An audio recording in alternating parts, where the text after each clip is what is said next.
Good morning, ladies and gentlemen. My name is Don Dare.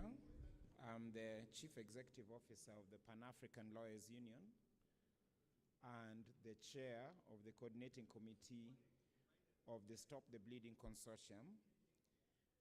And I will be helping us with this morning's formalities and ceremonies. Just to let you know that there is simultaneous interpretation, and unless you're multilingual, you will need it. English is on channel 1, French is on channel 2, and Portuguese is on channel 3. I'd like to just take a moment to appreciate the band that has been entertaining us and inspiring us this morning. They've taken a short break, they'll be back. We will be starting in very few minutes. We're just waiting for the arrival of our chief guest for the opening of the conference, who is the Honorable Moses Masika Wetangula, 8th Speaker of the National Assembly of Kenya. He will be joining us in very few minutes, and then we will start. We appreciate you for your patience. We also appreciate you for keeping time. Very, very many of you were already in the room by 8:30 a.m., which we acknowledge. So bear with us for just a few minutes. Thank you.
Hello again, ladies and gentlemen.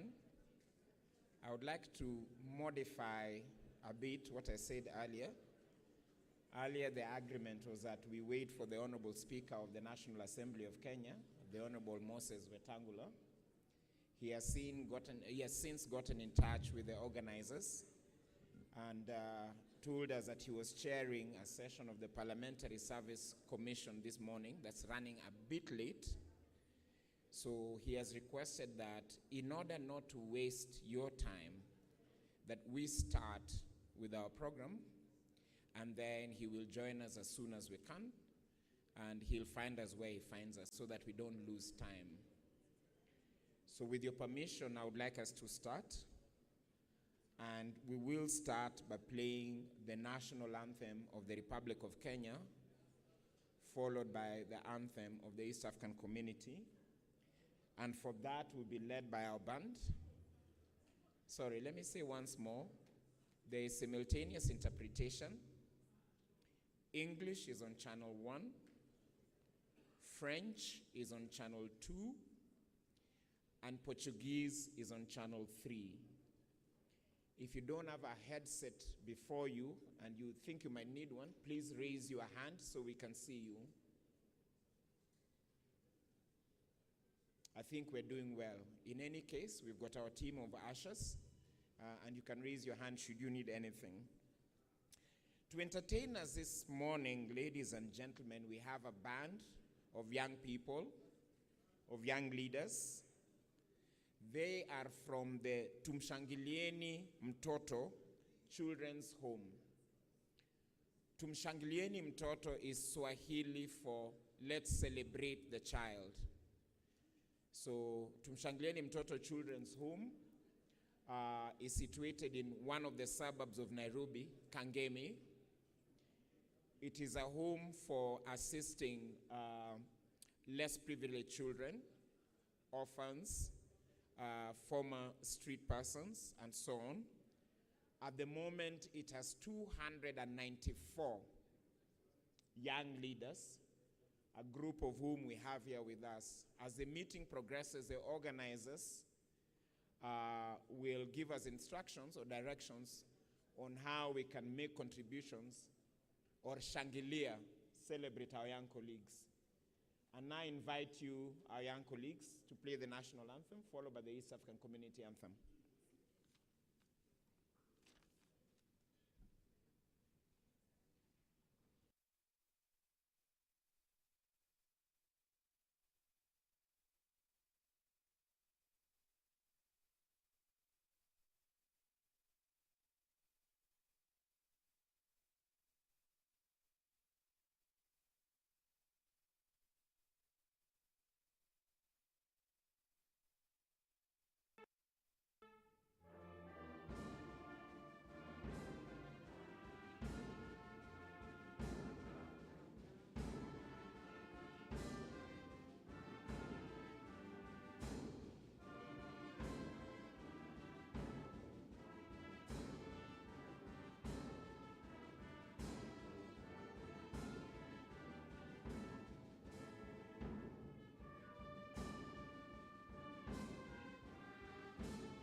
Thank you very much. You may be seated.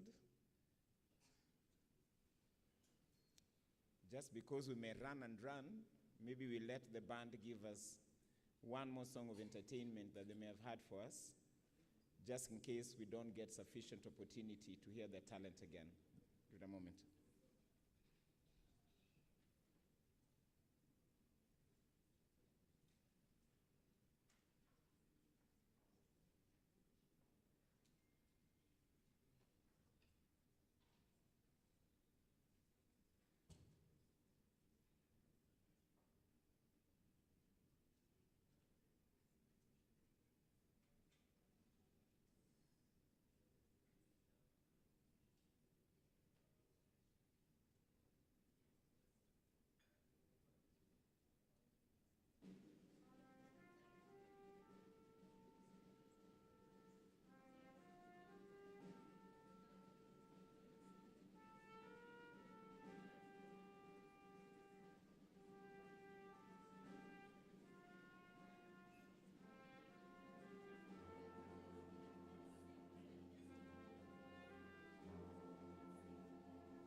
Thank you very much. We'd like the entertainment to be non-stop, but we also have serious deliberations to do. So we thank the band, Tumshangilieni Mtoto Children's Home. We'll continue being with you. I will start a campaign, if the organizers allow me, for we to organize for this band to go and visit Addis Ababa, to visit the headquarters of the African Union. Because I'm sure by the time they do that, they will next time be able to play, in addition to the national anthem, in addition to the regional anthem, they'll also play for us the African Union anthem. Be that as it may, let us start, and I would like to invite to make a few remarks our colleague, Mr. Rogers Kidia. Rogers, as you may know, I'm sure many of you honorable members of parliament know him, is the coordinator of APNIFT, the African Parliamentarians Network for Illicit Financial Flows and Taxation. He's also a senior policy research and advocacy officer at the Tax Just Network Africa. Welcome, Rogers.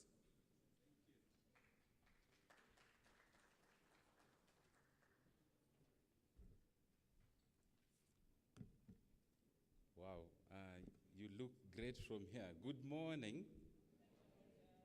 Let me hear from Madagascar. Good morning. Good morning. Cameroon team, good morning. Good morning. It's a pleasure. It's quite an honor for me to be here to address this gathering this morning. I'd like to ask the media team to project.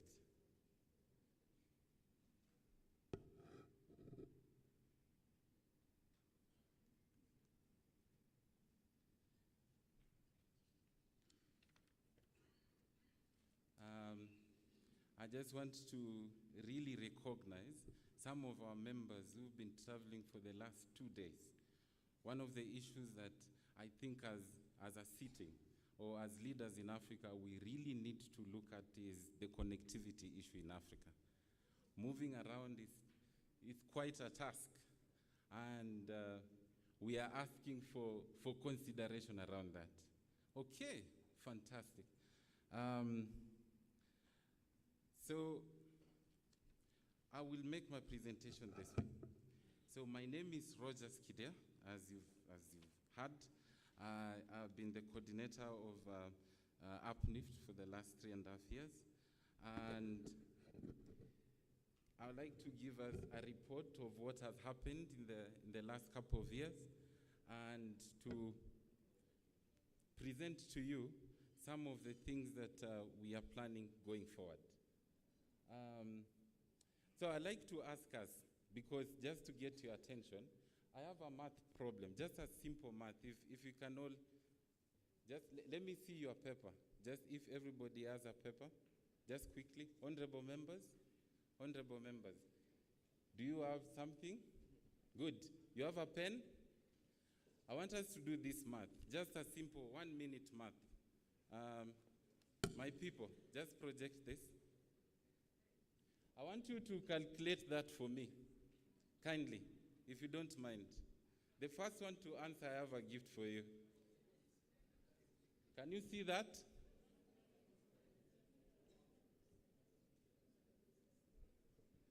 Any takers? No calculator.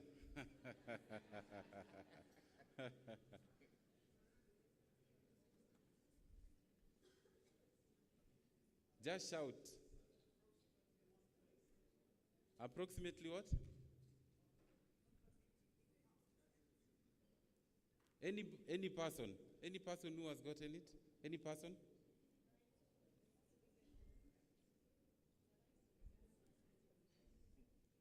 Okay. It was supposed to be a billion. 37 billion divided by 730 million. So what we get is 50.8.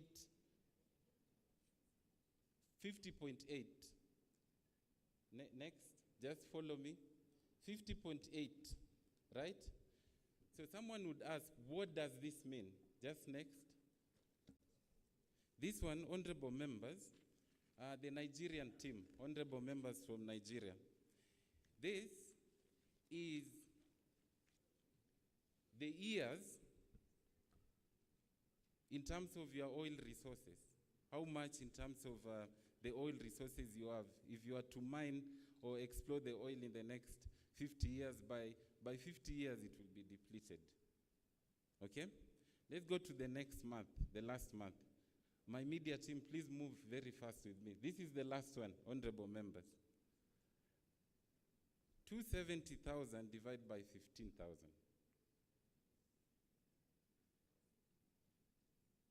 What do you get? 18. Next. Those are 18 years for our members from Niger. In terms of your deposit for uranium, if you continue mining uranium the way you are doing, you have 18 years. Next slide. This is what is called the Mozambique Belt. Mozambique Belt has 7 countries. We have Mozambique, Zambia, Madagascar, Tanzania, Malawi, and Kenya. This particular belt is a geological belt that is known to have deposits of uranium. Okay? Only a few countries have managed to mine this uranium. Please follow me, honorable members. Next slide. I'll show you why. This particular slide,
through the EAC region.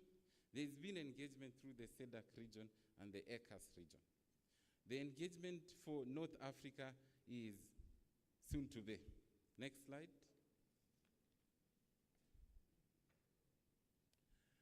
For governance, we decided to come up with a governance system that ensures that our engagement is ordered and all of us contribute to this agenda of coming up with ideas to first protect our resources in the continent and come up with ideas of development that does not promote inequality that we've seen in other countries. So first one is we have a functional steering committee. We've managed to develop a constitution which this meeting will ratify, and the member engagement has been there for a while. Next slide. Then members, in terms of clarity on issues, because as we continue in the next 2 days, you will realize that the issues of illicit financial flows and tax justice has a lot of gamuts and different ways of looking at it. We decided for this particular year, through our coordination with the steering committee and our members, we decided to focus on 4 things. For those who are not acquainted, please just note this. The first item that we were looking at is the issues of beneficial ownership in our countries. We were looking at how to improve incentives, governance, how we give incentives to these multinational organizations. We also decided or pointed out that in terms of priority focus areas, we were to look at issues to do with access to information, because across the countries we realized that most of our systems are opaque. For instance, the issues of mining contracts, we had issues accessing those in some countries, and our members have championed access to information laws in their countries. Lastly, we decided on issues I've just introduced, for instance, the issues of tax and the extractives industry. I think this has been something that most of us have felt to be very dear to us. And I think when we visited DRC, when we visited our friends from countries like even Angola, these things are very dear to them because it affects their day-to-day lives. Then we came up with the MP's toolkit, honorable members, that we shared. This toolkit, we thought of something that will be in your pocket. Like I mentioned, the issues of illicit financial flows might appear to be very technical, but this particular toolkit has simplified the work, and we are able to engage on this. Finally, on legislative changes, the crux of the matter. We've had so many of you, and the champions are here, who have championed for so many legislative changes around the issues of tax justice across the continent. And from bills, there are people in this room, or through the caucuses or through individual action, who have introduced bills in Parliament. There are those who have introduced amendments to acts that have been there. There are those that have raised motions. I like to just recognize Honorable Vuyo from South Africa. He's done an amazing job with raising motions, and Honorable Chidakwa, who unfortunately did not make it to the meeting. In Zimbabwe, they did an excellent job in terms of raising so many motions around this agenda. Then we've had collaborative petitions. Through the civil society organizations and our partners, the members of TGNA, we've done petitions around issues to do with illicit financial flows in collaboration with you. And we really appreciate you. So from illicit financial bills to anti-money laundering bills to mining acts to amendments to excise duty acts, a lot is going on or has happened. Even at the moment, I know some of you have already tabled a number of this in Parliament. I don't want to go deeper into this because in the afternoon, the champions themselves are here, and you will see the presentations on these legislative changes that has happened. In terms of looking ahead, this is my last slide. In terms of looking ahead, we've spent the last 3 years building the network, ensuring that all of us are part of this network, ensuring that every corner of this continent is covered by this message of tax justice and curbing illicit financial flows. And we've succeeded in doing that. The next phase, in the next 1 or 2 years together, the focus that I'm proposing, honorable members, is for us now to look into these legislative changes, both at the national and also at the regional level, and working in a collaborative manner. I would also like to propose that as we move forward, because there are some countries and leadership here that has learned a lot together, that has managed to do things that others have not, the focus will be at exchanging information at country level and at regional level. So members of parliament, please be ready. The Kenyans to travel to Benin, the honorable members from Chad to travel to Zambia, and so on, exchanging information and sharing experiences. With that, honorable members, I want to say thank you for your time, and thank you for being partners in the last 3.5 years. Thank you so much. And thank you. Thank you very much, Rogers, for kicking us off by giving us our key statistics, a reminder of your history and your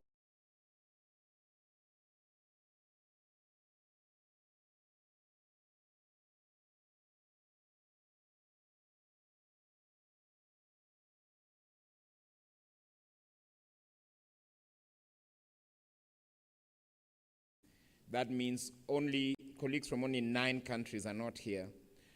From what you said, you now have an individual membership of over 800, and it looks like by the end of the year, you will be at least 1,000. From what he said, you have at least 20 active national caucuses and at least 4 active regional caucuses. That's quite impressive, and that in terms of your capacity building, you have reached, if I got it correctly, over 1,600, making you the largest active group of parliamentarians on the continent. I think that is really, really impressive, and you are entitled to give each other a clap. Without taking much time, colleagues, because we're running behind time, I would now like to invite your chair, the chair of your steering committee, the chair of the steering committee of UPNIFT, Dr. Kanyisile Shabalala. Welcome, Doc. Honorable Dr. Kanyisile.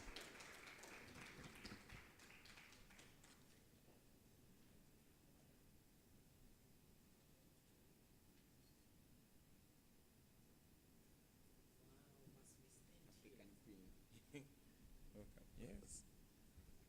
Wow, should we really stand here? It feels so high up and away from people. Do we have a roving mic, perhaps?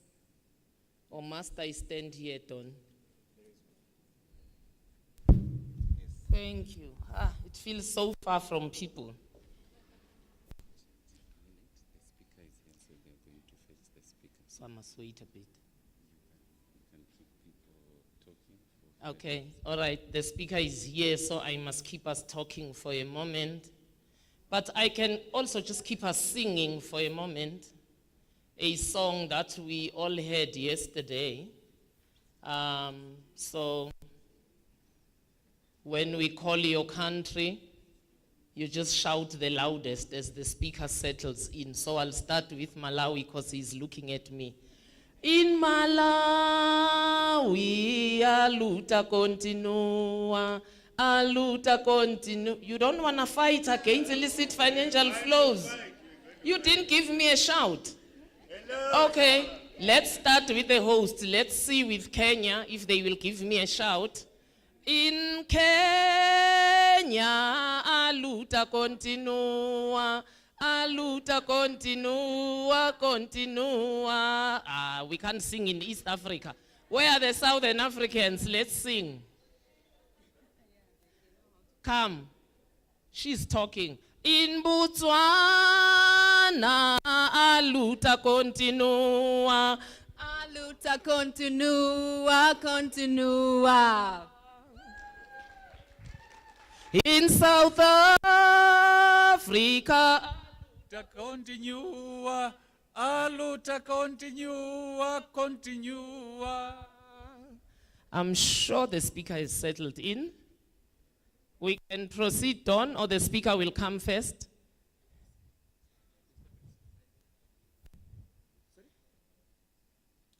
Oh, we still continue. Oh, okay. I'm looking for vibrant people. Oh, let's take Yala together, I'm told.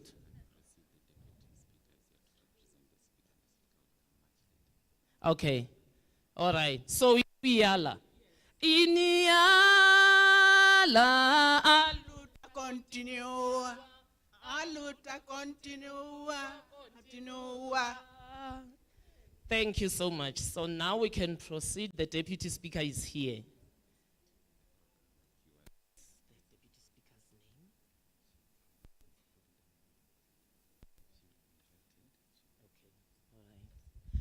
Thank you so much.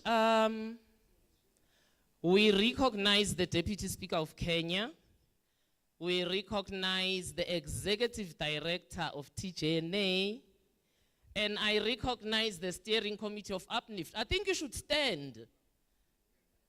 Yes, I think you should. So people can just see who you are. No, can you please? The Steering Committee, yes. Thank you very much for the hard work. Yes, I've seen him. This is a very historic UPNIFT meeting for those of you who are not aware. It is the very first time we have brought over 40 countries together for a meeting. In fact, I think it's the first time we've brought over 30 countries, let alone 40, together. But it is also the very first time that our sponsor, under whom we are a partner and a program, has got an executive director who is a woman. So I want us to clap for Shenai Mukumba, and we wish you well from UPNIFT. Now, for me, it's also a historic meeting because of what happened in the United Nations. For those who are not aware, it was posted in the WhatsApp group of UPNIFT. Africa called for a global action against racism and discrimination.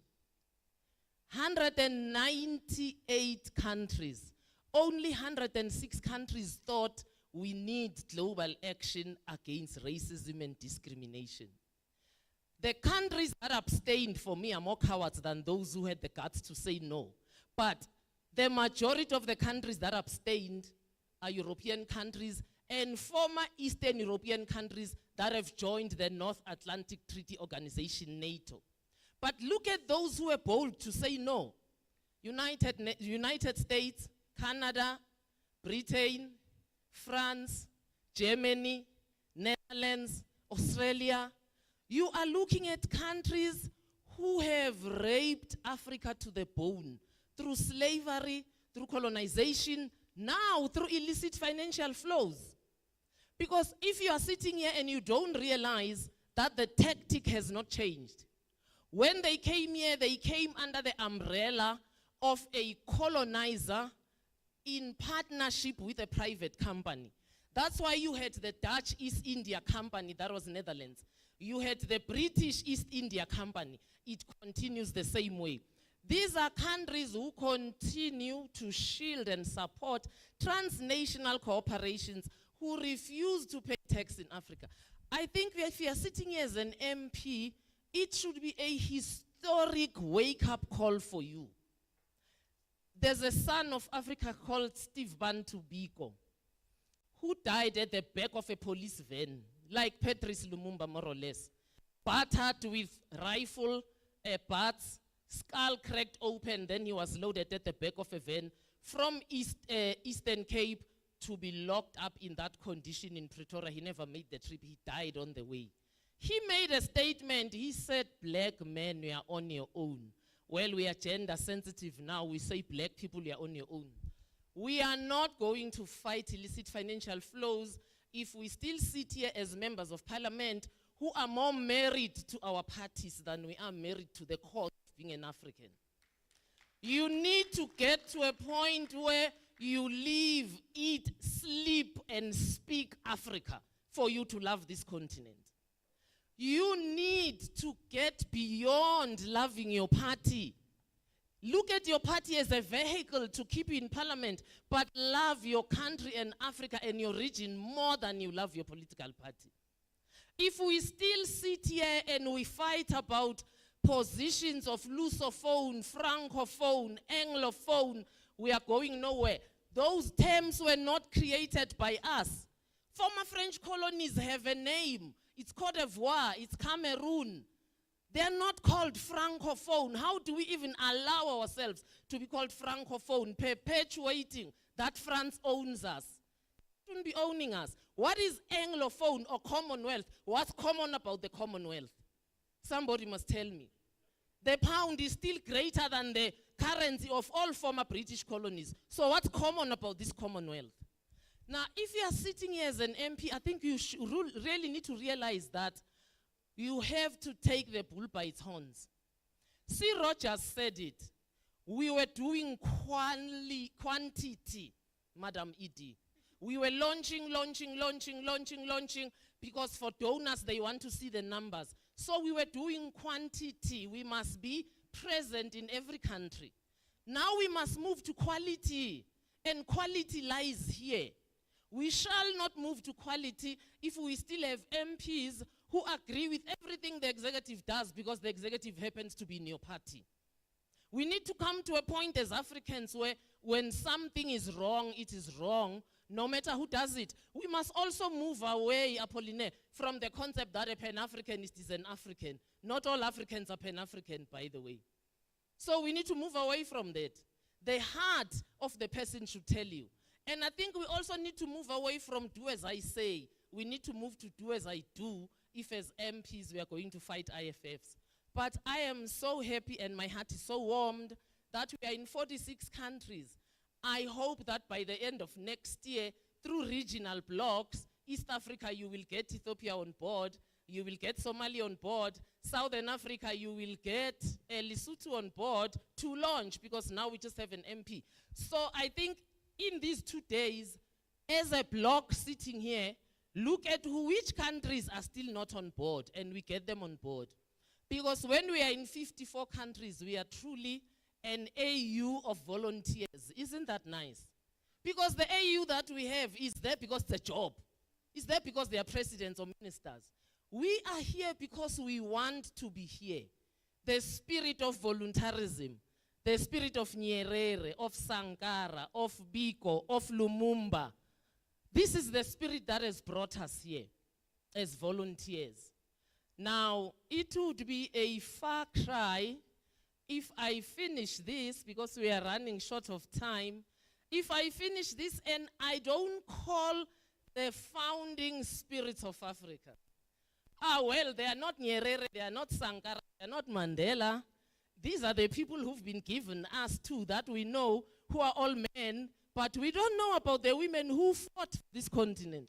We don't know about the women who founded kingdoms in this continent. We also don't know that Africa at inception was actually a matriarchy. We don't know that patriarchy is not African. It's something we learned from religion. And Africans are not religious. We are primarily spiritual people. Africans don't need an external God because we have God inside. Africans are just kind. You know, white friends of mine in South Africa, ED, say, if the tables were reversed and you are the people who did what we did to you, we would even have invented a coded bomb that looks for you even under the rocks. And revenge. We are good people by heart. Can we be good to our people by fighting illicit financial flows? Can we use our goodness and place value in it and fight the scourge? So now let's acknowledge the women. If you don't know these women, write them down, because you will not find them on BBC, on CNN, on Al Jazeera, on SABC News. You won't find them in library books. Surprise, surprise. But they exist. Long live the spirit of Vita Kimba of the Congo, who dared to localize Catholicism and Congolize it, and the Catholic Church burned her at stake. Long live. Long live the spirit of Neanda Nyagasigana, the Charwe of Matobo Hills, who fought against Cecil John Rhodes and British encroachment in Zimbabwe, was also sentenced to death. Long live. Long live the spirit of Mikati Lili Wamenza, who, without having seen a door of education, had the sense to know that if we internalize European culture, it will be the death of us. Long live. Long live the spirit of Amani Renas, the queen who was born with one eye, belonging to the Kendake reign of Nubia, who fought against Emperor Augustus, and for the first time in history, the Roman Empire was held to a stalemate by an African woman. Long live.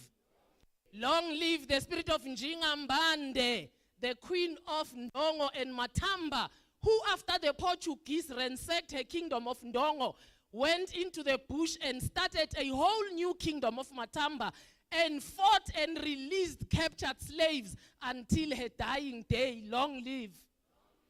Long live the spirit of Winnie Madikizela Mandela, the icon and the symbol of apartheid resistance. Long live.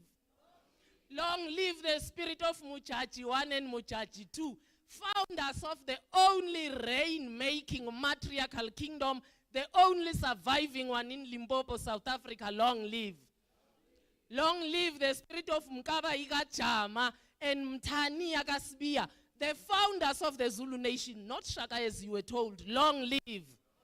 Long live the fighting spirit of African women all over the continent who have contributed and fought for the survival of this kingdom. Long live.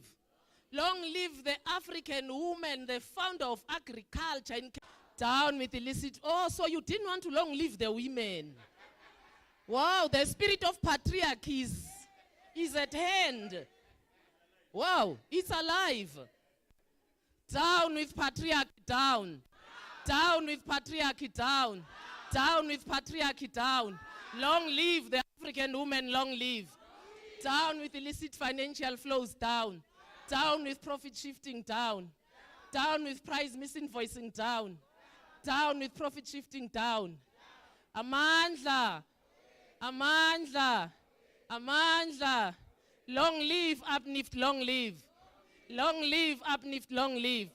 Long live Uplift, long live Uplift, long live Uplift, long live Uplift, long live Uplift, long live Uplift, long live Uplift, long live Uplift, long live Uplift, long live. Long live Tax Justice Network Africa, long live.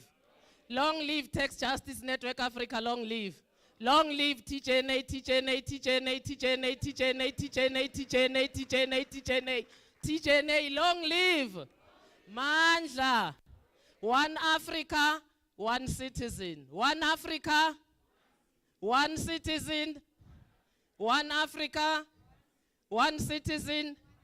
One Kenyan, one country. One Kenyan, one country, one Kenya. Long live Kenya for hosting us, long live.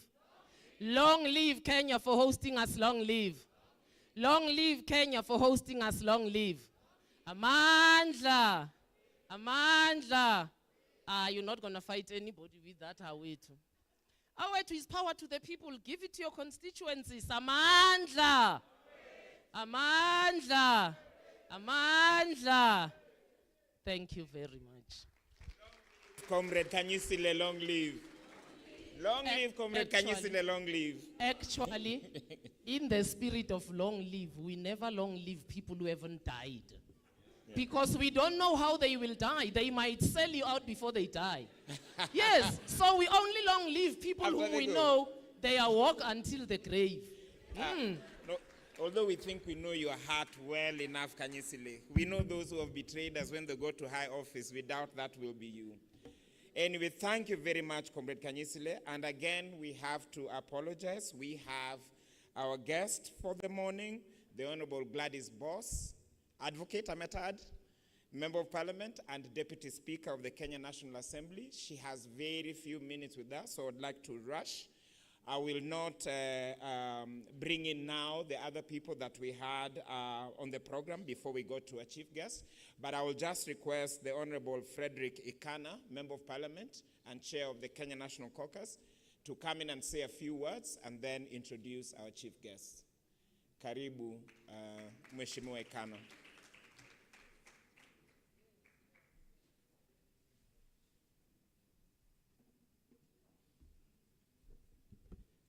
Long live Uplift, long live. Long live TGNA, long live.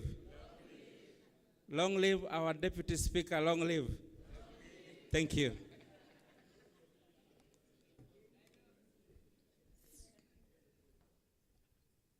Our Deputy Speaker, Honorable Gladys Boss, representing our chief guest, the Right Honorable Dr. Moses Wetangula, the Speaker of the Kenya National Assembly, our Uplift Steering Committee Chairperson, Dr. Shabalala, members of Parliament, distinguished leaders, ladies and gentlemen, good morning.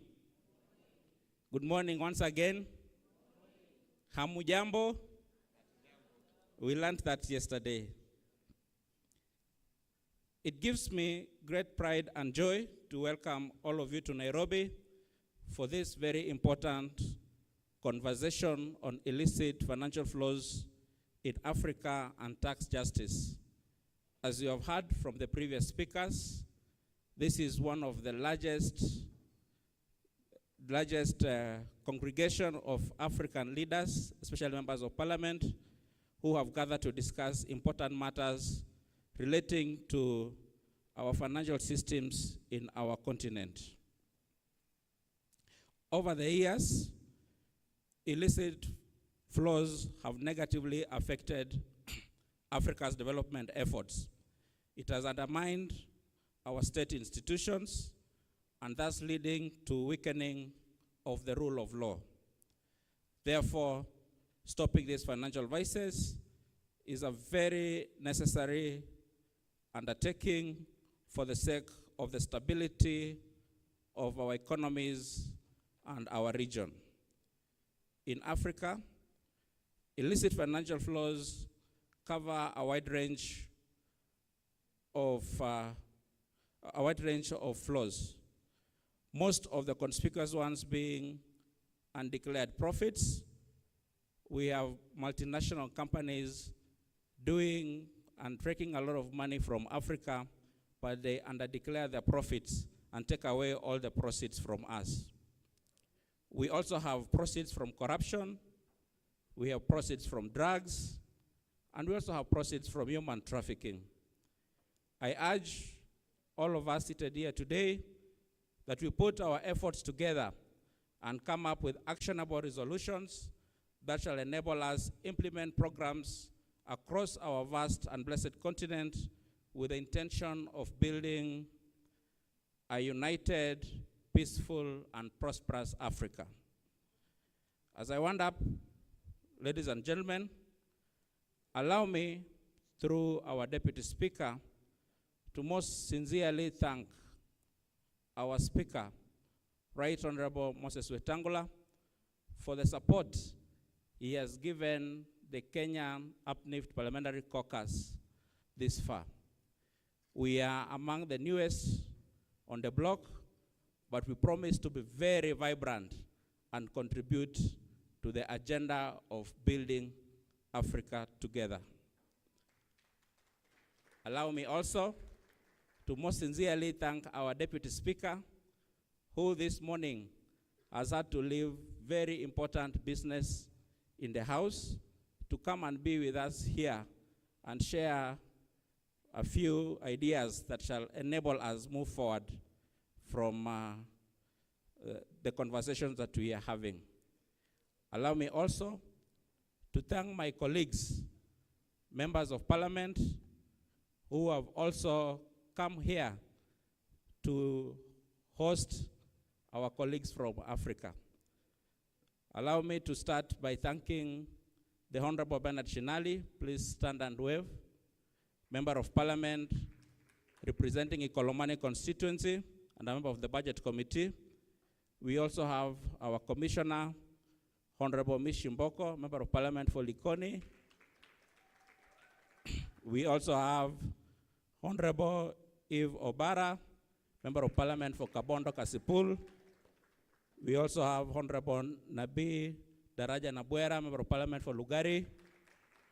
We also have Honorable Irene Mayaka, our nominated Member of Parliament. We also have Dr. Ojiambo Oundo, Member of Parliament for Funyula. We also have Honorable CPA Kuria Kimani, the Chair of the Finance Committee in the House. We have Honorable Beatrice Adagala, Member of Parliament representing Vihiga County. We have Honorable Mugabe. Mugabe is not from Zimbabwe. He's a Member of Parliament in Kenya representing Likuyani constituency. Thank you, Honorable Mugabe. We also have Honorable Nancy Bisai, our former representative in the East African Assembly. She is here with us. As I wind up again, I want to urge all of us, once the conference ends, please don't be in a hurry to leave Kenya. This country has a lot to offer. We have a lot of beautiful people. We have a lot of beautiful and wonderful nature and things to explore. Please don't be in a hurry to leave. Learn a bit of Kiswahili. Last night, the chair told me her favorite Kiswahili phrase was shauri yako. And I told her my favorite Swahili phrase is nataka pesa. Please find out what that leaves. Ladies and gentlemen, allow me to invite my senior in Parliament, the chair of our Finance Committee, to come and help me welcome the Deputy Speaker. Thank you and God bless you.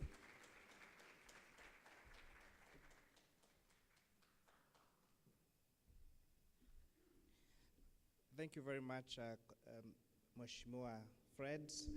Ladies and gentlemen, good morning. As I've introduced, my name is Kuria Kimani. I'm Member of Parliament for a constituency called Molo in the Rift Valley. I also chair the Departmental Committee on Finance and National Planning at the National Assembly.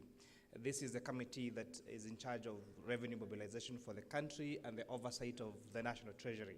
I'm very happy to be here. I'm very happy to see some of my colleagues I met in Washington a few weeks ago, Mheshimiwa Mwenyi from Tanzania.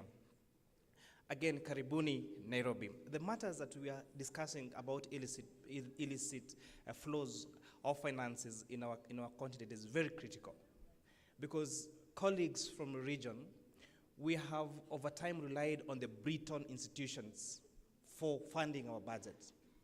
And if you are not able to self-finance your budget, then you cannot claim to be sovereign.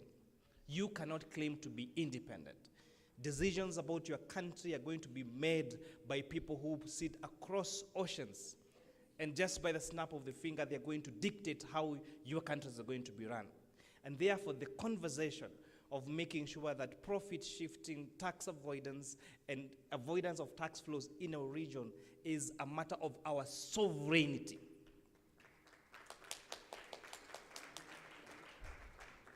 Nairobi International Finance Reporting Center and the Kigali International Finance Reporting Center are very critical institutions that are going to help us avoid these financial flows, illicit financial flows.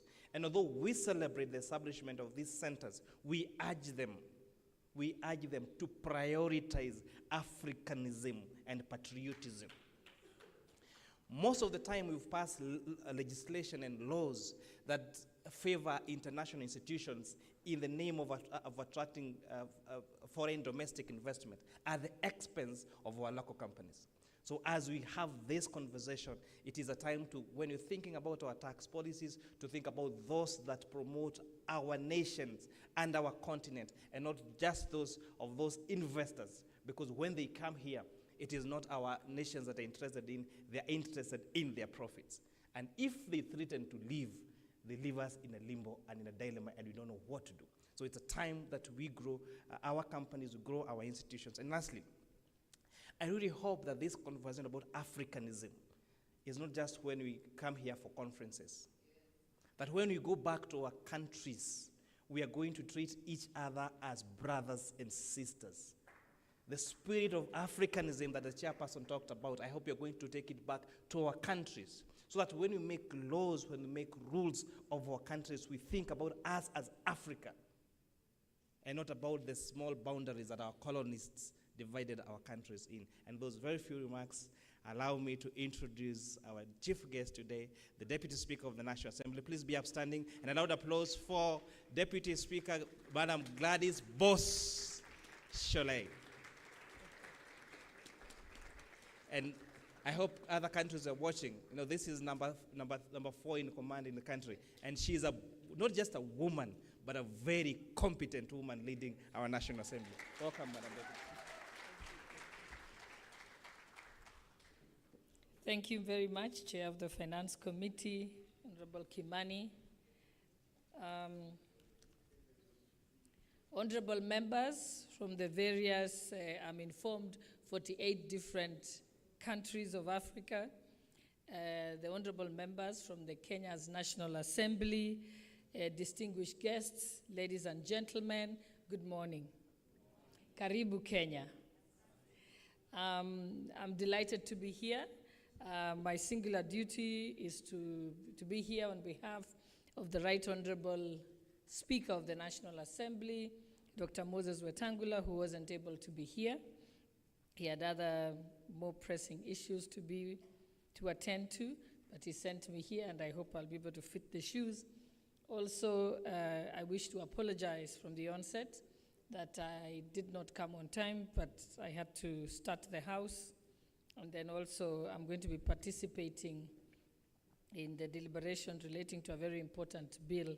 So I need to get back there so that the people of Uasin Gishu County do not fire me.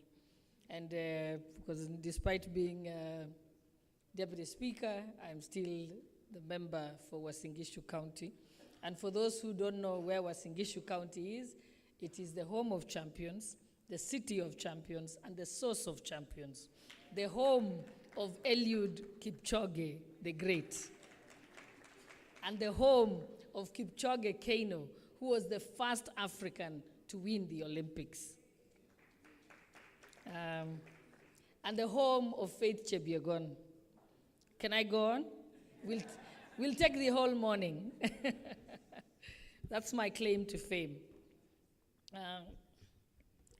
And I wish just from the start also to thank Dr. Shabalala, the steering, I've told you, the steering committee chair.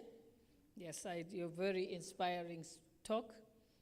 That was amazing, and I think if that spirit goes through this room, I think Africa is going to be on its path to transformation.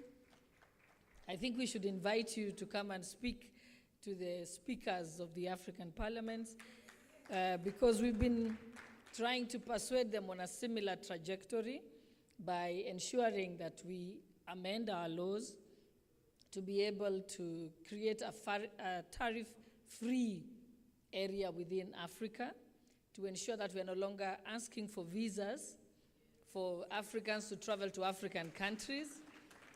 I always remind people that visas were designed by the global north to keep us out of the global north. Now we are creating visas to keep ourselves from Africa. Yes, it doesn't make sense at all. I know that this country, under the leadership of our president, has been championing the Africa Continental Free Trade Agreement, where we hope to establish an African Central Bank.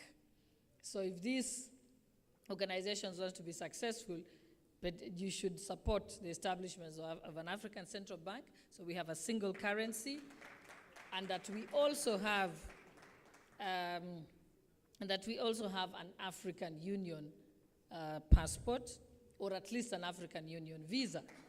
So if applied for a visa to go to Uganda, that visa should allow me to travel in the rest of Africa, because those barriers are what has been established to ensure that any campaign you have against illicit financial flows and taxation will not succeed, because we are too fragmented as an African country. And lastly, another thing that's off the topic, that was not my mandate here, is also to acknowledge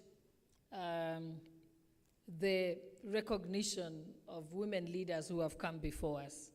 Yes, I am a woman who believes in the power of a woman and the power of women. And I do agree that our society was not patriarchal at the beginning. And it's not just in Africa. The last 9 nights, the Indian community here in Kenya had a celebration of women. And I learned something that I didn't know. And when I learned about it, I decided I was going to attend that celebration. In that celebration, they confirmed the science that is known today, that was always known by the Indian community, which is that molecular DNA is passed 50-50 to a child. 50% from their father, 50% from their mother. But when it comes to mitochondrial DNA, it is 100% from the mother. And mitochondrial DNA has ATP, which is the source of energy in your body. It is the power that is within us. It comes from our mother. I got it from my mother. My father got it from his mother, and so on and so on. So Honorable Kimani is looking at me. Every time I speak, he's worried that the men are an endangered species. Unfortunately, yes, you are. Allow me now to ensure that I'm not fired by my boss, the Right Honorable Speaker. Let me now read his speech. It goes on to say that I take this opportunity to welcome you to the great Republic of Kenya. I'm delighted to join at the African Parliamentary Network on Illicit Financial Flows and Taxation 2023 Continental Meeting. I'd like to thank the Steering Committee and the Tax Justice Network for Africa for convening this meeting on a matter of such importance, not only in Kenya, but to the continent as that of tax and illicit flows. This meeting carries a very timely theme: Africa's leadership in combating illicit financial flows. African economies have faced great challenges in the past few years, including economic shocks of the COVID-19 pandemic in the year 2020 and 2021. The impact of climate change also has been with us, and supply chain disruptions in Ukraine and the Russia conflict, and now the Palestinian-Israeli conflict, has had immense damage to Africa. Despite this, African economies have remained resilient. According to the African Economic Outlook 2023 report, the projected growth in real GDP in 2023 is expected to be higher than the initial 3.8% and is estimated to now be 4.1%. There is still, however, much work to be done. We must scale up our efforts to seek and subsequently maintain domestically generated resources for the fulfillment of developmental goals, namely the one reflected in our Agenda 2063, the Africa we want, as well as those reflected in the Sustainable Development Goals. Our ability to raise our own resources in order to achieve our development goals is critical, particularly in the light of the times we currently find ourselves in Africa. Our continent currently faces increased funding squeezes, with financing gap of over 200 billion USD annually, as well as increased challenges in accessing not only private finance, but overseas development assistance as well. As such, there is need for us to improve our domestic resource mobilization efforts in Africa, which currently sits at a median of 13% tax to GDP. This tax to GDP ratio, ladies and gentlemen, and honorable members, is the lowest compared to all other regions. Part of the reason for this is the pervasive issue of illicit financial flows. The UNCTAD and the UNEACA report of 2020 shows us that Africa could stand to regain $89 billion every year if we could address illicit financial flows. This is close to 4% of our continental GDP. And I have no doubt that all of us can imagine where, if we had these additional resources directly with us. In addition to the loss of financing, the issue of illicit financial flows has ripple effects into our economies. Countries with high illicit financial flows spend less on their agricultural sector, and other key sectors in all economies will spend less. They also will spend less on gender equality. This, honorable members and ladies and gentlemen, goes without saying. It's such an important issue for us if we are seeking to address our economies. Women and girls carry an undervalued, unrecognized burden within our economies. And instead of trying to address these wrongs, the illicit financial flows further add to this burden. And so, as we are gathered here to discuss and forge a way forward for Africa, I'm humbled to be part of this convergence of like-minded individuals from diverse backgrounds and regions. This gathering is filled with great leaders and change makers like the one we just heard. Honorable members, this is an opportunity to connect, share knowledge, and inspire each other with fresh ideas on the fight against illicit financial flows in Africa with a goal of transforming tax policies, challenging harmful investment practices, improving tax transparency, and restoring the sovereignty of our natural resources to African countries. With these few remarks, I'm happy to officially open this meeting and wish you all not only a robust but productive discussions that will lead to concrete action steps for all of us to take home and to our respective countries and to implement. It is my hope that this group here today will transform Africa, that this group here will harness tax for the growth of Africa. It is up to us as members of parliament present here to make laws that are friendly and sufficient to be able to ensure that we achieve this particular economic transformation from Africa. Thank you very much, and I wish you fruitful deliberations, and God bless you. And I can say that my claim to fame is is somebody I have worked with for a long time. So it's exciting to see all of you here. Thank you very much, and God bless you. And Madam Chair, just to tell you, I went to school at University of Cape Town.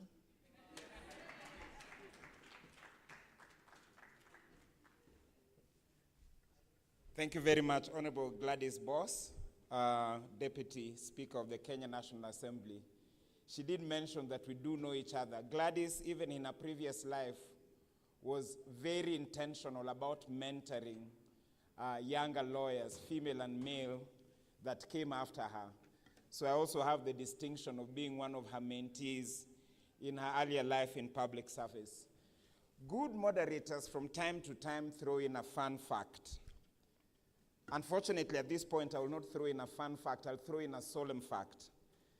The Honorable Gladys Boss mentioned Israel and Palestine.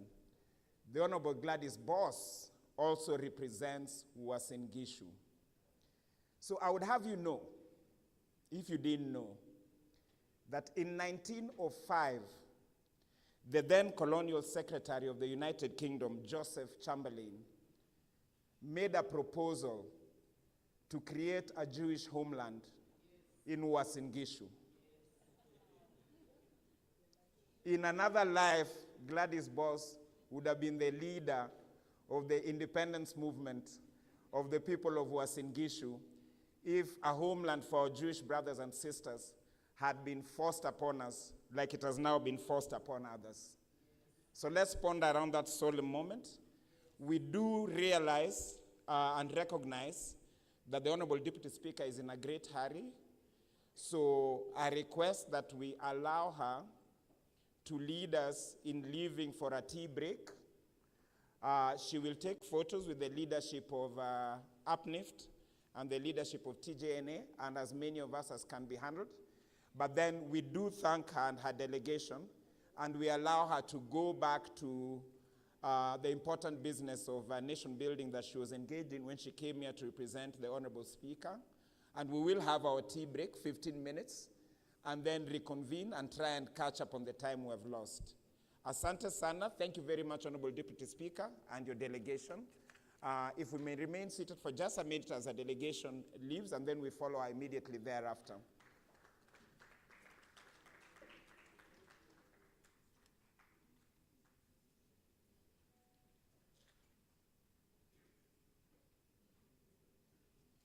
Thank you very much.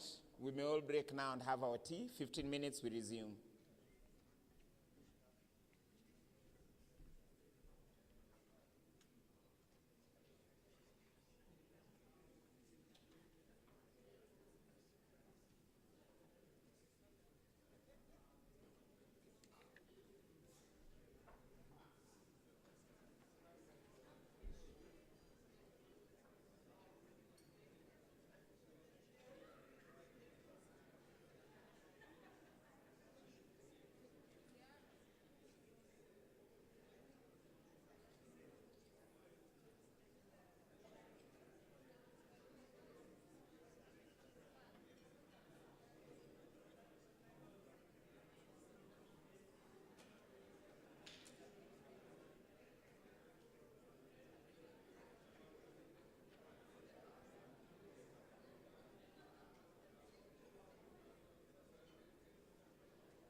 I am really happy that we have made it official, because the issues we are talking about, issues of illicit financial flows and tax justice, affect all of us.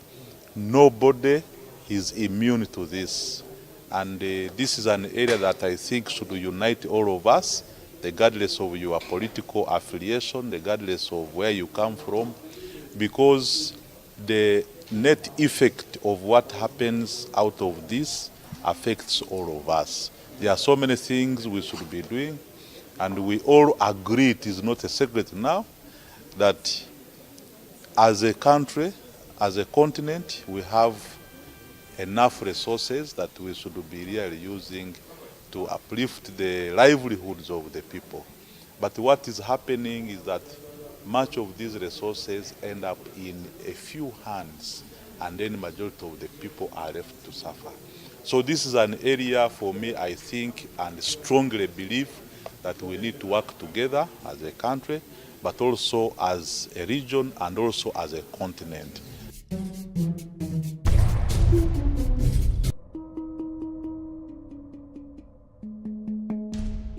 You know, when people think when they think illicit financial flows, they think highly political, highly legislative issues. But in actual fact, when we go into the intricate details of it, we touch on the day-to-day lives where the people are severely affected by the issues as far as illicit financial flows are concerned. Because if you look at it, South Africa has just been grey listed, and that has affected the way of life for so many people, even going as far as not being able to afford a loaf of bread. So essentially, if we speak of illicit financial flows, it's not only a case of taking away money that essentially could be building schools, that could be doing so many other things, but it's taking money from the poor people of South Africa and ultimately Africa. And it says that we are not necessarily doing much that we possibly can as politicians, as well as civil society organizations, to ensure that all the money that is collected, as far as tax is concerned, it goes towards the actual material improvement of the lives of the people of South Africa and broadly Africa. We do have the legislation to combat all of that, but the actual implementation, that's where now we come in. We stand on the premise that Africa does have the resources to make sure that we deliver even the most basic of services, but we need to be able to follow and ensure that all of the money that has been collected, be it through taxes, be it any through other ways that we are collecting money, we need to ensure that all of that money gets back to the very people that have put us and voted for us to be in positions of power, to be in positions of influence, so that we are able to discuss and ensure that we deliver what they need us to be delivering.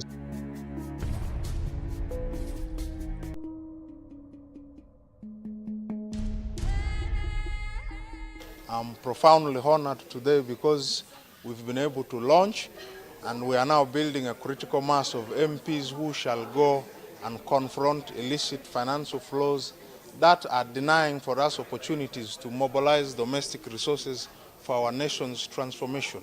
We have been struggling to end poverty, and that has largely been because of the leaks in our tax systems. And because of this platform we have created in this house, we will now team up with the rest of the colleagues across Africa. That way we can share information, we can exchange knowledge, we can build capacity of each other. I want to thank our partners, the TGNA, Siatini, and other civil society organizations that have been able to support the process of this launch. Through such establishments, MPs are able to address the most pertinent issues that have undermined government's effort to deliver services.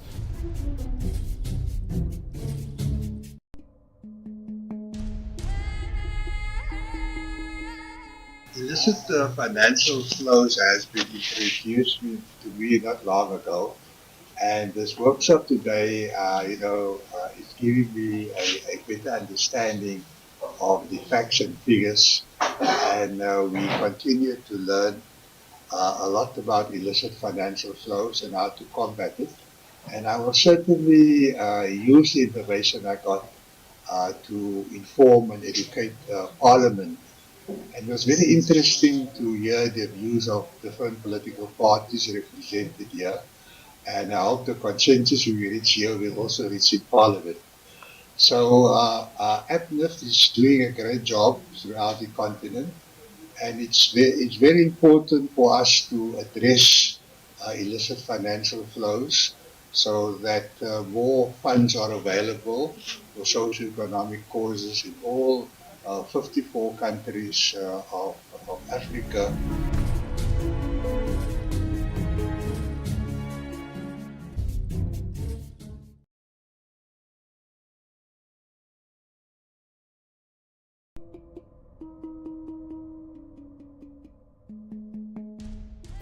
I am really happy that we have made it official, because the issues we are talking about, issues of illicit financial flows and tax justice, affect all of us. Nobody is immune to this. And this is an area that I think should unite all of us, regardless of your political affiliation, regardless of where you come from, because the net effect of what happens out of this affects all of us. There are so many things we should be doing, and we all agree, it is not a secret now, that as a country, as a continent, we have enough resources that we should be really using to uplift the livelihoods of the people. But what is happening is that much of these resources end up in a few hands, and then the majority of the people are left to suffer. So this is an area for me, I think, and strongly believe that we need to work together as a country, but also as a region and also as a continent.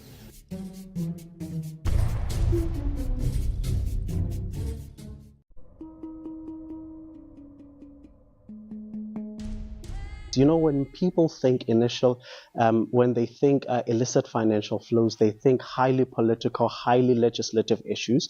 But in actual fact, when we go into the intricate details of it, we touch on the day-to-day lives where the people are severely affected by the issues as far as illicit financial flows are concerned. Because if you look at it, South Africa has just been grey listed, and that has affected the way of life for so many people, even going as far as not being able to afford a loaf of bread. So essentially, if we speak of illicit financial flows, it's not only a case of taking away money that essentially could be building schools, that could be doing so many other things, but it's taking money from the poor people of South Africa and ultimately Africa. And it says that we are not necessarily doing much that we possibly can as politicians, as well as civil society organizations, to ensure that all the money that is collected, as far as tax is concerned, it goes towards the actual material improvement of the lives of the people of South Africa and broadly Africa. We do have the legislation to combat all of that, but the actual implementation, that's where now we come in.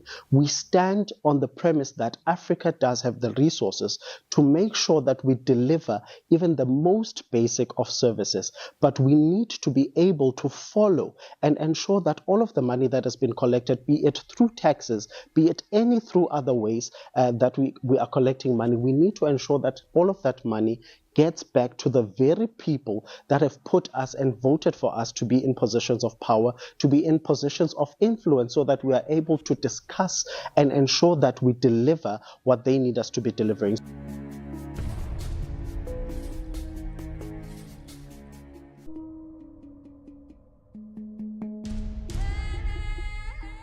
I'm profoundly honored today because we've been able to launch, and we are now building a critical mass of MPs who shall go and confront illicit financial flows that are denying for us opportunities to mobilize domestic resources for our nation's transformation. We have been struggling to end poverty, and that has largely been because of the leaks in our tax systems.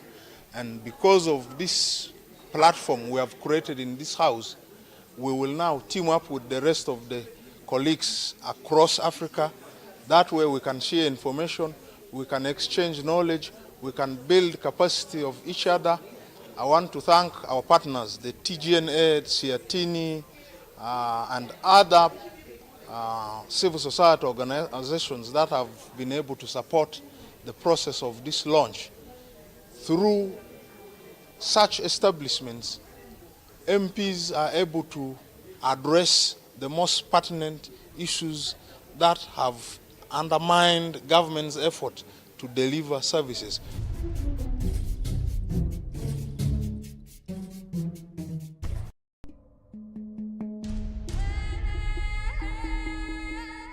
Illicit financial flows has been introduced to me not long ago, and this workshop today, is giving me a better understanding of the facts and figures, and we continue to learn a lot about illicit financial flows and how to combat it. And I will certainly use the information I got to inform and educate Parliament. And it was very interesting to hear the views of different political parties represented here. And I hope the consensus we reach here will also reach in Parliament. So APNIF is doing a great job throughout the continent. And it's very important for us to address illicit financial flows so that more funds are available for socio-economic causes in all 54 countries of Africa.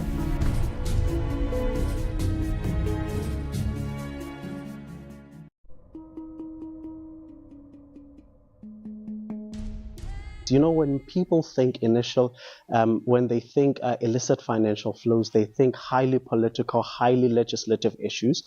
But in actual fact, when we go into the intricate details of it, we touch on the day-to-day lives where the people are severely affected by the issues as far as illicit financial flows are concerned. Because if you look at it, South Africa has just been grey listed, and that has affected the way of life for so many people, even going as far as not being able to afford a loaf of bread. So essentially, if we speak of illicit financial flows, it's not only a case of taking away money that essentially could be building schools, that could be doing so many other things, but it's taking money from the poor people of South Africa and ultimately Africa. And it says that we are not necessarily doing much that we possibly can as politicians, as well as civil society organizations, to ensure that all the money that is collected, as far as tax is concerned, it goes towards the actual material improvement of the lives of the people of South Africa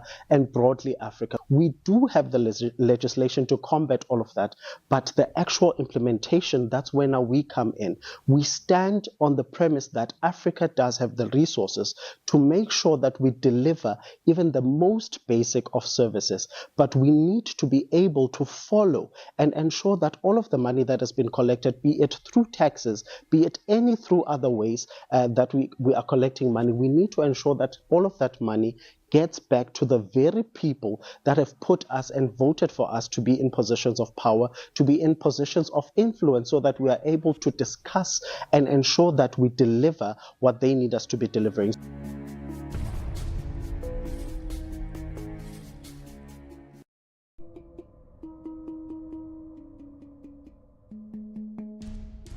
I am really happy that we have made it official, because the issues we are talking about, issues of illicit financial flows and tax justice, affect all of us.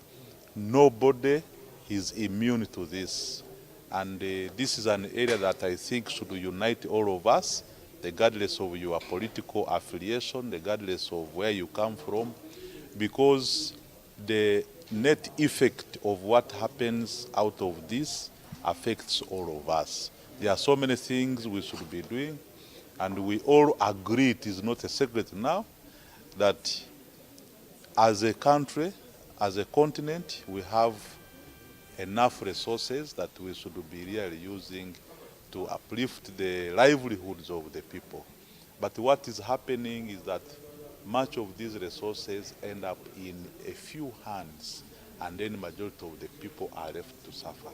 So this is an area for me, I think, and strongly believe that we need to work together as a country, but also as a region and also as a continent.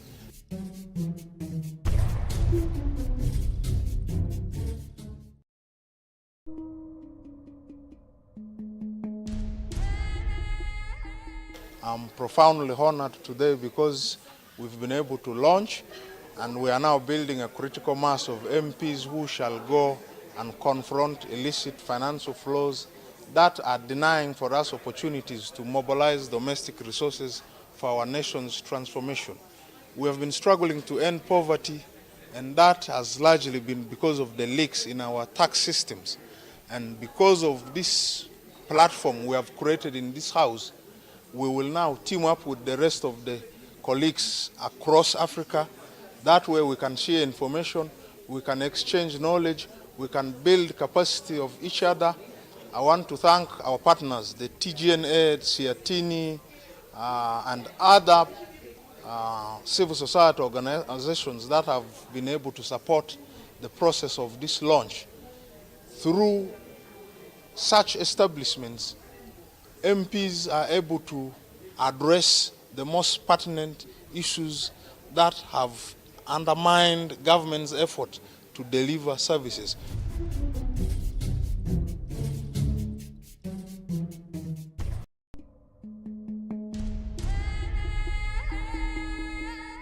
Illicit financial flows has been introduced to me not long ago, and this workshop today, is giving me a better understanding of the facts and figures, and we continue to learn a lot about illicit financial flows and how to combat it. And I will certainly use the information I got to inform and educate Parliament. And it was very interesting to hear the views.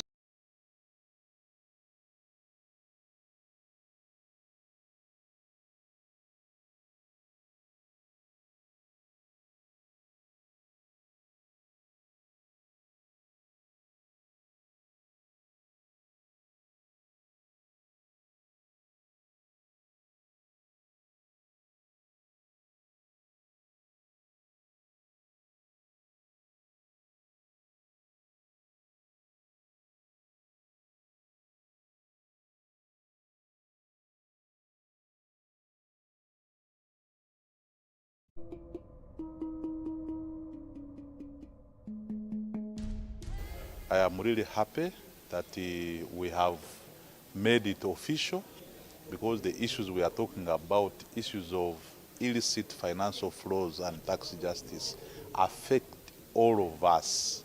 Nobody is immune to this. And this is an area that I think should unite all of us, regardless of your political affiliation, regardless of where you come from, because the net effect of what happens out of this affects all of us. There are so many things we should be doing, and we all agree, it is not a secret now, that as a country, as a continent, we have enough resources that we should be really using to uplift the livelihoods of the people. But what is happening is that much of these resources end up in a few hands, and then the majority of the people are left to suffer. So this is an area for me, I think, and strongly believe that we need to work together as a country, but also as a region and also as a continent.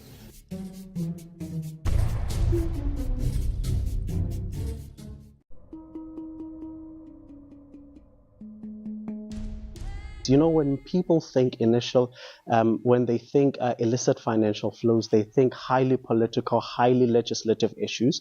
But in actual fact, when we go into the intricate details of it, we touch on the day-to-day lives where the people are severely affected by the issues as far as illicit financial flows are concerned. Because if you look at it, South Africa has just been grey listed, and that has affected the way of life for so many people, even going as far as not being able to afford a loaf of bread. So essentially, if we speak of illicit financial flows, it's not only a case of taking away money that essentially could be building schools, that could be doing so many other things, but it's taking money from the poor people of South Africa and ultimately Africa. And it says that we are not necessarily doing much that we possibly can as politicians, as well as civil society organizations, to ensure that all the money that is collected, as far as tax is concerned, it goes towards the actual material improvement of the lives of the people of South Africa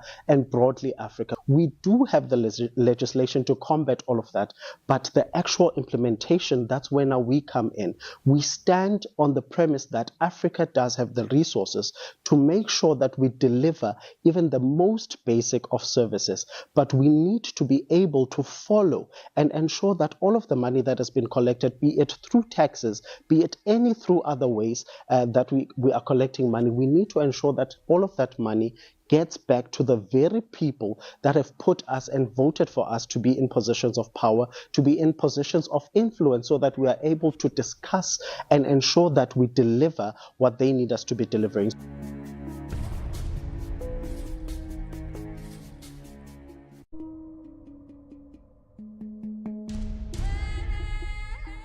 I'm profoundly honored today because we've been able to launch, and we are now building a critical mass of MPs who shall go and confront illicit financial flows that are denying for us opportunities to mobilize domestic resources for our nation's transformation. We have been struggling to end poverty, and that has largely been because of the leaks in our tax systems. And because of this platform we have created in this house, we will now team up with the rest of the colleagues across Africa. That way we can share information, we can exchange knowledge, we can build capacity of each other.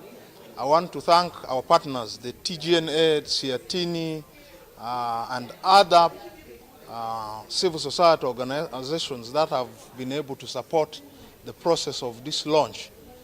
Through such establishments, MPs are able to address the most pertinent issues that have undermined government's effort to deliver services.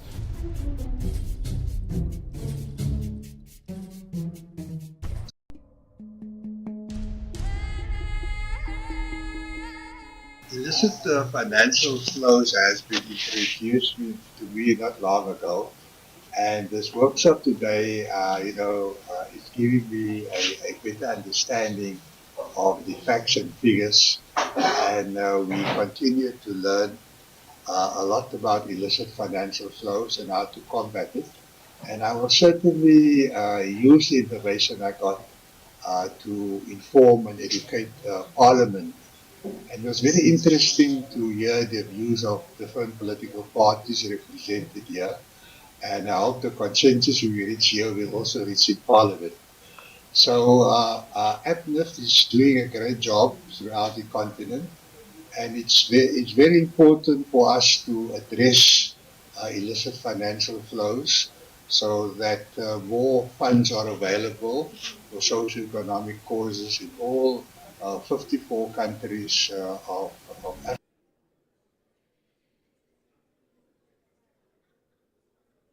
I'm kind of perturbed. I don't know what to do about the dignity of speaking when others are also speaking. Can we please be seated so that we start? So as I said, the most important part will be the afternoon, when we'll be listening to you, honorable members of parliament, sharing with each other your experiences with your national caucuses and the work that you're doing in the countries and in the regions.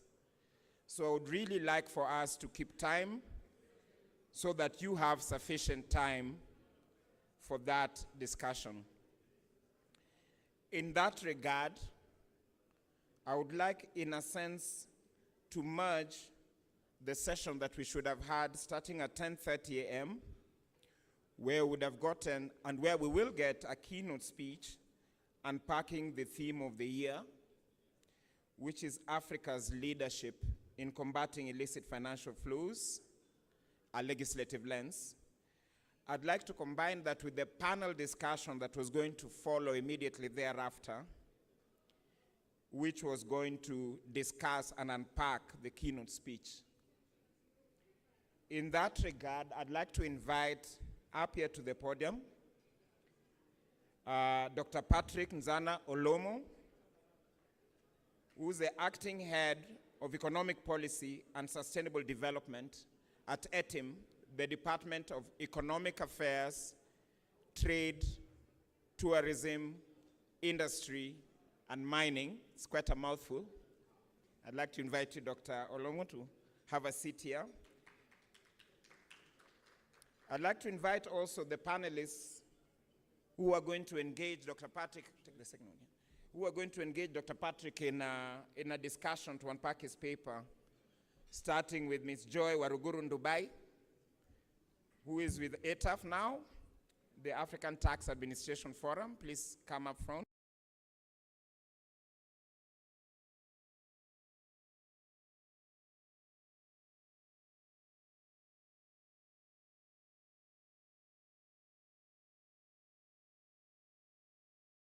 Accounts Committees, AfroPac. Honorable Medad, you're welcome. Our colleague Jason Braganza, who's Executive Director of AFRODAD, the African Forum and Network on Debt and Development, is not able to join us today, but I will sit in for him. I'd also like to invite Babatunde Oladapo, the Executive Secretary of WATAF, the West African Tax Administration Forum. Waruguru, also come in front, please. Before we start that, just to finish up on the formalities, we heard from the coordinator of APNIFT, from the Secretariat of TJNA. We heard from the chair of the steering committee of APNIFT. So I would now like to invite a member of the executive committee,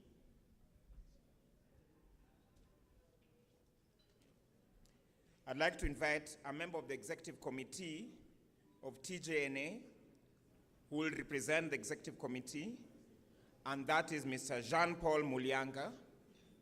I'd like to invite Mr. Jean-Paul to come now and give us some welcome remarks.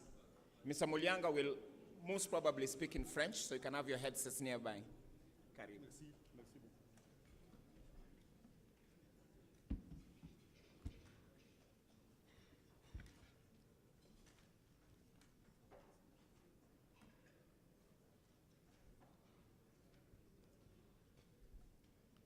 Cette fois-ci, on va inverser les rôles. Les Africains d'expression anglaise, veuillez mettre vos casques.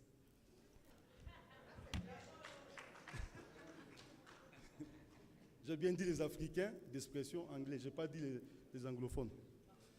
Très bien. Okay.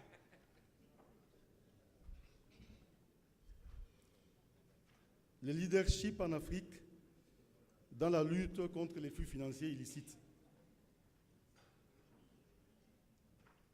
Que peut-on dire encore en guise de mots introductifs après que des brillants orateurs m'aient précédé dans leurs allocutions? Donc c'est au nom du Conseil exécutif des Tax Justice Network Africa que je prends la parole en ce moment pour m'adresser à vous, auguste Assemblée. Comme le modérateur l'a dit tantôt, je prends ces mots.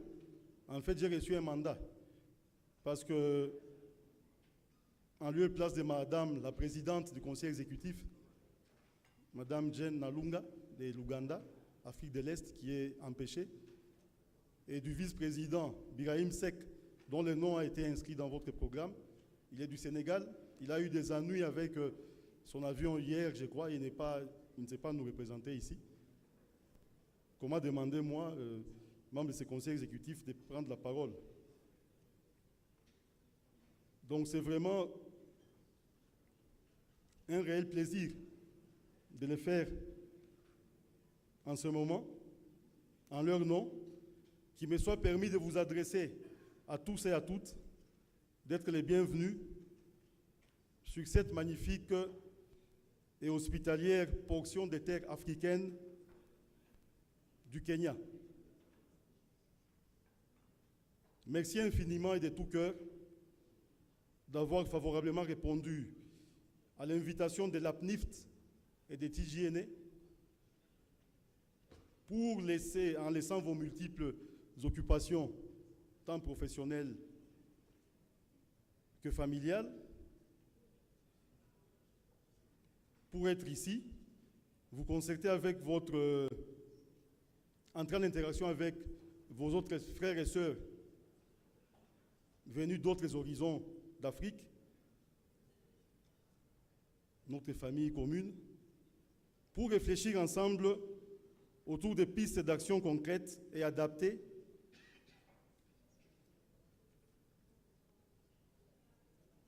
bien sûr à notre temps, à nos temps actuels, afin de proposer des voies de sortie pour notre mère commune, l'Afrique, de cette ornière du sous-développement générée par la persistance de l'injustice fiscale et des flux financiers illicites, et qui gangrène donc la misère, une misère artificielle de nos valeureux peuples qui n'en veulent plus et qui ne veulent plus continuer sur cette lancée. Ainsi donc, TGNA a donc un conseil exécutif qui est composé d'une façon égalitaire des membres provenant de toutes les 5 sous-régions de notre continent, l'Afrique du Nord, l'Afrique de l'Ouest, l'Afrique de l'Est, l'Afrique centrale et l'Afrique australe. Moi qui vous parle, je viens de la RDC, Congo-Kinshasa, donc je suis l'un des 2 représentants de l'Afrique centrale. Il y a aussi un frère camerounais, mais il n'est pas là avec nous. Je vous ai dit que la présidente était de l'Afrique de l'Est, de l'Ouganda, et le vice-président, il est de l'Afrique de l'Ouest du Sénégal. Donc c'est ça la composition paritaire de notre conseil exécutif, qui est élu. Il est l'émanation d'une assemblée générale qui comprend nos 44 pays membres. Donc TGNA a des membres nationaux dans 44 pays du continent africain. Donc nous ne sommes pas loin du compte avec la PNIFT. On a dit tantôt 46. Bon, on a dit 20 caucus qui fonctionnent effectivement. Mais chez nous, nous avons des membres effectifs dans 44 pays qui composent l'Assemblée générale. Et à ce jour, je crois, je n'ai pas prévu la projection d'une carte. Je crois que toutes les régions de notre continent sont couvertes. Toutes les sous-régions. Parce que la région, c'est le continent Afrique, mais toutes les sous-régions sont couvertes. Alors, dans son combat de contribuer à l'endiguement des flux financiers illicites, de contribuer à la justice fiscale, TGNA ne pouvait que soutenir les législateurs que vous êtes. Parce que c'est vous qui êtes les représentants légitimes des populations africaines, c'est vous qui votez les législations, c'est vous qui contrôlez l'action des gouvernements africains, dont vous possédez un pouvoir considérable dans l'élaboration des lois et le contrôle gouvernemental. De ces faits, l'APNIFT, qui est un programme phare de TGNA, qui est promu par TGNA, offre aux parlementaires africains une plateforme pour unir leurs efforts et établir une feuille de route panafricaine à l'échelle de tout notre continent afin de relever ces défis gigantesques des flux financiers illicites qui malheureusement continuent à réduire à néant, je dis bien continuent à réduire à néant tous les efforts fournis dans la lutte contre les inégalités, la pauvreté et les sous-développements en Afrique. Je pense que des prédécesseurs qui sont passés ici l'ont bien stigmatisé.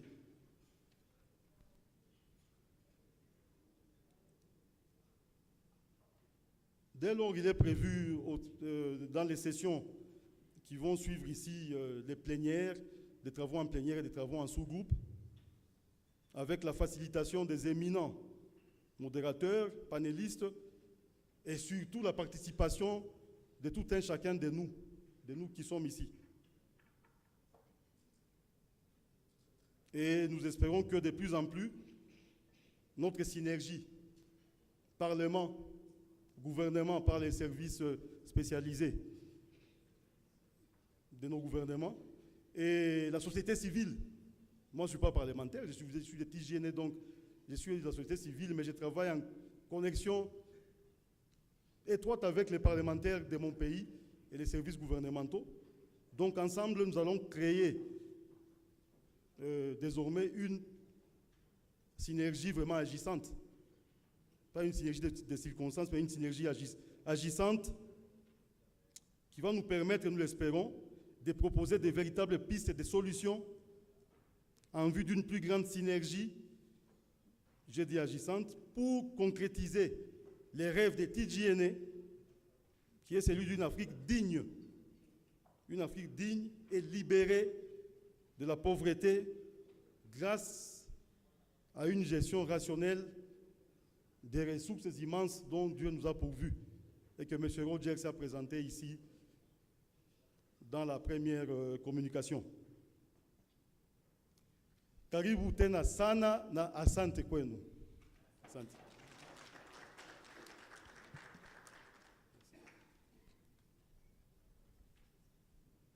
Asante sana pia, Jean-Paul.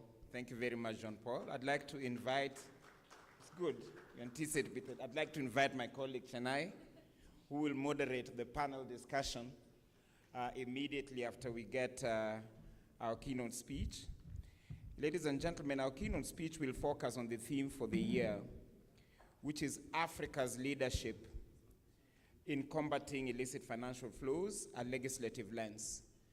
And this will be delivered to us by Dr. Patrick Nzana Olomo, who, as I said earlier, is the acting head of economic policy and sustainable development at ETIM, the Department of Economic Affairs, Trade, Tourism, Industry, and Minerals at the African Union Commission in Addis Ababa.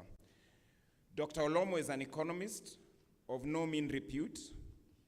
He has bachelor's and master's degrees in economics from Yaoundé II University.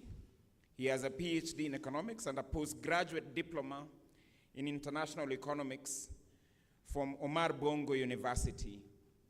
He has spent the last 10 years in policy at the African Union Commission. Before that, he consulted for ECAS, the Economic Community of Central African States, and also for the government of Gabon in its Ministry of Economy. And before that, he was a teacher. He lectured in economics and management, and he also consulted for the African Development Bank, AFDB as we call it, and also the United Nations Development Program, UNDP. So quite an illustrious career. Welcome, Doc.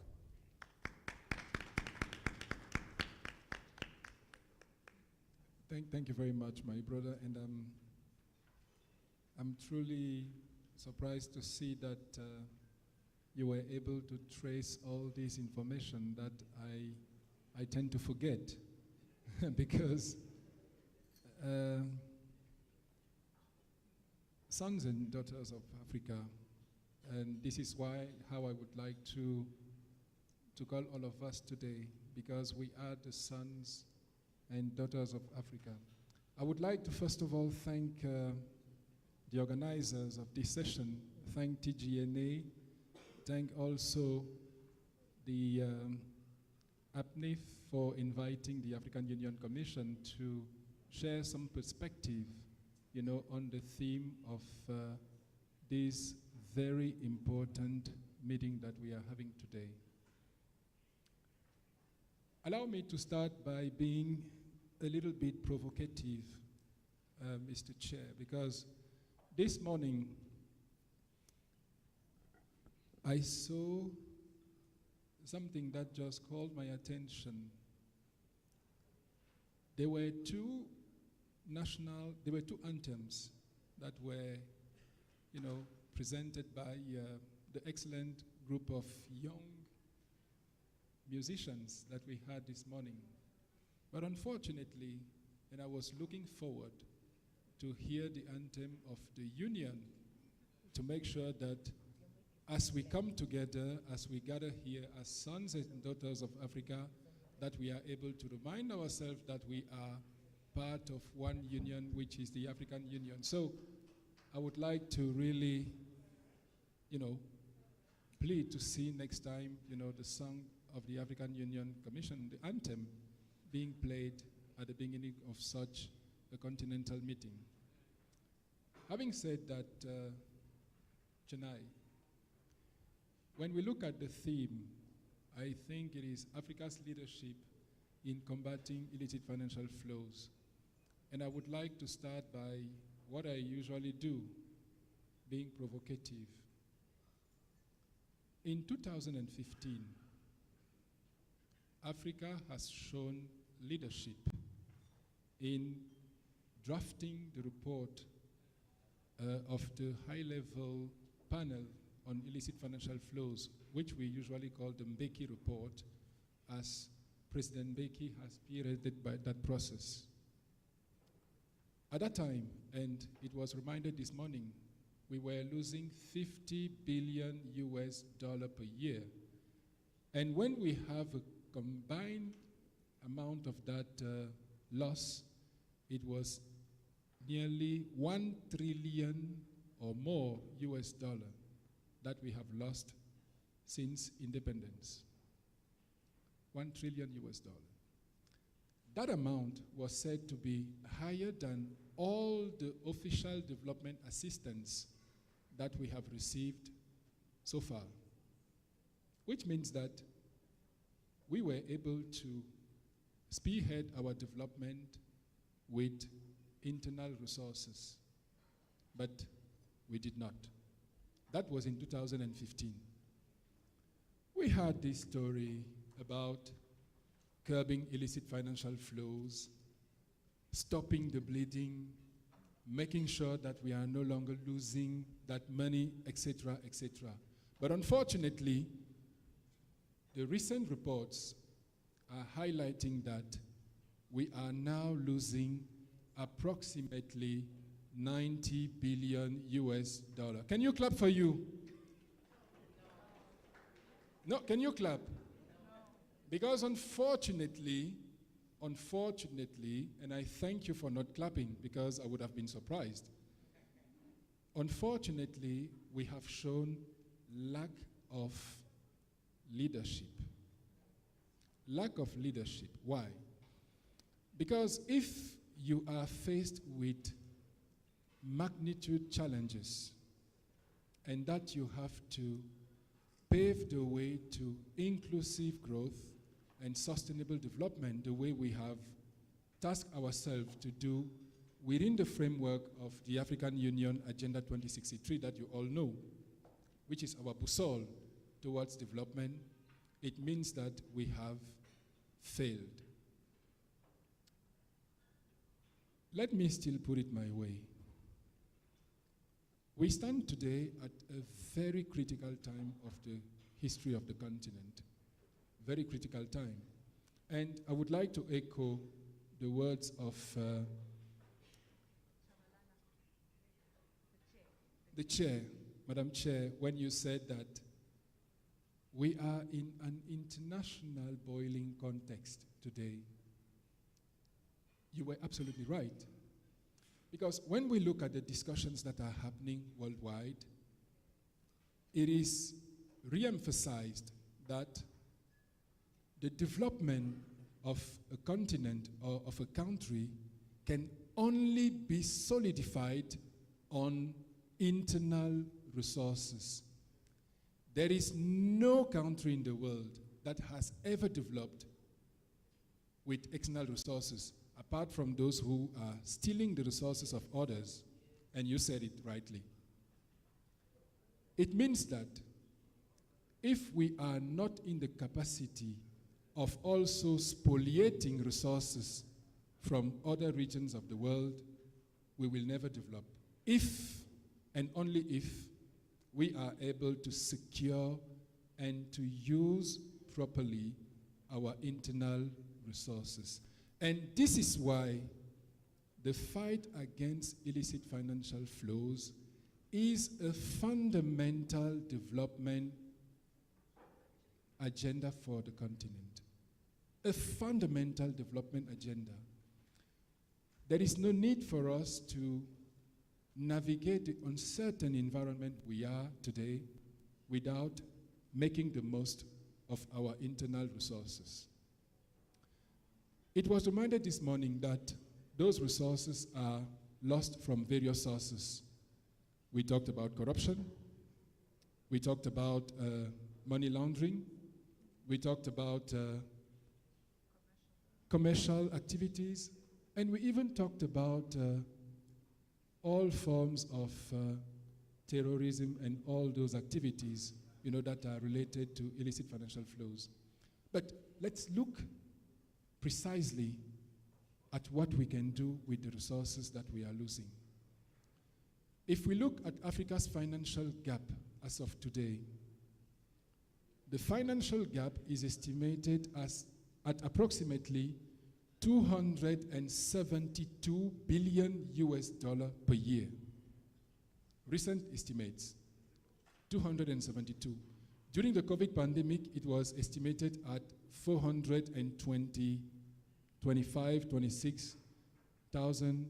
26 billion US dollar. So now we are faced with a challenge to make sure that we are able to secure 272 billion US dollars. Let's calculate. First, we are losing 90 billion US dollar in illicit financial flows. Now, also, since this morning we heard issues about, the advantages, the undue advantages that we are giving to multinationals in terms of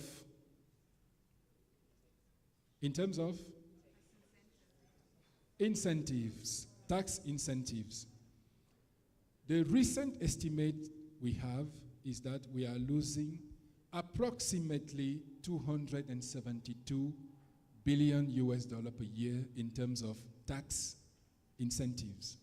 So if we calculate, you will see that we are already reaching an amount of 320 billion US dollar that we can secure if we just organize ourselves in a way that will allow us to take advantage of those resources.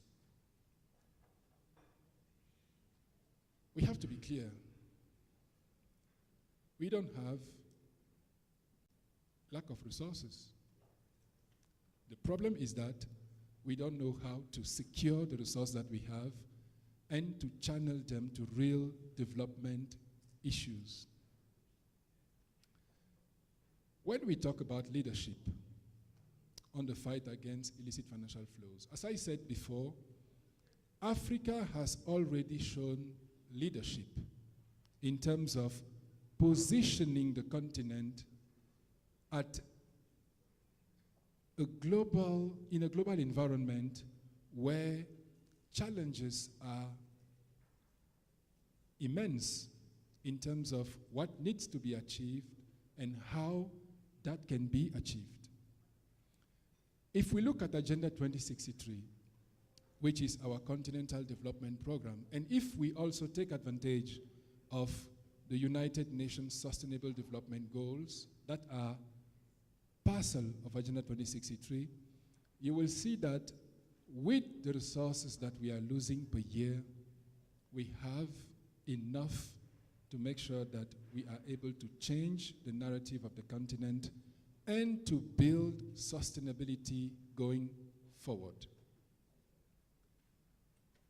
I would like now to focus on 4 key drivers that we have, because the fight against illicit financial flows certainly will allow us to have the resources, but we need to be mindful of the fact that there are drivers of growth that we need to work on to make sure that we reverse the trends that we see as of today. The first one was alluded this morning by the Deputy Speaker of the Parliament of Kenya when she said that integration is key. Integration is key. Why do I say that? I say it because when you look at our national countries, when you look at countries, Kenya alone cannot spearhead the fight against illicit financial flows and succeed. Cameroon alone cannot do the same. Same is the case of Nigeria, Liberia, and all the other countries. So there is need for us, first of all, to make sure that Africa is integrated. So regional integration in the fight against illicit financial flows. Why do I say that? Chennai, you remember the discussions that we are having on Africa speaking one voice in the global discussions. If we fail speaking the same voice in the fight against illicit financial flows, we will never get there. And when we talk about integration, one of the most successful achievement that we have been able to post in the last few years is the African Continental Free Trade Area, the AFCFTA. It was also alluded this morning. But to achieve the AFCFTA, in the Abuja Treaty, it is said that we need one fundamental shift. We need to produce what we are going to sell in the market. This speaks about the issue of productive transformation. We have to produce what we are using in the context of the AFCFTA. And the illicit financial flows that we are going to curb are going to allow us to focus on many of the bottlenecks that we see when we talk about the AFCFTA. The first is that we can build infrastructure. To build infrastructure in Africa, we have a financing gap of $100 billion per year, which is nearly equivalent to what we are losing in illicit financial flows. Do we agree that we have those resources? Okay, one. Two, if we look at the issue of industrialization, for Africa to industrialize, we need resources. Those resources, we can also get them in the fight against illicit financial flows if we are consistent in our actions. As I said, we are not only looking at illicit financial flows per se, we also look at tax incentives that needs to be reversed to make sure that we secure those resources. Three, in that context, you have certainly heard about the skills mismatch, the issues that we are having in terms of skills. Chennai, you know it. When we go in a negotiation, how many of us even understand what we are talking about? People don't understand. If we start talking about tax issues now, I am sure in this room, just few people will be able to understand what we are talking about. And yet, you are going to negotiate with people who are building on your weaknesses. So let's invest in human capital to make sure that by the next decade, that we are able to produce the skills that we need in terms of tax administrators that understands the dynamics of illicit financial flows, that we are able also to build the skills for statisticians to be able to track illicit financial flows from wherever they are. Let me tell you a funny story. We had a meeting recently with, I will not name the person, with a very high level person. And I was saying, okay, we have lost trillions of US dollars on illicit financial flows. And we know where the money is. We know where the money is located. So, the key question we were asking was, how can we make sure that that money comes back to Africa? And it speaks to the issue of the common African position on asset recovery. Do you know the response that was given to me? They said, no, we can't talk about repatriation of those stolen assets now.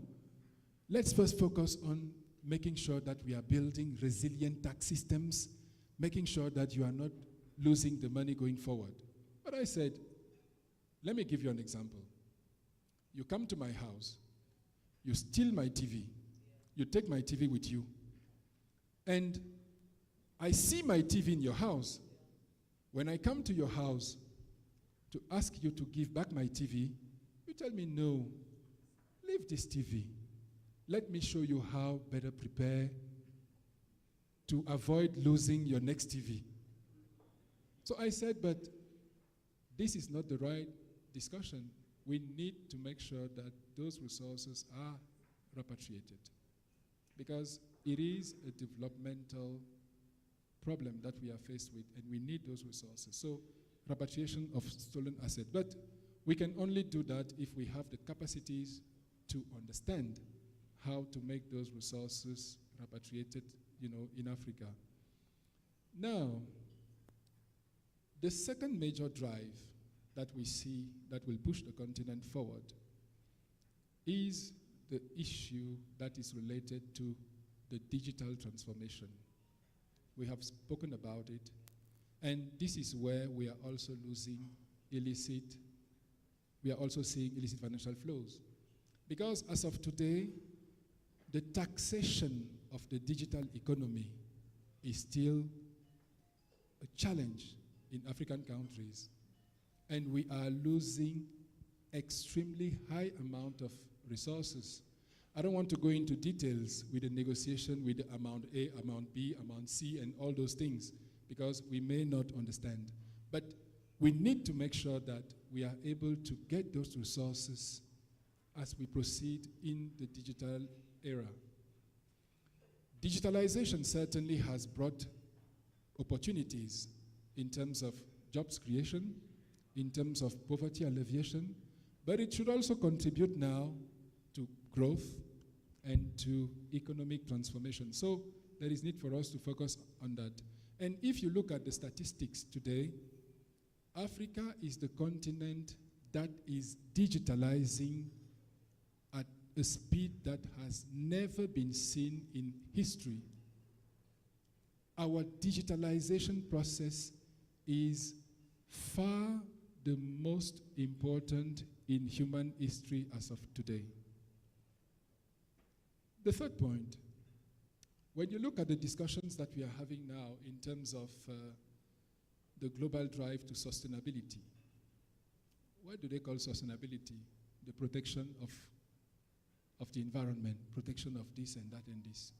What they don't tell you is that with only 3% of contribution to the global greenhouse gas emission, Africa has nothing to do and has nothing to contribute in terms of managing climate change and all those. But yet we are suffering from that. We need to make sure that as we stand together, we are able to get resources from those who are destroying the environment and destroying the world, because they have to contribute. And commitments were made to say that per year we will receive $100 billion US. That never a country has ever seen. Because as of today, we have only received nearly 2.7% of the amount that is supposed to be provided annually. How can that be? So the taxation of sustainability also will matter when we talk about, the fight against illicit financial flows, because we are losing money. We are losing money. If you look at the Congo Basin as of today, the Congo Basin is the only forest in the world that is still maintaining the environment clean and that is providing, relief towards climate. So how can we ignore those resources? They have to be paid to Africa. And if we stand together in the discussion on climate financing, we will certainly get, the resource that we need to transform our economies. Lastly, when you look at the investment landscape today, when we talk about investments, you will see that with the support of the actions that we are undertaking here, there is a shift of mindset towards investment in Africa, because we are no longer looked upon as, a reservoir of mineral resources or natural resources. And we should be mindful of the fact that all the strategic resources of the world are in Africa. And one of those strategic resources is human resources. Let me give you an example. You have a population of 1.3 billion people today. 1.3 billion. That's the population of China alone. But when we look at statistics and when we calculate, we will be 2.7 billion people in 2 decades of now. So we will be 2.7 billion people.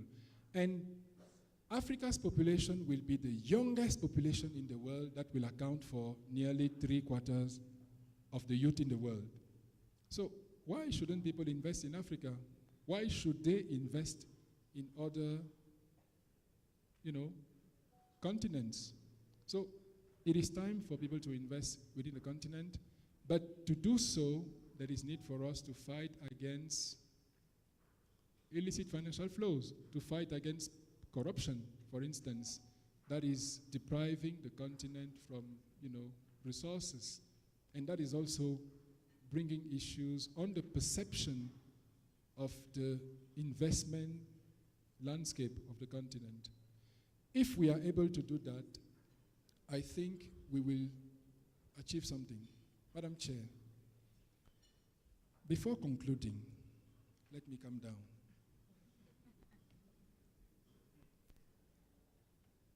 Why did we accept to come to this meeting to talk to parliamentarians? We accepted because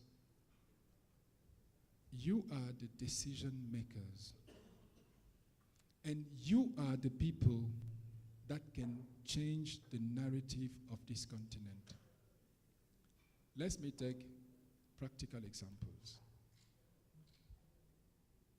The Deputy Speaker of Kenya spoke about the African Central Bank. She said, we are not able to implement that,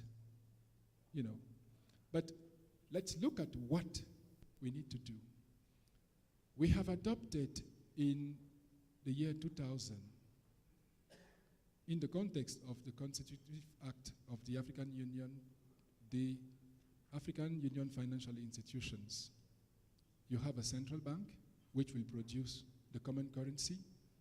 You have the monetary fund that will work on the issues of financial stability and also provide relief to countries when they are faced with challenges such as COVID, climate, or the others.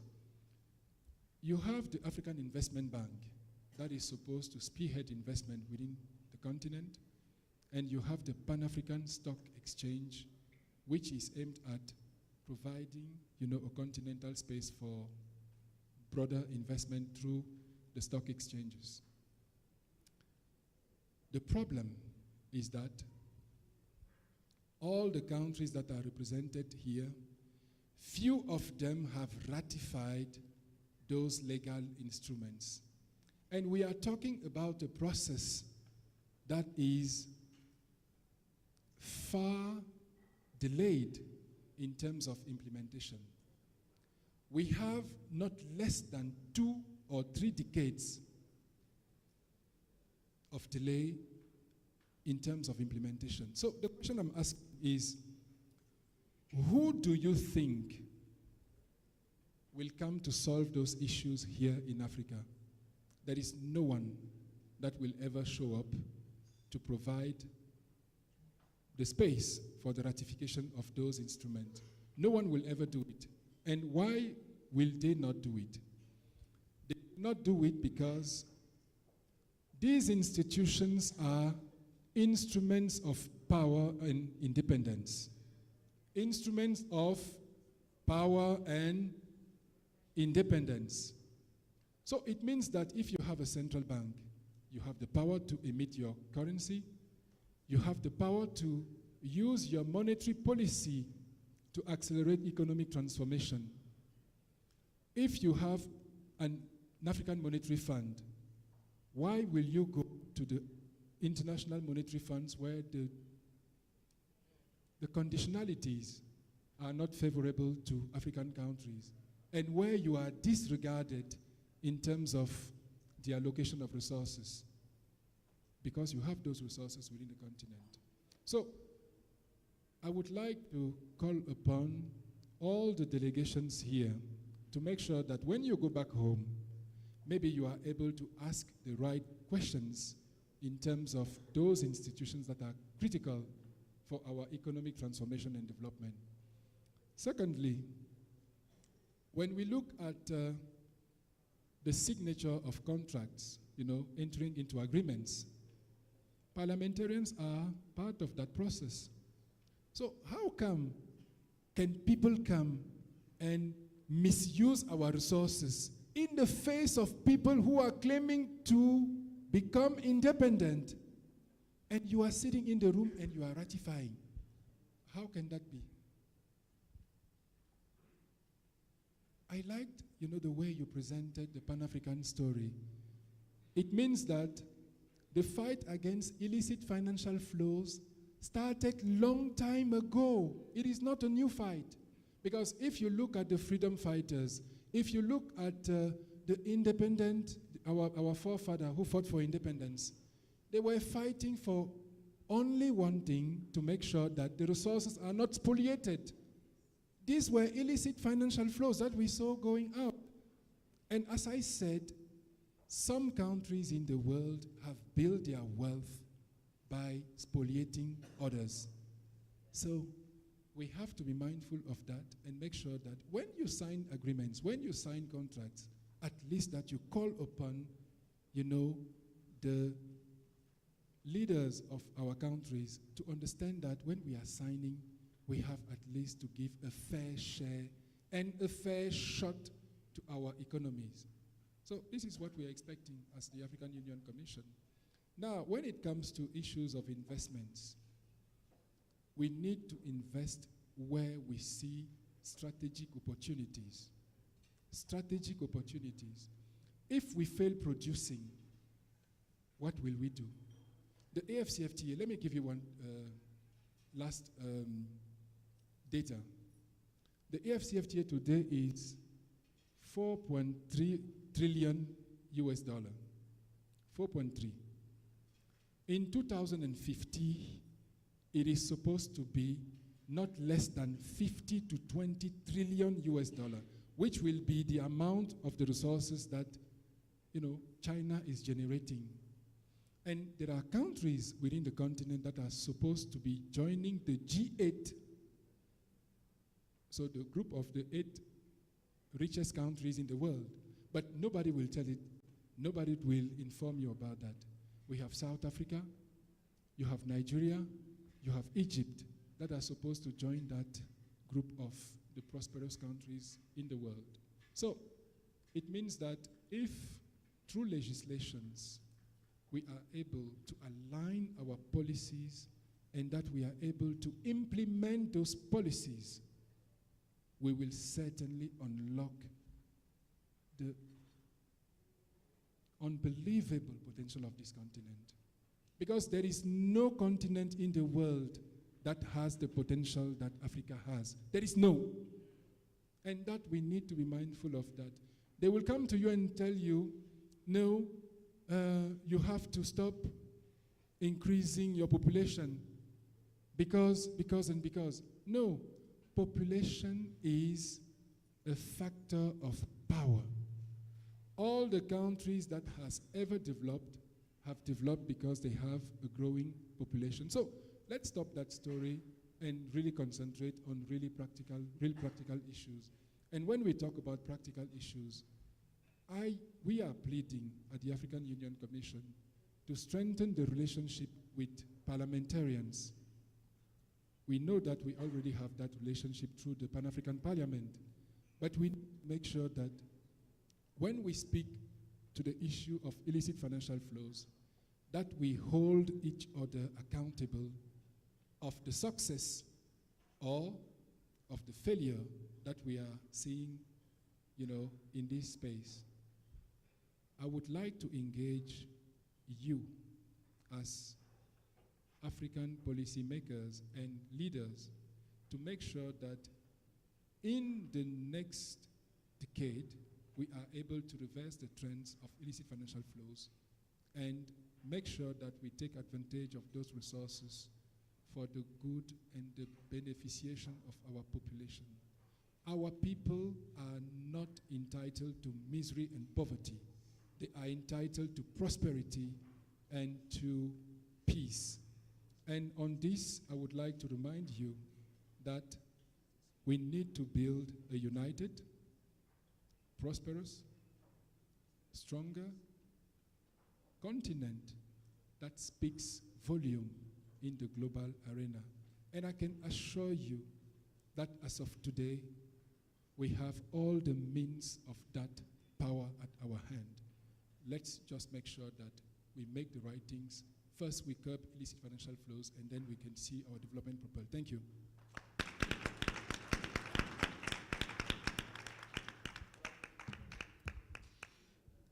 Thank you so much, Dr. Patrick. I think one more round of applause. Long live the AU. That is what my chair is saying. I think, Dr. Patrick, it's always such a pleasure to have you in these spaces because you're able to really help us drum down on the importance of these conversations and on the importance for all of us collectively to come together as we're looking to address these issues of illicit financial flows. You began your speech by asking us to be self-reflective. You said, we began as a leader in this conversation of illicit financial flows when we were able to put a number to how much we are losing as a result of the report that was published by His Excellency, 50 billion. And in 2015, it was groundbreaking. There is no other continent that has a document that speaks solely to this issue of illicit financial flows and has estimates. And so way back then, we were recognized in this role. But when you take a look at how far we have progressed since then, I think what Dr. Patrick made us do was quite a sobering, introspective act. We've seen an increase in illicit financial flows where we've actually almost doubled. And so what does that mean? It means we actually need to put into place the actions that we determined way back in 2015 as necessary to curb illicit financial flows because we haven't done that yet. And then when Dr. Patrick concluded, he flagged that it is members of parliament that have such a crucial role to play in helping us address this. When it comes to tax incentives, these agreements are ratified in our national assemblies. We're not asking the right questions. We're not holding our executives to account. We have that power.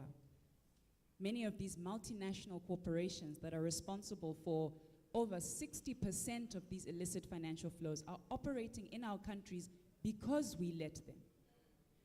And so the reason for this meeting is for us to start thinking about what do we need to actually do in order for the potential that we have to become actualized. And so to help us unpack what was just shared in our keynote, we have a panel from diverse backgrounds. So on my immediate right, we have Ms. Evelyn Mwendo, who's with Tax Justice Network Africa. On her right, we then have Mr. Babatunde, who is with the West African Tax Administration Forum, the revenue authorities that often are the implementers of the decisions that we are taking. And then on his immediate right, we then have Honorable Lubega, who sits on the AfroPac committee as the chair. AfroPac is an incredible forum that brings together leaders of public accounts committees to discuss various issues, but we saw them as an important partner for us to think through how to tackle specifically this issue of illicit financial flows.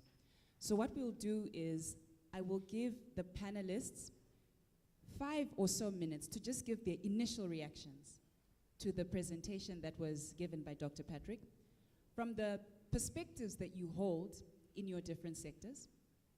And then after that, we will open it up to the plenary so that we can collectively have a conversation where we can speak to what was elicited as a result of the keynote, but also I think it's important that we also be forward-thinking, right? So what are we thinking can we start to do as we address this larger issue of illicit financial flows? So, Evelyn, I'm going to start with you because you have the fortune or misfortune of being on my immediate right. Just some of your key thoughts in terms of what was reflected. Thank you very much, Chennai. I'm very humbled to be part of this highly esteemed panel. So there were very many important things that were said, but because I have 5 minutes, I'll try as much as possible to be brief. The high-level panel report of 2015 was mentioned, and this is a very critical document that I think most people in the room know about, or what we normally call the Honorable Thabo Mbeki report. And this is a document which essentially provided context to the problem of illicit financial flows and provided us with actual numbers. And as has been observed, these numbers have doubled. This report also included several recommendations that were provided within it. And some of you know some of those recommendations, such as, for instance, increasing tax transparency, addressing the issue of tax incentives governance, and amongst others. And I could spend my time here going through all those recommendations, but I'll keep it very brief. As much as we have those recommendations, and as much as we've been trying to actualize them and implement them, as long as there is no political will to do so, then they'll still remain in paper, just very pretty recommendations. I hope we're on the same page, honorable members, that political will is very, very critical to addressing and combating illicit financial flows in this continent. As has been mentioned, you are the decision makers at the end of the day. Your legislative functions include ratifying those agreements, and some of them are harmful agreements, so mineral development agreements, product sharing contracts, all of that. We need to increase parliamentary involvement in them, and we need to increase access to them, and we need to enhance contract disclosure, especially with regard to natural resources in our continent. As has been mentioned, we're moving into the stage where there'll be an even higher demand of our resources in this continent because of what we're calling the just energy transition, where critical mineral resources are actually here. The DRC is, you are the country that is blessed with most of these resources. But are we in a position as parliamentarians to ensure that at the end of the day, we aren't repeating the mistakes of the past, where we entered into harmful contracts and we did not pay as much attention to the fiscal terms, which ended up impeding our tax sovereignty? So that's something that I think is very, very critical. The other thing that was mentioned was the AfCFTA, or allow me to say it in full, the African Continental Free Trade Area. It's quite a mouthful. We keep talking about creating a free trade area, but I think sometimes we also forget that trade and investment go hand in hand together. As we're talking about becoming a free trade area, we also have to think of becoming a single investment area. And the thing is, amongst regional economic communities, that has never been achieved as much. And the reason for that is that, unfortunately, as African countries at individual level, we are in competition with each other. And that's why we keep having, tax competition, where we're increasingly giving more and more concessions away to foreign investors, and we end up losing out, and it ends up being to the detriment of all of us, and it ends up creating a phenomenon that we call the race to the bottom. So also, as we go back to our countries and we think of improving our domestic resource mobilization efforts, as well as addressing illicit financial flows, especially in line with issues of tax incentives, I think it's very important that we start thinking regionally rather than merely nationalistically. And I will say, in Africa and at REC level, at Regional Economic Community, we have great provisions for it. We have within the SADC protocol on finance and investment provisions to address this. The EAC has this, ECOWAS has this, and the Central African region, of course, also has this. However, as I mentioned before, as much as we may have great policies, if there is no political will, then they end up just being pretty words on paper that are never actualized and are never implemented. So I think as we go back, we need to think of actioning on what is already there, on the great frameworks that we already have. We have the African mining vision, and now we need to start moving into how we are going to ensure that the exploitation of the critical minerals as we move towards a just energy transition is to the benefit of us rather than to our detriment. So I think those are the things that not us, but as the honorable parliamentarians within this room, we need to start thinking about. Because we can provide data, we can provide statistics, we can provide the latest data, we can do all this, but as long as the political then we'll remain stagnant in this fight against illicit financial flows. So I hope I've met the 5 minutes. You have. Thank you, Evelyn. A round of applause. I think, Evelyn, you make such an important point. Many of these documents we already have, right? It's the actualization. And maybe just to flag honorable members, tomorrow we'll be having, you'll have seen in your programs, different breakaway sections where we will actually start to go deep into some of these issues. And so we do have one breakaway section that's just going to be focused on the extractive sector. And something that as TGNA we've been working to develop is a toolkit that we hope would be of use to yourselves to help you understand the types of questions and things you should be looking out for, even as, for example, you're trying to increase the resource mobilization efforts, particularly from that sector. So now I'm going to head over to Mr. Babatunde, who is from the West Africa Tax Administration Forum. Tax administrations have such an important role to play here. What are some of your thoughts with regards to what was shared previously? Okay, thank you. TGNA, thank you for bringing me here. I'm so delighted to meet very important people. And can you hear me better? Yeah. Okay. So parliamentarians are very dear to us at tax administrations. I will be speaking from the perspective of a tax administrator. And the basis of taxation, it stands on 3 tripods. You have the tax law, the tax policy, and then tax administration. And when we look at parliamentarian, the main tripod is law. Parliamentarian has the statutory responsibility of making sure that we have good tax laws. If you don't have appropriate tax laws, you can't collect the taxes. For us in West Africa as tax administrators, we understand that very well. And that is why we've started a process of engagement with parliamentarians. Right now, we collaborate with the ECOWAS Commission based on the finding of the publication of the Lekki panel. We decided it's about time to walk the talk. Let's segment. Who are the ones we need to talk with? who are the ones we need to work with. As tax administration, we cannot afford to work alone. And as countries, also, we cannot afford to work alone.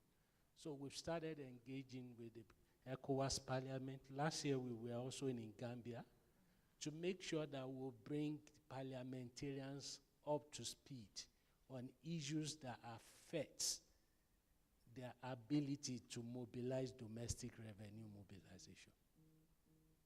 It's important that parliamentarians join hands with tax administration and the Minister of Finance. Very important. Because the major driver of every country, continent, is the revenue that lies within your territory. Very important that we have your collaboration, and we have been providing that information, and it's good I'm here. And with what I'm hearing here, it's a good sign that we're on the right path, but we still have to do more. And then quickly, what do we expect? Because I'm speaking as a tax administrator. What do we expect to see from parliamentarians? We expect parliamentarians to begin to strengthen the frameworks that give them the power to play their role as oversight function in key area, public finance management, and the issue of fiscal policy and law. Very important, because as citizens, we'll be glad to know what is being done with tax money. That also increases their tax morale. That's also increased their participation in supporting government policy. From where I come from, there's a proverb that says, aligns with that English proverb, charity must start from home.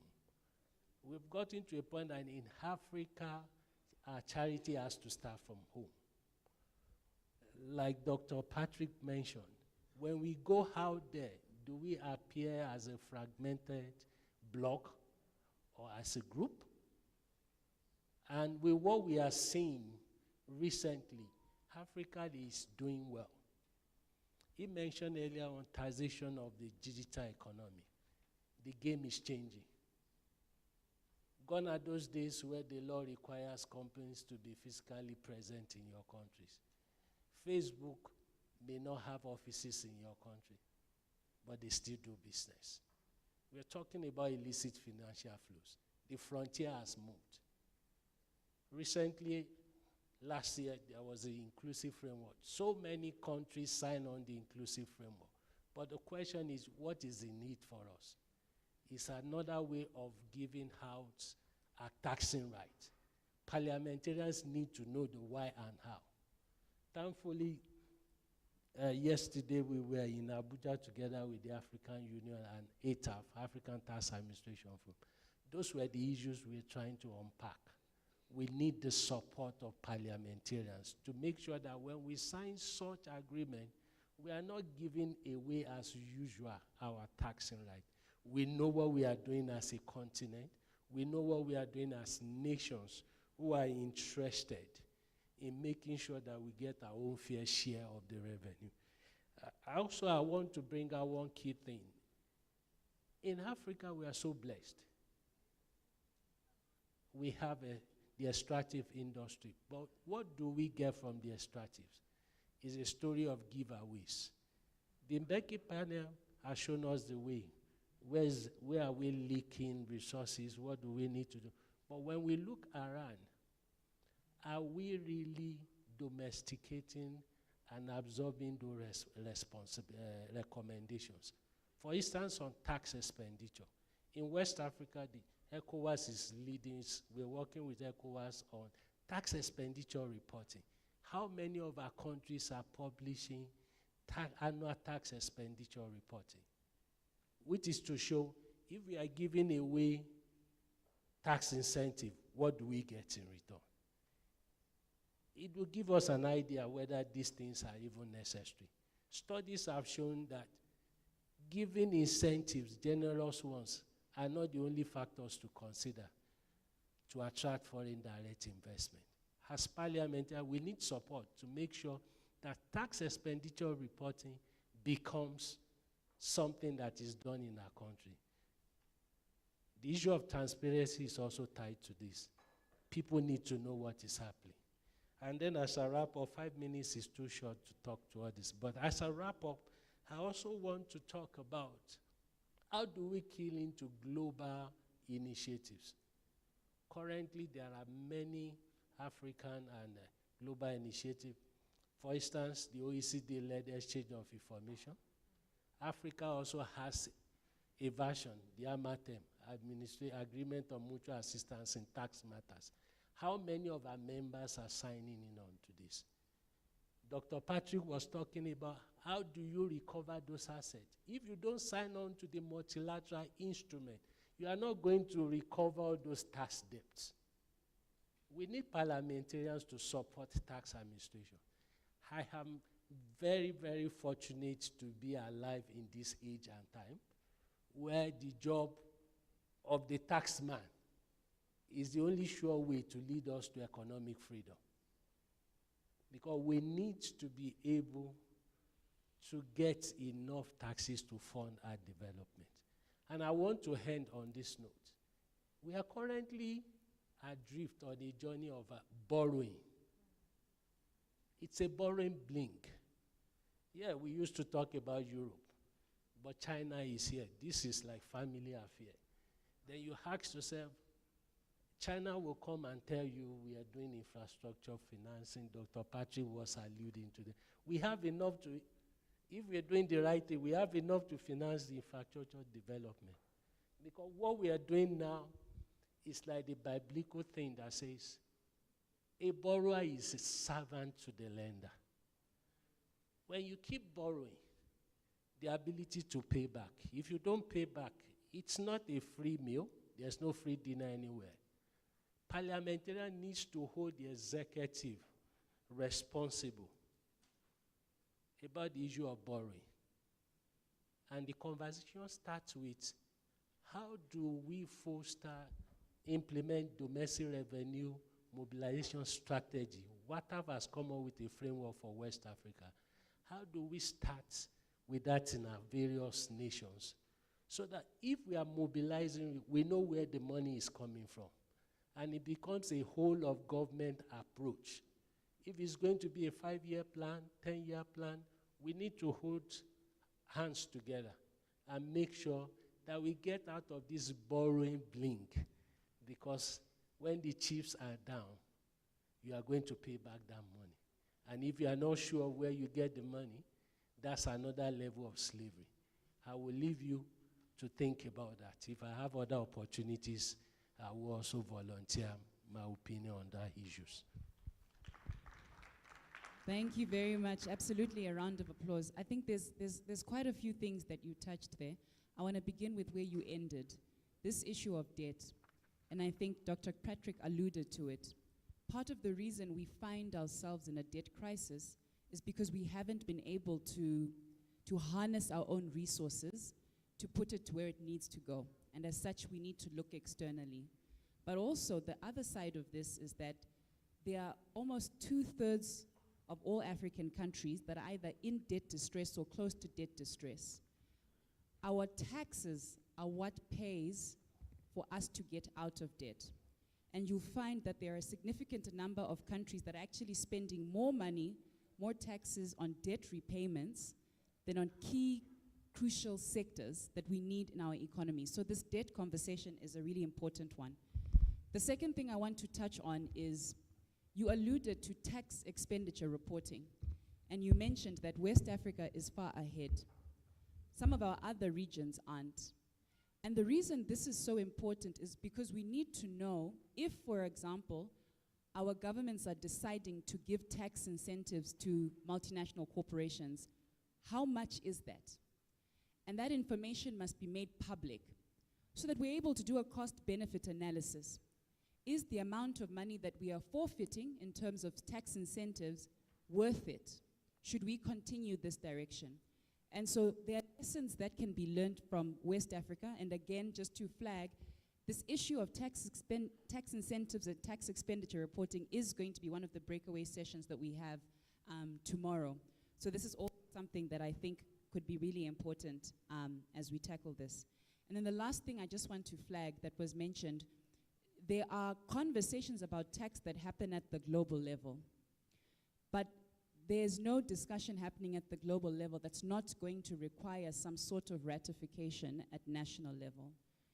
And it's so important to know the power that as members of parliament you have to either bind us or not to conversations that could potentially be harmful for African countries.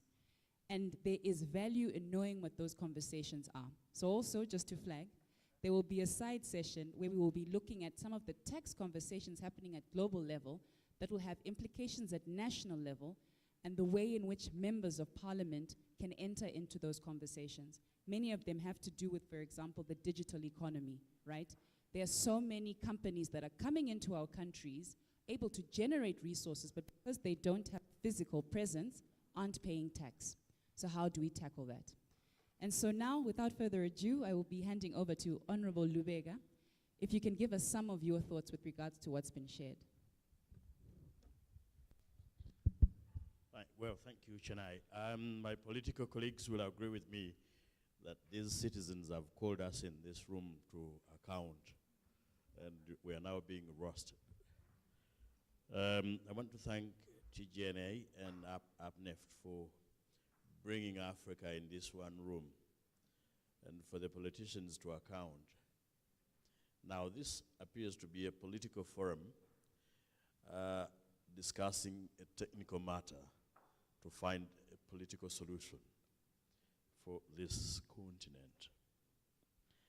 I want to start with the point made by Rogers at the beginning, that this is a war of sovereignty. But beyond sovereignty, I want to tell you, it's a war of survival. We either undertake this war with all the tenacity that it requires, or we perish. And when we perish, we will leave no trace or mark of having been on the face of the earth. First, you need to address the components of illicit financial flows. You're talking about corruption, you're talking about criminality, terrorism, money laundering, and you can sum it into one thing called hemorrhage. I have stated, I think I was in South Africa attending a SADCOPAC conference, and I told you that the hemorrhage to which our resources have been subjected will clear the earth of anything called Africa in the next 50 to 100 years if we are not careful. And we have two battle fronts we're dealing with. The first is to battle with ourselves as the primary enemy, and then the external one. I mean, you're talking, Chennai, about tax incentives. How do we get to these tax incentives? I think she was more polished when she talked about national gratification. Actually, we're talking about individual gratification. That before these people come to Parliament for tax waivers and incentives of all manner of sorts, they have actually negotiated individual cuts. And we must face it.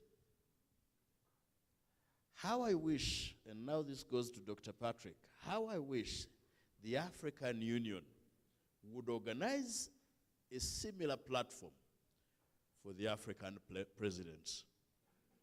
Before you come to the politicians, to the MPs, I wish you could organize a platform for the African presidents. These are the people who come to Parliament and force these incentives onto us in Parliament. And now, the problem lies with what Dr. Shabalala mentioned. We get married to our political parties. We fall in love with our political parties more than the country, more than the black race. if we stopped this vice of getting married and falling in romantic love with our parties, I can tell you we would solve our problems within the next 10 to 20 years. Tell me, if you give tax waivers to the biggest multinational company in your country, what do you get in return? Zero, for the following reasons. You will not collect taxes. Number two, you will not employ your citizens. Do you know why? Because they'll tell you the citizens don't have the skills. And number three, you will not have the money because you will not restrict these people from taking out the profits they have generated from your country. So apart from a magnificent building constructed along a main highway, what will the country have? And meanwhile, the resources have gone. We've got to recognize our position. Actually, our position as Africa is a superior position. Because who needs more, the other? The person coming to the so-called investor or the owner of the resources? The investor wants your resources more than you need him or her. And if you stuck your guns and said, this one, no, they will still come. Who competes more than the other? Are we competing for investors or investors are competing for resources? Do they have their resources? Anyway, they don't have the resources they're coming for. But tell me, explain to me. Just give me one reason, not five. Why should we be told in the year 2023 that we do not have the skills? Where did these people learn from? Especially when they don't have the resources. They learned on our own resources.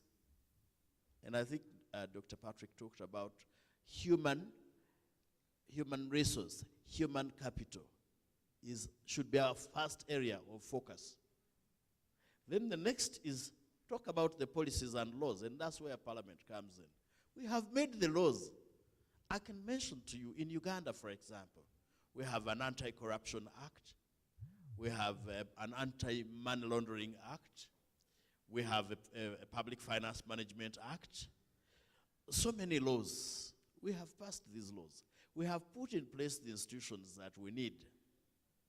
Where is the problem? Political will. My sister has just mentioned it. And why? Because as the country fights a war of survival and existence, the politicians on top are also fighting a war of personal existence. And this is the vice that we must battle with. You know, I've been disadvantaged because I'm representing the politicians that have been brought here for roasting, that I have 5 minutes. Now, we cannot do or undertake all the solutions that we're talking about unless we're united. If I had Dr. Shabalala's voice, I would say, Africa, unite.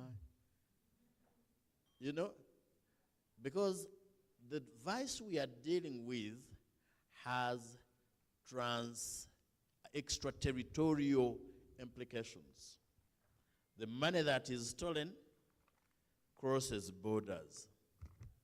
So we must have a framework as a continent first of recovery of these assets and repatriation of the assets. And that's why I agree with Patrick when he says, how do you want me to start strategizing with the thief on how to prevent the next theft without addressing the first theft? The recovery, we even have the laws, by the way, in Uganda at least, of asset recovery. Not so? We have the laws across this continent. But who are you recovering from? The person you're recovering from is the person holding the stolen asset, is the person who has extradited the resources. Go to Switzerland, for example, today, and you want the money refunded and taken back to country X. I won't mention your countries, lest I raise some diplomatic issues. But they want to return the money to who? The person who stole the money is still in power. He will simply do one thing. Say, okay, you transfer the money back. They transfer it back, and he will transfer it to the next country. So, colleagues, yes, I like the idea of finance reporting centers. You're talking about the Kigali arrangement, to see. But then, who are you reporting to? So we need to go back and have an introspection. And I want to accept the responsibility placed onto Parliament. As AfroPac, as Chennai introduced us, we do oversight. But we do post-mortem. Parliamentarians know. After the hemorrhage, that's when we come in. And when we come in, we make recommendations. Is it not, Cindy or Honorable Undo?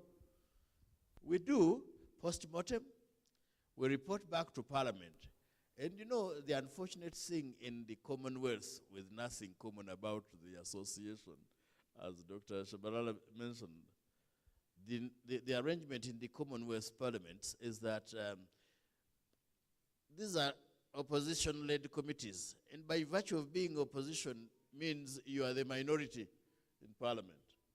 And because your majority brethren are not even married but buried into their parties, you will make these recommendations, you send them to the same executive, and the same executive is the executive of our suspects.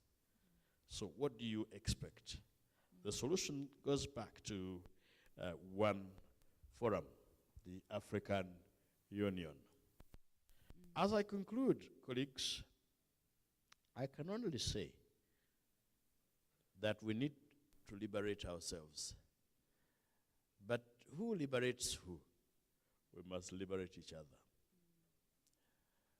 Liberating each other means the Parliament must liberate the executive from itself. And the people themselves, by the way, very soon we may lose the grip. If you look at the wave of regime change, especially in Africa, the people are going to overthrow us. Because when the people rise up and overrun government, they want to establish a government without a parliament. Because they look at us in parliament as the privileged class at their expense. And that is where the militaries in Africa take advantage and say, these politicians have failed us. Overthrow them. After overthrowing them, establish what they will call a government of the people. So for my colleagues in parliaments across Africa, who think that by remaining in bed with the executive because it is your political party, you're saving your job of remaining a member of parliament as if you are born to be a member of parliament, you're actually risking the very job. Before you risk your position, you're risking the very job, because Africans will come, take over that government, abolish parliament, and they say, let's try to run without parliament. So let us protect ourselves, including against ourselves. You can talk about infrastructure. Can you give me one reason, not two, again, why in Africa we do not have oil experts, yet we have oil? We do not have mining experts, and the experts are coming from wherever where they have no minerals. I will conclude by inviting you, colleagues, to sign up for AfroPac so that we could develop common modalities, a common arrangement of carrying out of oversight over the existing executives, at least before we cross into government. I want to thank you very much. Thank you very much. A round of applause. And I think, Honorable, there's two things. I think the first is that you've brought us back to why we are here. People. If we are not doing work that is people-centered, people-driven, then why are we in these positions? They must ideally be for whom we are in these positions. And I think the other part that is particularly important that you mentioned is that it is an indictment. That the experts in the sectors that are in our economies come from countries where you won't find the mines, where you won't find the oil. What does that mean? And I think that's also something we need to be thinking about. On that point, I'm not sure if there's an issue with my mic. Perhaps if somebody can help. Hello? Okay. So we're now going to open it up for questions and comments. We have 30 minutes, just to flag, between now and lunch.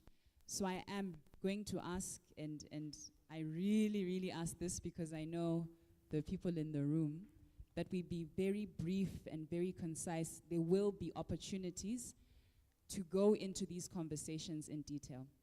So I will request that you spend about 30 seconds or so, just so that we can get as many people to respond before we break, and then give the panelists as well as Dr. Patrick an opportunity to respond.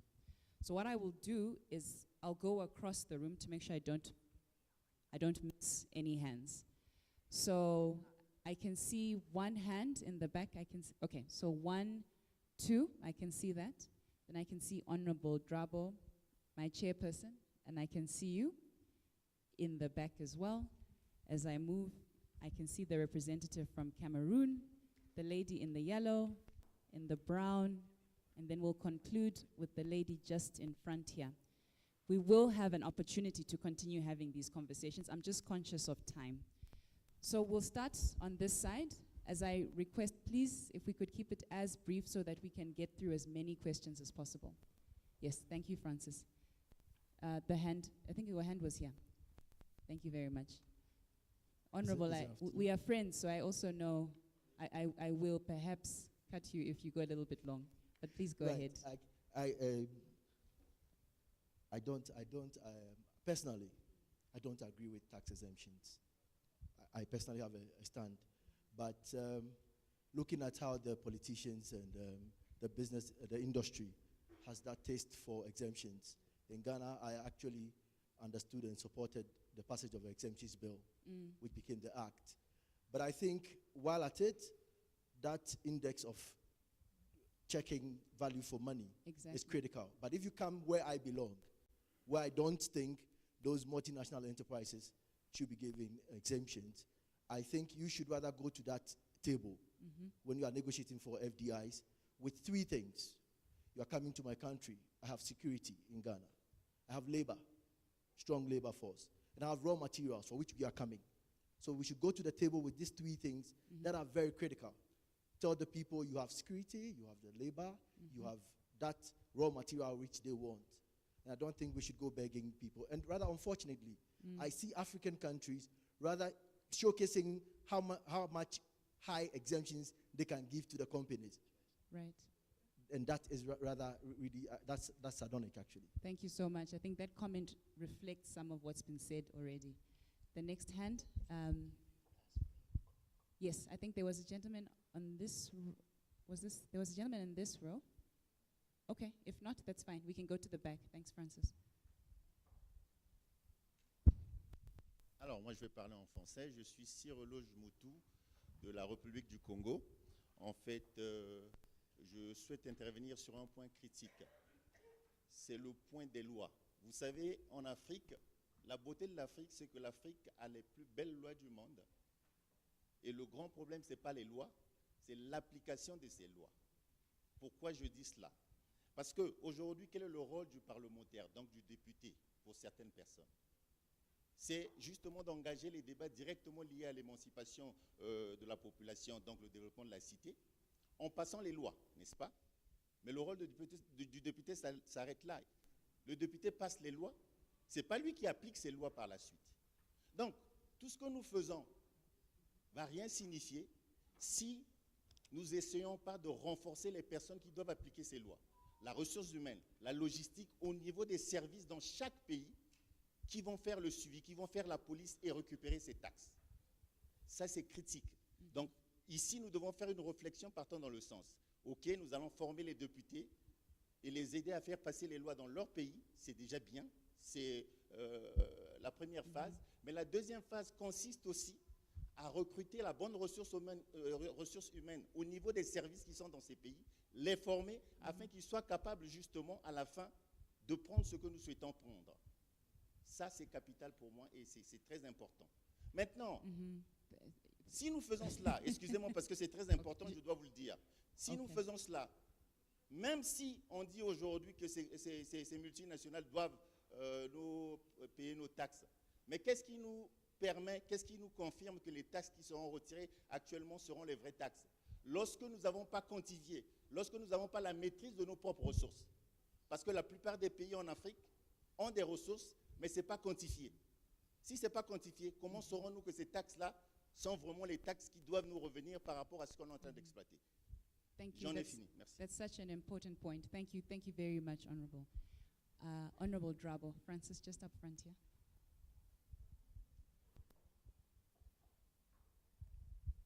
Merci, Madame la modératrice. Je suis Joséphine Drabo du Burkina Faso et en même temps présidente du caucus régional de l'Afrique de l'Ouest.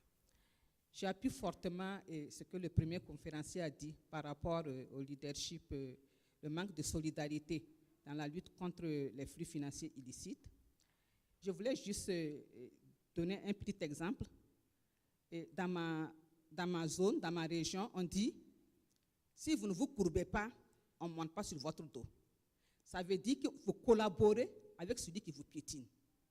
Donc, nous avons une forte responsabilité que nous devons reconnaître. Et l'exemple que je voulais donner, à une assemblée générale de l'Union africaine, Thomas Sankara avait invité ses pairs à ne pas payer la dette.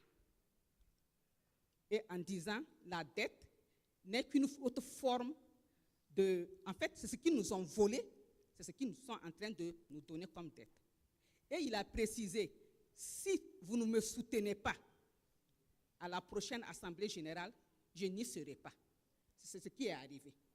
Nous avons manqué de solidarité et nous manquons toujours de solidarité. C'est des Africains qui combattent les flux financiers illicites, mais c'est des Africains qui permettent aussi qu'il y ait flux financiers illicites. Je voulais vraiment merci à celui qui vient de passer, parce que je me posais toujours la question, nous ratifions, le Parlement est devenu une boîte pour ratifier, on ratifie à n'en pas finir. Pourquoi il n'y a pas d'impact? Donc je me posais toujours la question, est-ce que dans la chaîne de combat, il ne manque pas un maillon que nous n'avons pas encore identifié? Parce que ça fait mal aux parlementaires de travailler, de ratifier et de voir qu'il n'y a pas d'impact. Ça fait mal pour nous. Et merci à celui qui a parlé de push. Je m'y connais. Merci beaucoup.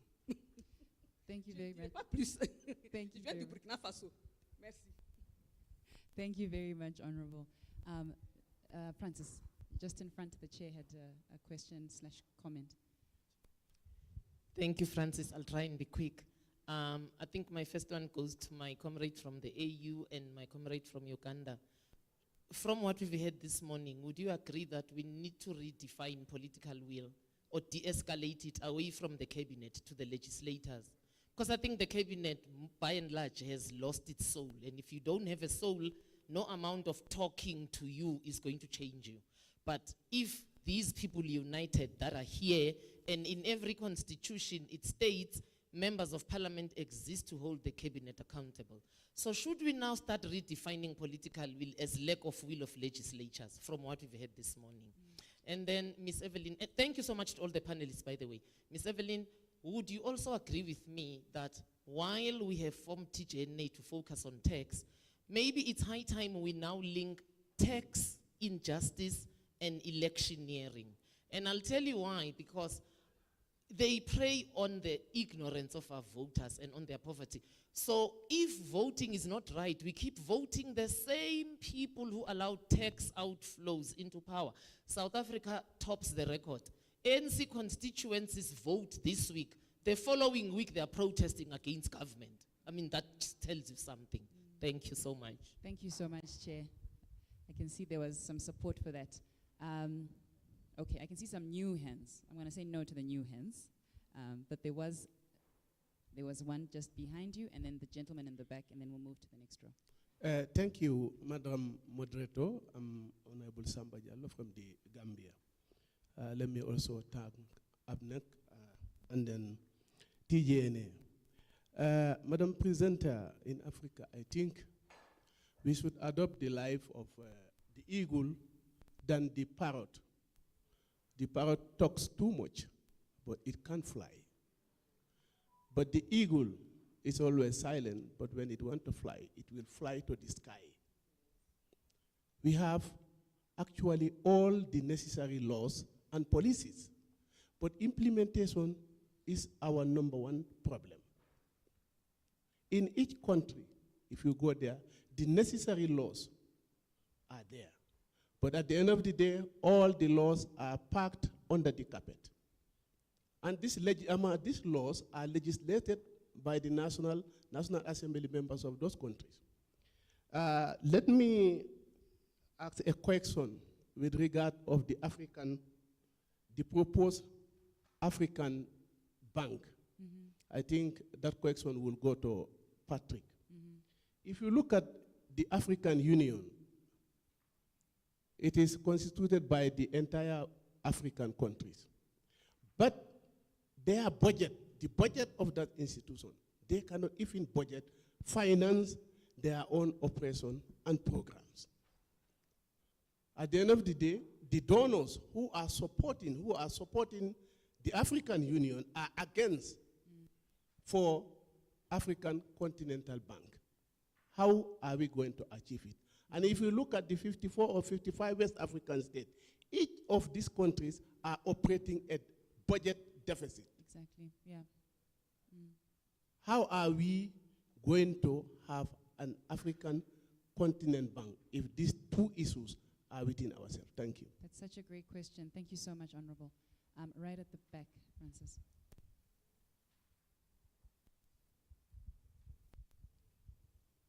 Boa tarde a todos. Eu sou angolano, vou falar na minha língua portuguesa. Eu sou o deputado Abel Xavier Lubota. Eu tenho 3 preocupações. A primeira é um ponto de ordem. A segunda é uma preocupação, quase pergunta ao Dr. Patrick. Espero que estou me lembrando muito bem do nome. E a terceira questão seria uma recomendação. Mas vou fazer rápido.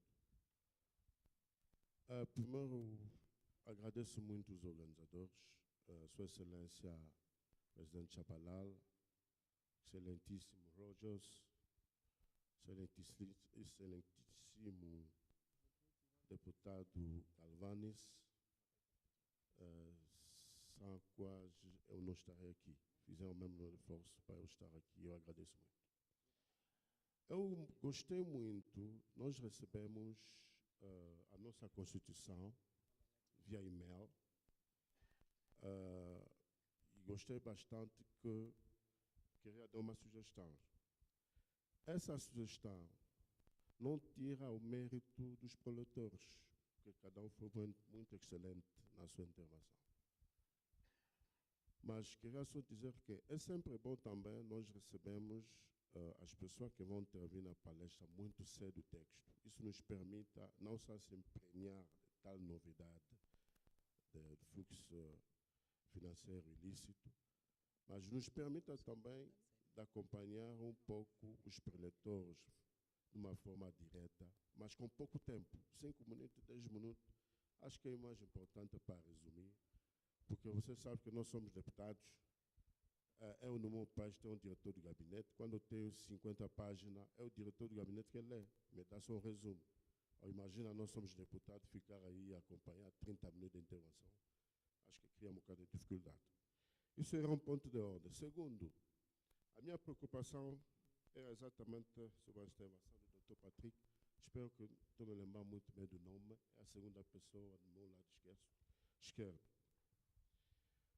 No início, o Dr. Patrick dizia que são 4 elementos que podem nos ajudar a lutar e, sobretudo, a recuperar o dinheiro roubado da África.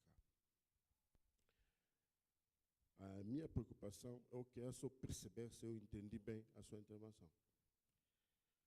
A primeira questão era a integração. E ali aproveito saber, quando o Dr. Patrick está se referindo à integração,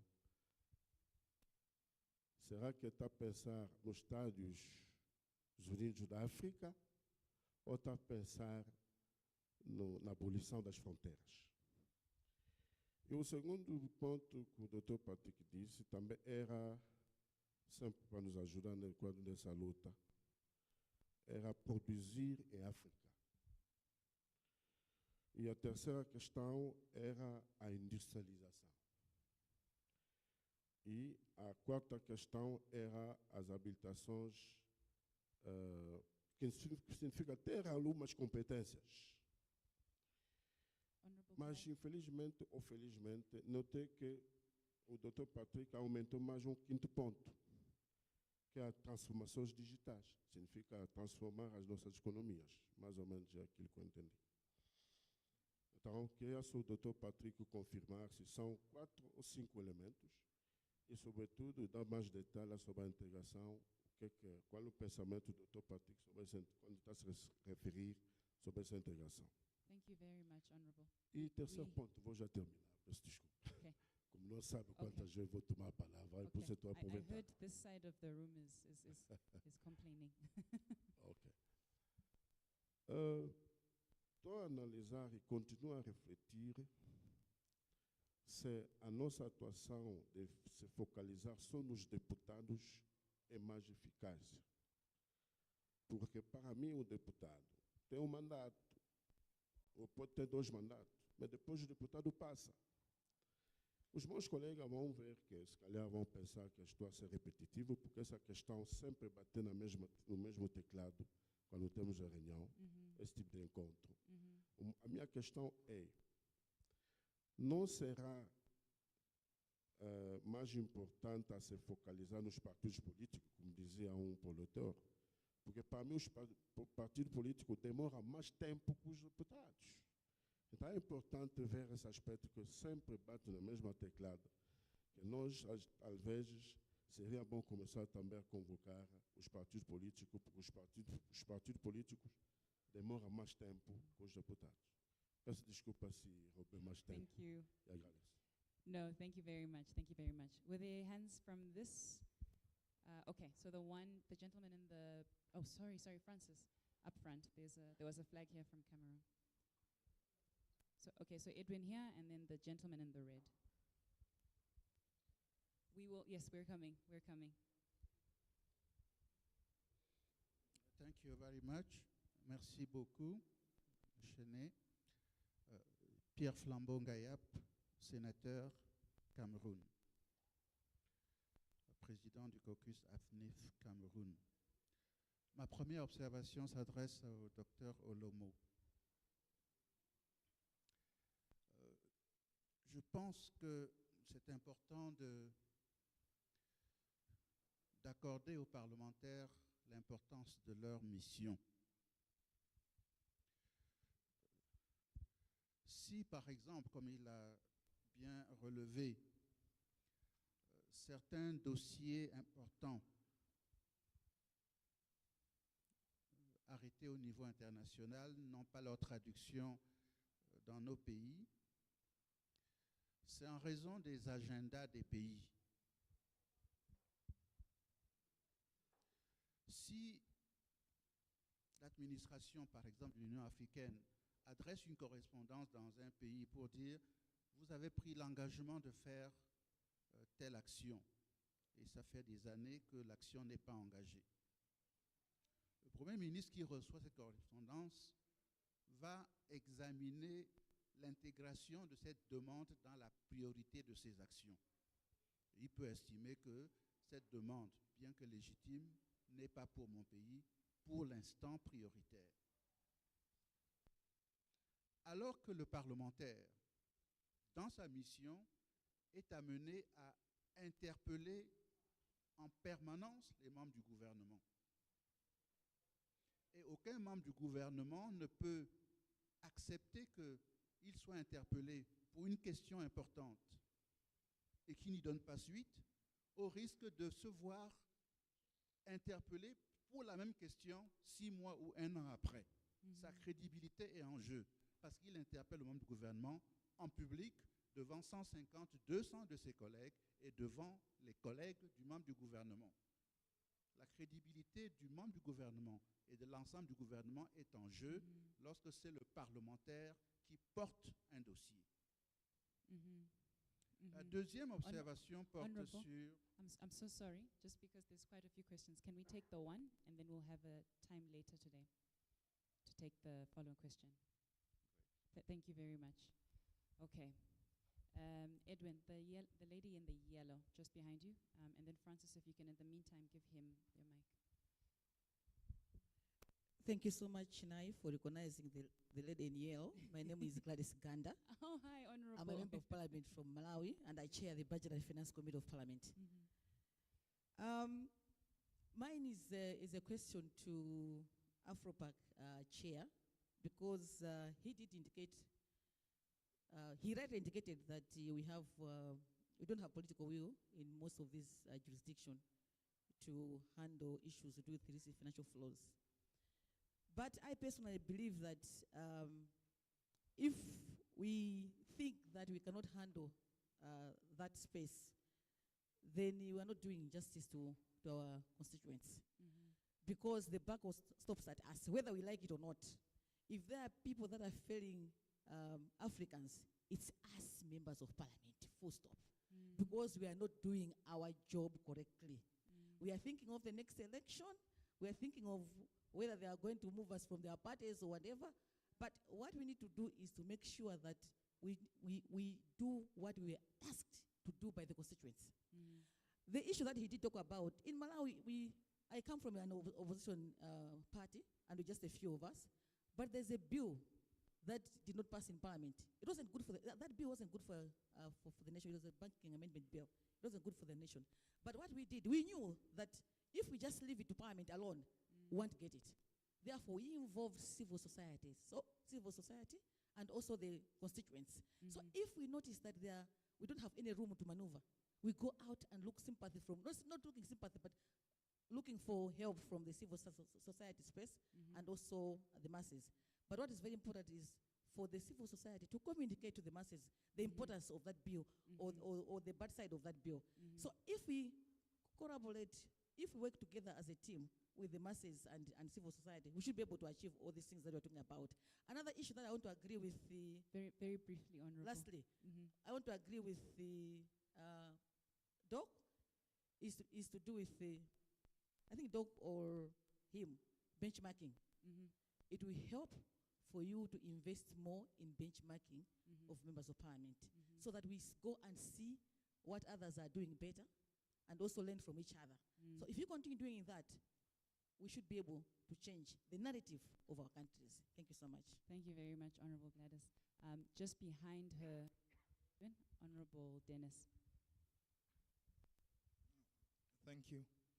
Listening to the panelists, I've been asking myself, why is it that in the 60s, the Africans were all united in the advocacy for self-rule, which eventually led to our independence? And comparing that to what is happening today, why have we failed to bail the cat called IFs? I think that points to the fact that there's no critical mobilization of the masses. Because then we were ideologically oriented. Everyone was involved, the young people in schools. It was everybody's responsibility. Now, this seems to be a fight for a few people. I think going forward, we must, as my colleague has highlighted, take this fight to the people. And this comes with the level of awareness the communities will have. I want to invite all Pan-Africanists. I think this is where we have been missing a point. The issue of economic liberation must become a forefront of issue. Thank you very much. I have also observed very that briefly, Honorable. Just last one. I've observed that these IFFs are linked to emergence of dictators in Africa. I want the panelists to help us on how we can dismantle that. Because these multinationals facilitate people they believe will aid them in what they want to achieve, and that often leads to emergence of leaders who do not want to confront them.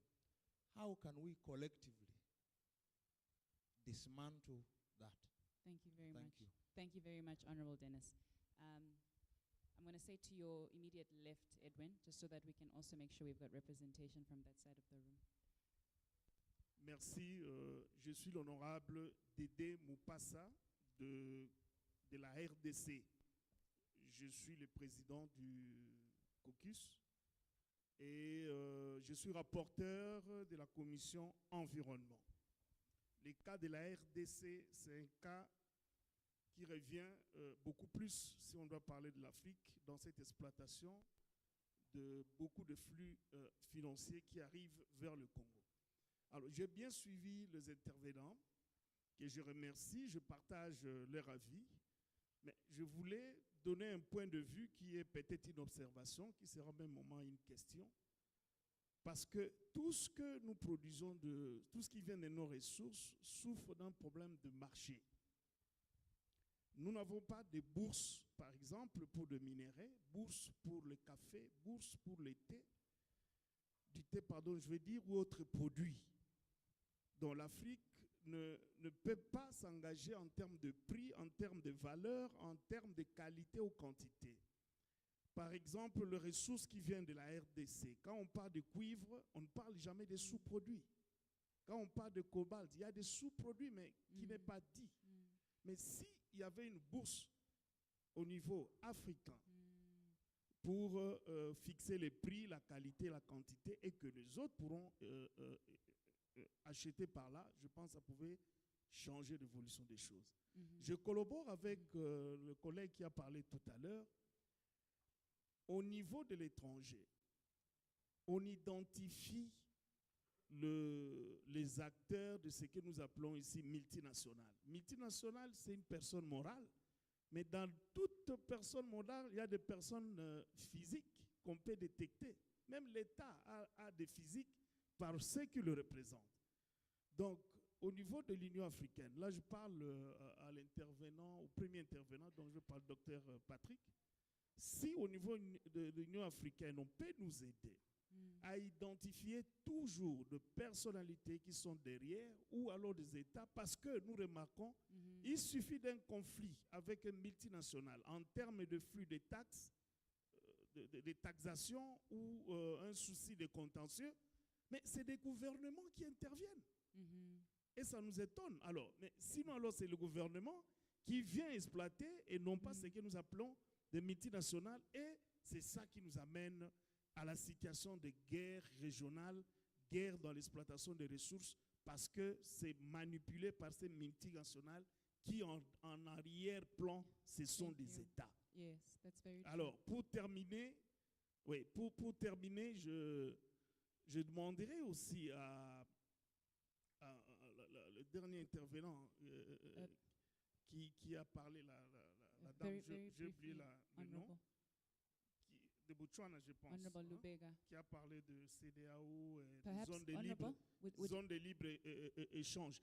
J'appelle aussi à l'Union africaine ou aux Africains que nous sommes de constituer des grandes sociétés africaines pour l'exploitation de nos ressources. Nous parlons de capitaux, de ressources, mais on n'en a pas. On ne les constitue pas dans la solidarité. Nous sommes appelés aussi à réunir nos solidarités dans l'efficacité de nos fonds pour permettre à ce que nous-mêmes nous soyons maîtres aussi de cela. Et ça, le parlementaire peut accompagner les décisions dans l'ensemble qui peut venir de l'Union africaine et que nous, on peut ratifier. Donc, c'est cette inspiration-là qu'on doit avoir en permanence, que de donner des charges qui n'est pas constitutionnelles dans des États pour un député, comme l'a dit un sénateur tout à l'heure. Thank you very much, Honorable. Yes, Daniela, immediately there. Thank you very much. I'm Abdullahi from Nigeria. I had wanted to speak on issues regarding to IFs, especially how we treated some of the burning issues. But I would rather concede or yield the floor to my chairman, who led us in waging a crusade against transfer pricing, economic free zones, and what have you. With your permission, let me yield the floor to him so that he'll give us some briefs. Thank you. Thank you. And unfortunately, he'll have to be the last speaker. So Thank you very over much. to you, Chair. I want to thank the organizers of this event, and quickly, I want to say that APNIFT, I don't know how often do you engage the executives, because there is need for both the parliamentarians and the executives to be on the same page. Education is key. You can only give what you have. I appreciate these constant trainings, meetings, seminars that we have, because it gives the parliamentarians an opportunity to learn what constitutes IFF. Because if you don't know the boundaries of what constitutes IFF, you may not be able to work on this. So education is very key. And then we need to engage the executive more. You see in various countries, like in my country, you see NGO civil societies focusing on parliament and leaving the executives.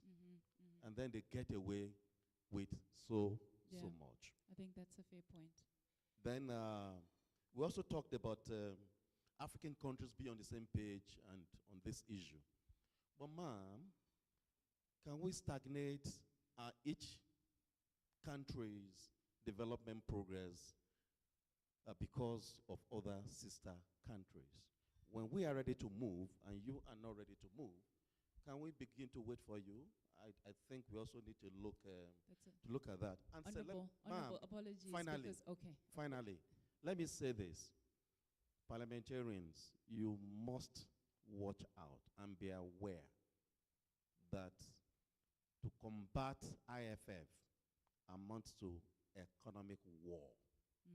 And sometimes the capitalist kills. Thank you. Thank you. Now, I know I had said you were the last, but I think just to make sure that we have some more female voices in the room, Honorable, please go ahead. And I apologize, but she will have to be the last one because we have come to time. But there will be much more time for discussion. So, Honorable, please go ahead.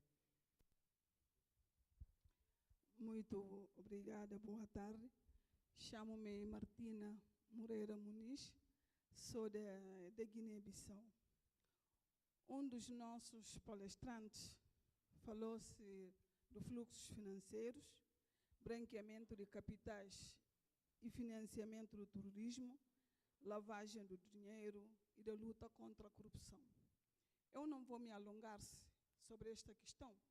Como sendo parlamentar, eu acho que esta questão deve ser dada à Comissão Parlamentar da Área Econômica. Como, por exemplo, no meu país, todas as questões da área econômica no Parlamento se responsabilize o partido da oposição. Porque os deputados que suportam o governo nunca vão desvendar o que passam sobre as questões que o governo estão a fazer de mal. É por isso que eu acho que as partes financeiras devem ser dadas à Comissão da Área Econômica, ao partido da oposição, para poderem desvendar toda a verdade. Muito obrigada. Thank you very much. Thank you very much, Honorable. So I'm going to come back to the panel.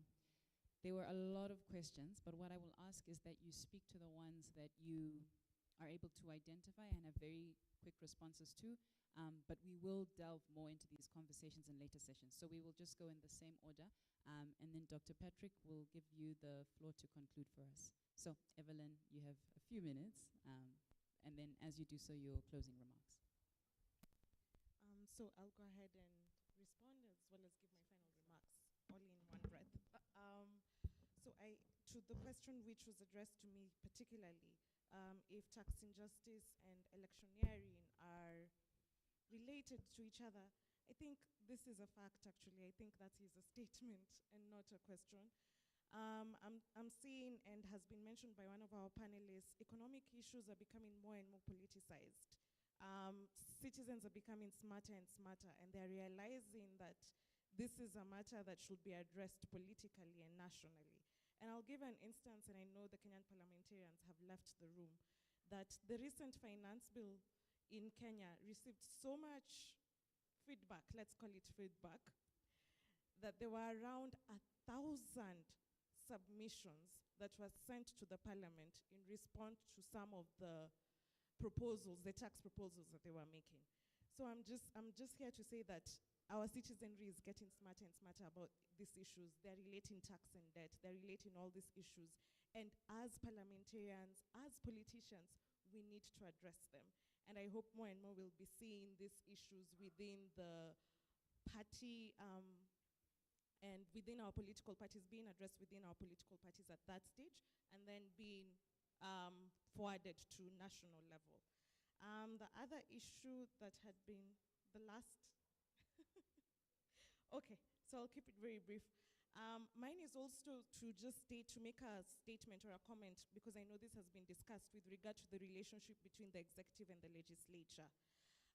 Mine is to say that, yes, the executive is the one that is essentially supposed to implement a lot of these tax policies, policies that are supposed to address illicit financial flows, etc., etc. However, I want to highlight that one of the key roles of Parliament that we need to remember is your oversight role at all stages of the exercise of the powers of the executive. Whoever is going to negotiate a contract on behalf of the government, that contract will never have any force of law until the parliament puts a rubber stamp on it.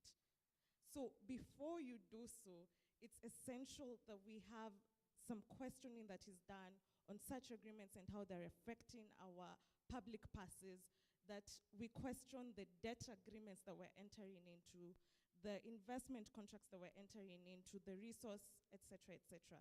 So just to mention that there should be a system of checks and balances between the executive and the legislature. And if there isn't, we are happy as civil society to provide support in enhancing those systems and those balances and those processes. I speak for the CSOs in the room at least. Yeah. Okay. So I want to speak to the fact someone was saying the role of parliamentarians. I don't want us to throw up our hands in the air and say we don't have control. Parliamentarians do have control. It's the way and manner we go about it. And in West Africa, we have good examples how the parliament has been able to influence things. It's about coming to terms with the fact that we represent the people. And the ultimate power lies with the people. As long as you have the people behind you, you can actually be a check. In the issue of tax incentives, we've had scandalous things happening. Companies manufacturing biscuits are given tax incentives. We've had cases that parliamentarians have called for a public hearing. Let's examine. You have those tools. It's about time we use those tools. We need you as tax administration to support what we do so that we can fund our development sustainable. You play a major role, and we are willing as tax administration to provide body of knowledge on current issues. We'll be available. Where you need training in terms of what to do, we can give you information. And then finally, you also have an ally in the media, not only CSO. So you have an ally with the media who can help you to talk the story, to hold everyone accountable. And I know together we can liberate Africa, first from ourselves and then the external parties. Thank you.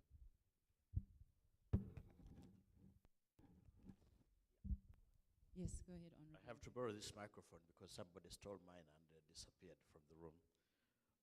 I'll be very, very brief. I think one, from DRC, the question of training our human resource. I think that's a strategy, but it goes back to political will, because who controls the resources to train these people? these people come to Africa and train on our resources. They learn on job using our resources.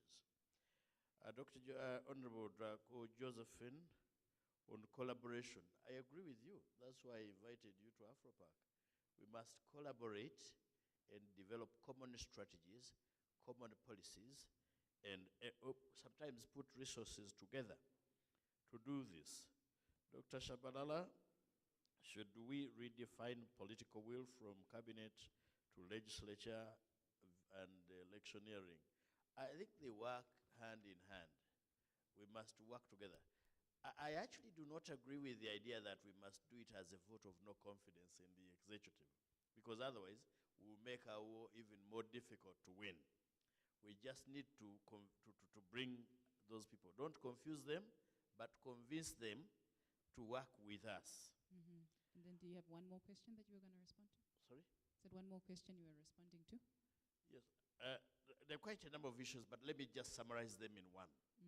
This thing called political will comes back to us as leaders and the people we lead, whether you're in cabinet, because you see, there have been change of governments in Africa.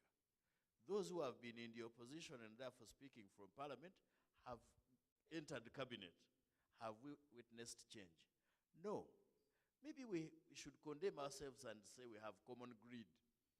Sometimes we get greedy, and because of that greed, that's the reason we fear losing our seats in parliament, or if I talk about the executive, they will fight me, etc. And Dennis, what you're talking about, the relationship between IFFs and dictatorship is real, because the people who have carried out this hemorrhage have been doing it in concert with our leaders. They finance leaders to remain in power forever. They finance new governments to come and take over because they want to come and work in collaboration. Thank you, Honorable Witness. Thank you. Oh, thank you very much. So we'll wrap up now with Dr. Patrick. Any final words? And then Don will hand over to you after that.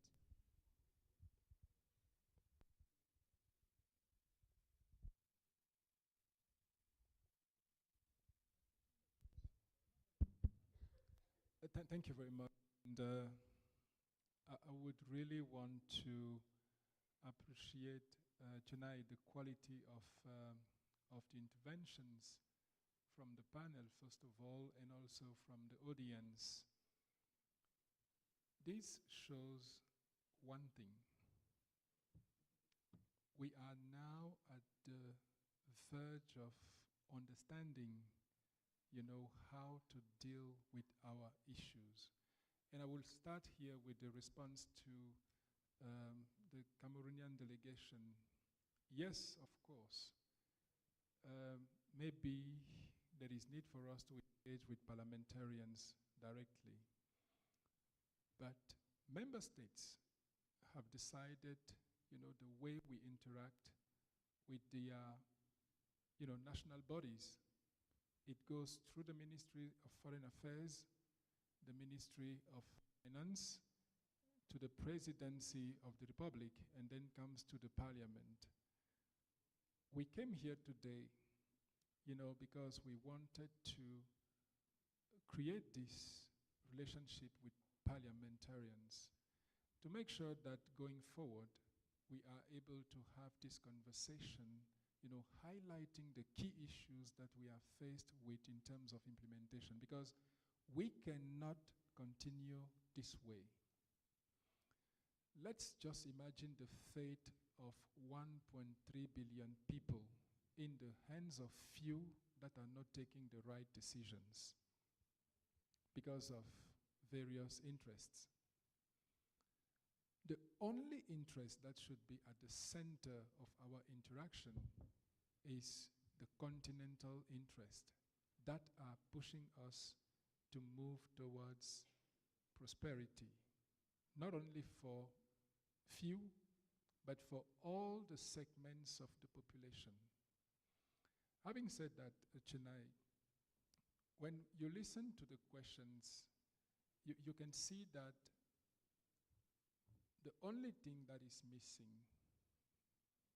is the political will, as you clearly highlighted, because We cannot continue in this statu quo that we see now. It has lasted for long already, and unfortunately, we have been depriving our people from the right to access development. We cannot just continue that way.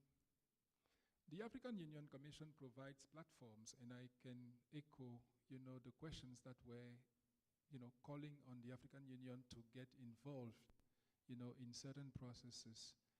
Let me tell you that the constraint that we are faced with is coming from member states. Because when you look at the mandate of the Commission, the mandate is just a secretariat. Implementation is not on our side. And even when we are calling upon member states to account for what they have accepted to implement, they will tell you that they are sovereign and they will claim to be the sole responsibility, the sole responsible of what needs to be done. So you can see that there is a balance of, interactions that needs to be corrected. And this is why, going forward, there is need to have a stronger African Union Commission or a stronger union that can speak to the issue and that can hold people accountable for the commitments made. We have committed ourselves to accelerate growth. Let me give you an example. When we look at the example of China and India, I don't want to take the example of Great Britain. They have achieved development in 150-something years. But for China and India, they have been able to double, their output in terms of production just in 15 years for China and 17 years for India. It means that if we are serious, because I'm sorry to say we are not serious at all. I'm sorry. But we have to face the reality and we have to understand our responsibility in the face of the failures that we see years after years. We are not responsible at all, and we are accounting for nothing. The money we are losing, Chinese are not coming to steal it in our pockets. You are the one stealing, and we are the one stealing. I am also part of that because we are all sitting here, talking about things that are hard to understand, but that are easier to resolve. We have to commit to develop this continent. If we truly commit, we will implement it and make sure that we are able to achieve something. Look at China. The first ever advice that the President of China has given in his book that you all have certainly read, he has said something. Development is an agreement. People need to agree, and people need to have faith and trust in their leaders. If you are eating all that money, and that I am in my small shop or small perimeter of action, and that I also have the opportunity to steal a little cent, I will do it because you have shown me the example. So you have to lead by example. Curbing illicit financial flows to start in this room, and we have the opportunity to do that in coming years. So the discussion will continue, Chennai, and I would like to stop here because we can go for lunch. Thank you so very much. much. A round of applause to the panel, honorables. And Don, over to you. You can go ahead, Don. Yes, over to you. Thank you very much. And I think we should also congratulate the moderator for the session, our sister Chennai. It had been my aspiration that we will totally catch up on time. Clearly, that is one aspiration that has not been met, at least not yet. I'd just like to say, Comrade Dr. Kanyisile, when she was making her remarks in the morning, she took a look at you and she breathed in and she said, "Quality is here." One of the words I had her say, how she described you. Quality is here. And just listening to the comments you have made from the first plenary that you've been given, indeed, quality is here. So I'm really looking forward to the afternoon when we'll really be hearing from you, our honorable members of parliament, what you have done in the country, what you are aspiring to do, where you are reforming legislation, where you're passing new legislation, where you're engaging in oversight, where you're passing parliamentary motions and questions and so on. So I'm going to request that in order to give yourselves enough time, we perhaps negotiate to shorten the lunch break a bit. It is 1:50 p.m. Nairobi time now. If maybe instead of waiting to come at 2:50, we could agree to start streaming in at 2:40, or maybe start streaming in at 2:35, so at 2:40 we can start, so that there can actually be enough time to hear your own experiences about what you've been doing for the last 12 months. Is that acceptable? All right. So with that then, let's break for lunch. There'll be enough time to continue the debates in the afternoon. Thank you.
I am really happy that we have made it official, because the issues we are talking about, issues of illicit financial flows and tax justice, affect all of us. Nobody is immune to this. And this is an area that I think should unite all of us, regardless of your political affiliation, regardless of where you come from, because the net effect of what happens out of this affects all of us. There are so many things we should be doing, and we all agree, it is not a secret now, that as a country, as a continent, we have enough resources that we should be really using to uplift the livelihoods of the people. But what is happening is that much of these resources end up in a few hands, and then the majority of the people are left to suffer.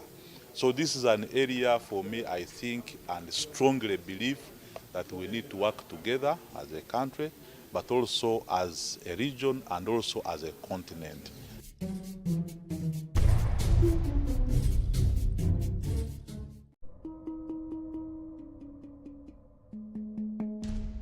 You know, when people think when they think illicit financial flows, they think highly political, highly legislative issues.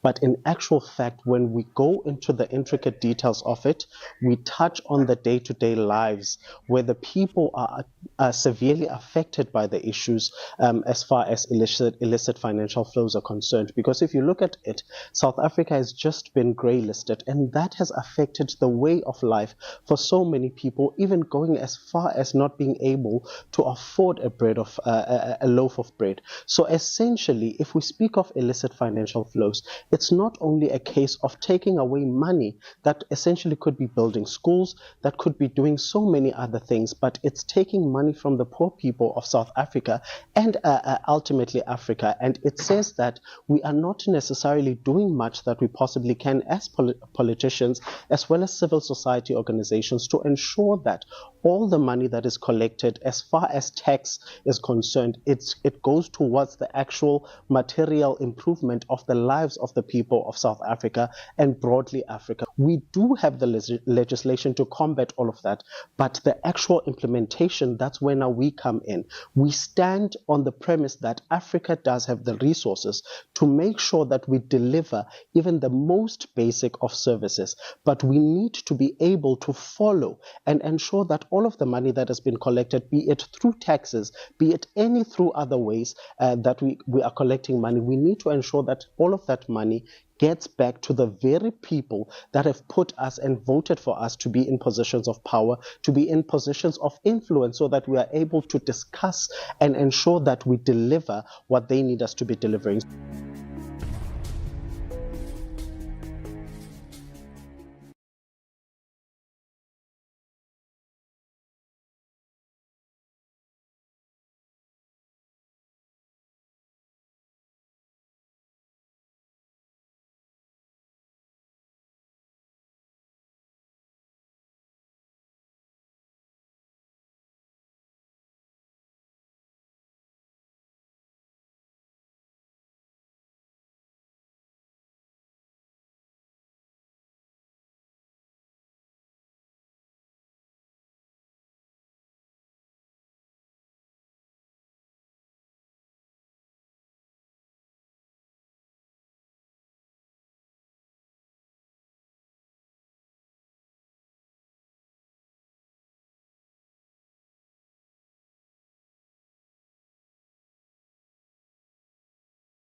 So, and I wish just from the start also to thank Dr. Shabalala, the steering, I've told you, the steering committee chair. Yes, you're very inspiring talk. That was amazing, and I think if that spirit goes through this room, I think Africa is going to be on its path to transformation.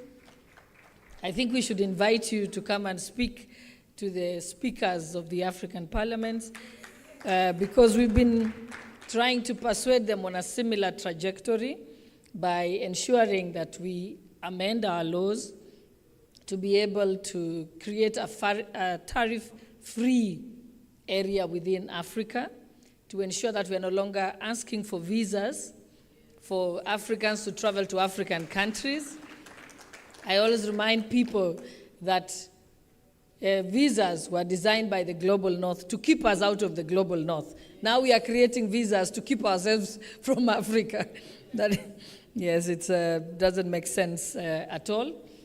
I know that this country, under the leadership of our president, has been championing the Africa Continental Free Trade Agreement, where we hope to establish an African Central Bank. So if these organizations want to be successful, but you should support the establishment of an African Central Bank, so we have a single currency, and that we also have an African Union passport, or at least an African Union visa. So if applied for a visa to go to Uganda, that visa should allow me to travel in the rest of Africa, because those barriers are what has been established to ensure that any campaign you have against illicit financial flows and taxation will not succeed, because we are too fragmented as an African country.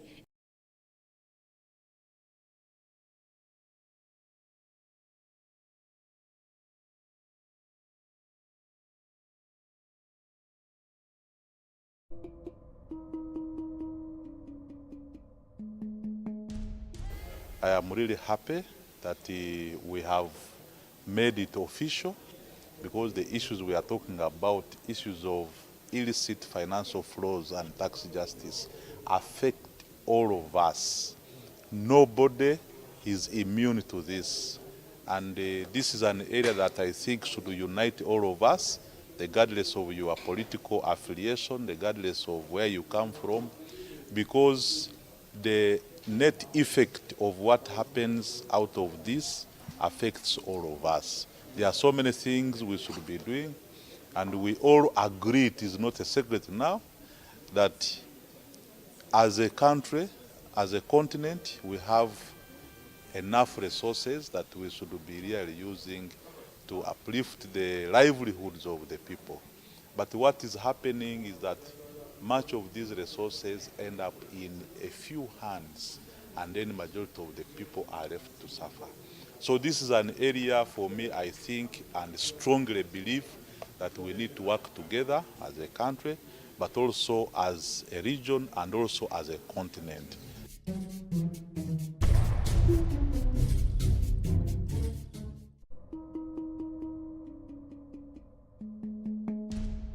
You know, when people think when they think illicit financial flows, they think highly political, highly legislative issues.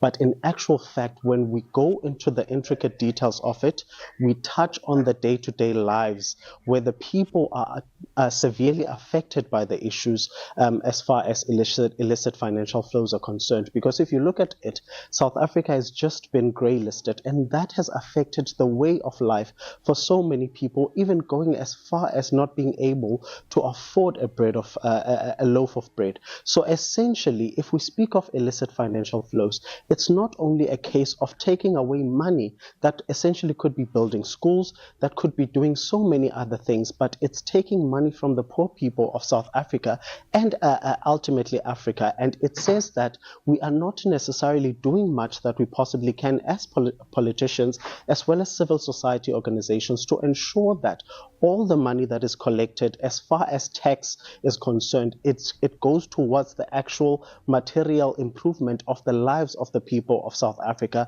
and broadly Africa. We do have the legislation to combat all of that, but the actual implementation, that's where now we come in. We stand on the premise that Africa does have the resources to make sure that we deliver even the most basic of services, but we need to be able to follow and ensure that all all of the money that has been collected, be it through taxes, be it any through other ways that we are collecting money, we need to ensure that all of that money gets back to the very people that have put us and voted for us to be in positions of power, to be in positions of influence, so that we are able to discuss and ensure that we deliver what they need us to be delivering.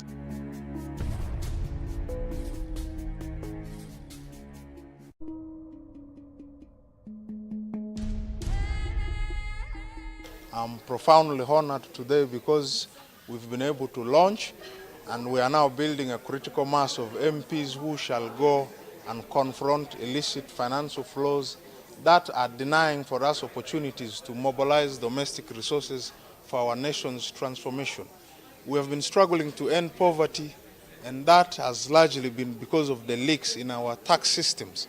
And because of this platform we have created in this house, we will now team up with the rest of the colleagues across Africa. That way we can share information, we can exchange knowledge, we can build capacity of each other. I want to thank our partners, the TGNA, Siatini, and other civil society organizations that have been able to support the process of this launch. Through such establishments, MPs are able to address the most pertinent issues that have undermined government's effort to deliver services.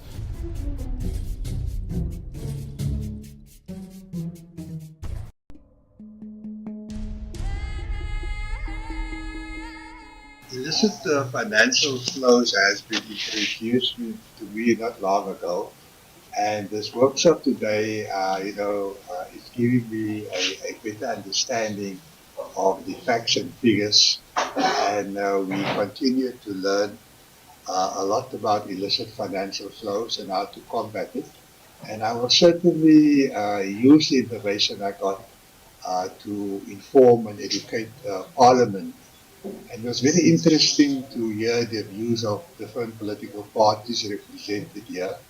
And I hope the consensus we reach here will also reach in Parliament.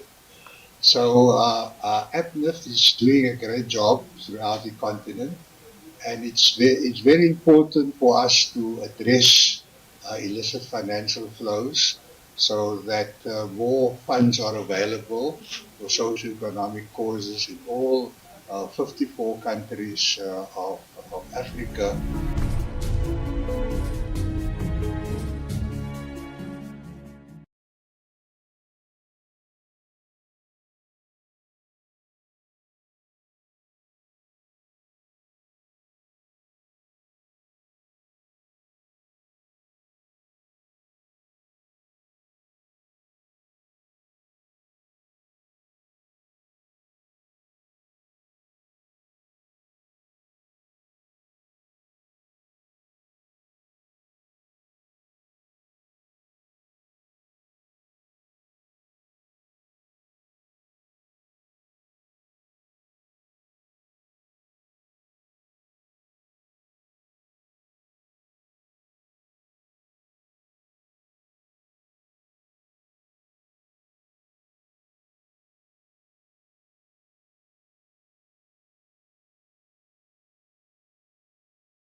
National Caucus, and the South African National Caucus. Kenya, Madagascar, South Africa.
You know, power abhors a vacuum.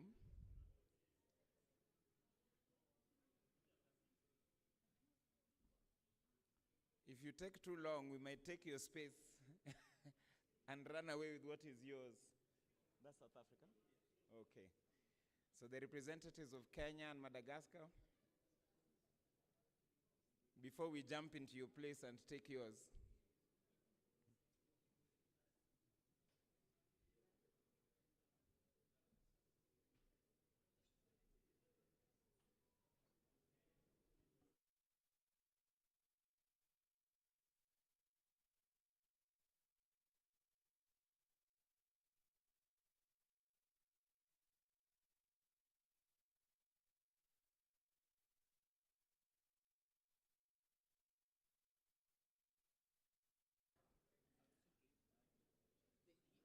Okay.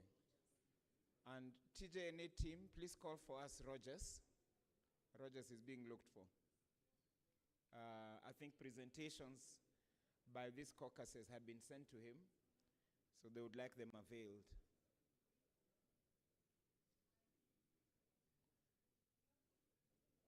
In terms of unless the technical team, you already have them, presentations from Madagascar, South Africa.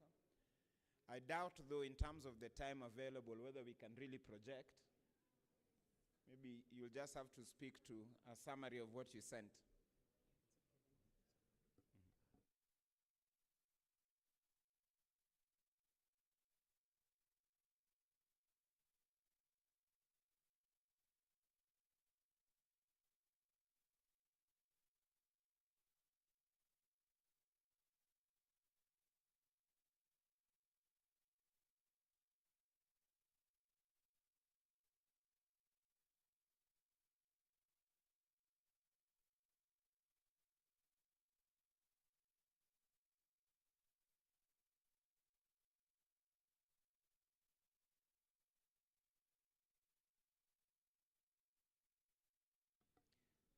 As that is happening, as the caucuses are settling,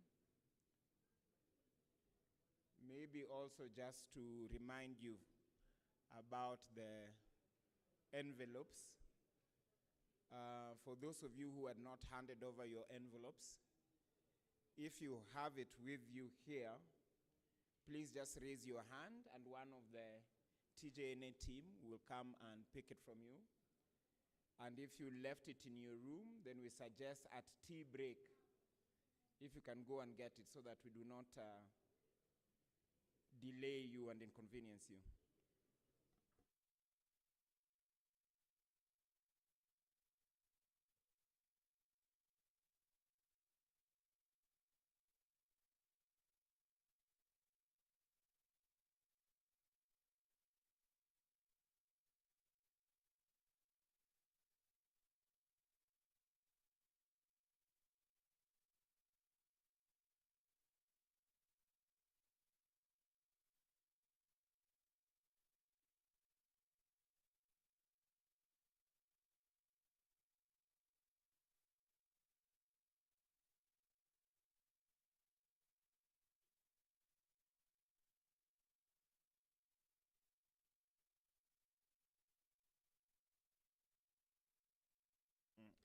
as I told you, power bores a vacuum.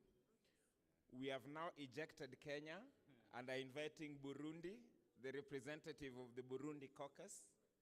If you can please join this particular panel so that we catch up on time. And then I'm now handing over to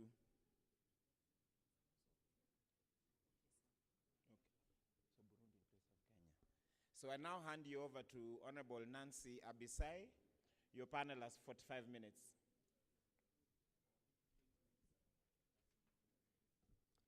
Honorable members, good afternoon. I don't know whether you all are, most of you are not here, but I want to thank the moderator, Dawn. My name is Nancy Abisai. I'm on the steering committee of UPNIFT, representing the EAC region. And for this session, we are going to be taking you through the national caucuses. And just before we do that, as we look towards probably going deeper into what it is the national caucuses are doing and what they're supposed to do, I'd just like to know by show of hands whether we have, I see we only have two representatives of the caucuses here, from South Africa and from Madagascar. Do we have,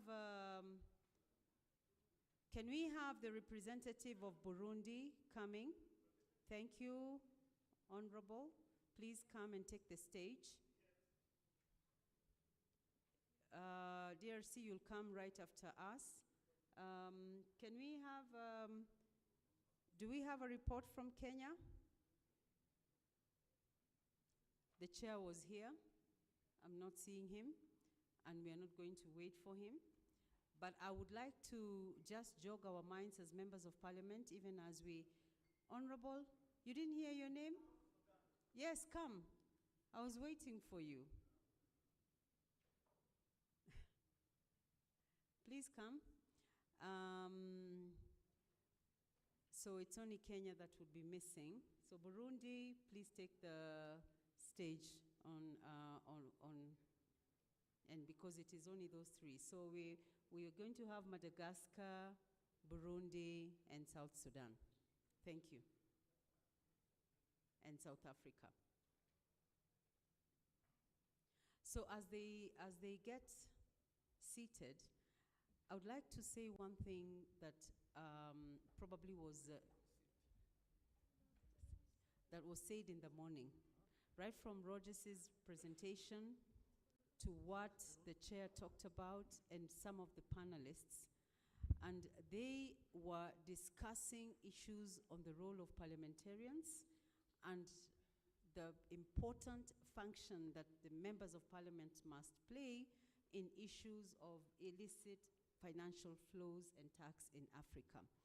And maybe even as we continue, I know that most of you have and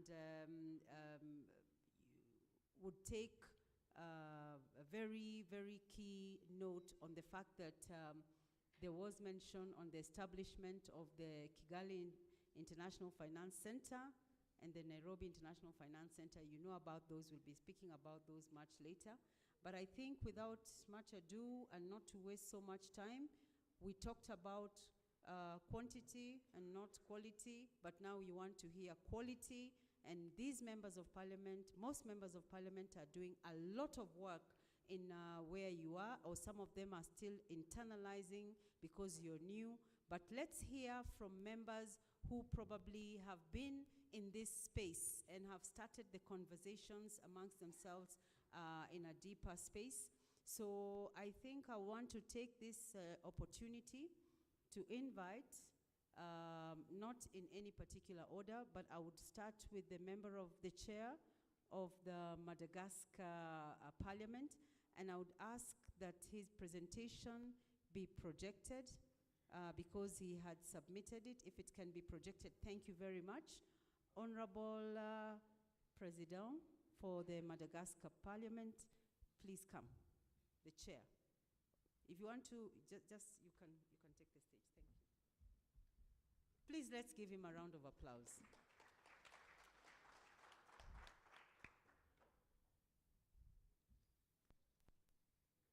Bonjour à tous, chers collègues.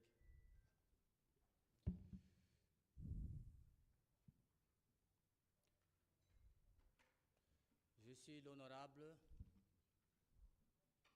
Ravunt Luc Tamtéan, urbain,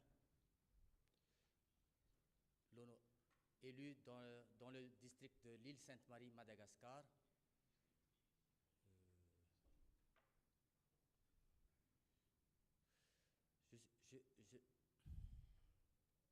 Je fais partie du pouvoir, président nouvellement élu de la section APNIFT à Madagascar. Madame la Présidente, je vous remercie de m'avoir cédé la parole. Aujourd'hui, en tant que président national du CONCUS et chef de la délégation malgache, l'honneur m'est choix de pouvoir prendre la parole devant cette auguste assemblée à l'occasion de cette conférence continentale annuelle du réseau des parlementaires africains sur les flux financiers illicites et la fiscalité APNIFT, en collaboration avec le réseau africain pour la justice fiscale, TJNA, et avec la participation des honorables membres des parlements nationaux, les experts en la matière, les représentants des organismes non gouvernementaux et de société civile, ainsi que les membres des staffs respectifs. J'aimerais remercier tout particulièrement l'organisateur et toute l'équipe d'avoir déployé tant d'efforts pour assurer l'organisation de cette conférence.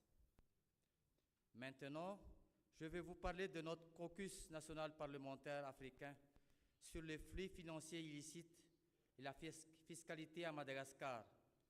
Son lancement officiel a eu lieu le 19 mai 2023 dernier à Antananarivo, en partenariat avec le réseau parlementaire africain sur les flux financiers illicites et la fiscalité APNIFT, le réseau africain pour la justice fiscale TJNA et l'ONG Liberté 32, comme le système malgache repose sur une organisation bicamérale. Les deux parlements ont participé au dit lancement et durant lequel les 7 membres du bureau de CONCUS ont été élus, dont je suis le président, député élu à l'île Sainte-Marie, Madagascar, et 4 vice-présidents, dont un parmi eux est un sénateur, ainsi que 2 députés coordonnateurs. Au cours de sa présentation, l'honorable présidente du réseau APNIFT a bien accentué l'importance de la mise en place du caucus APNIFT national ainsi que le rôle des parties prenantes. En effet, de nombreux pays africains sont riches en ressources naturelles, tandis que leurs habitants vivent dans une grande pauvreté. Il est donc essentiel que le gouvernement et le Parlement jouent un rôle clé dans la résolution de ce problème, en exploitant les ressources nationales de manière transparente. Même avant que Madagascar soit devenu membre du réseau APNIFT, toutes les parties prenantes avaient été impliquées dans la lutte contre les flux financiers illicites FFI. Le rapport de l'année 2022 portant des données sur les flux financiers illicites effectués par le SAMIFIN, une entité nationale de lutte contre le blanchiment d'argent, nous montre ces explications. Maintenant, nous allons expliquer le dit rapport.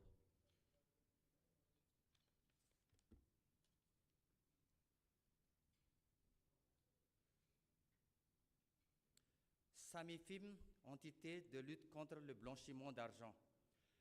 Année d'investigation en 2022, montant de FFI en arrière 2 390 000,10 milliards d'ariari, soit 560 000 USD, une augmentation de 27% par rapport aux enjeux financiers illicites détectés en 2021.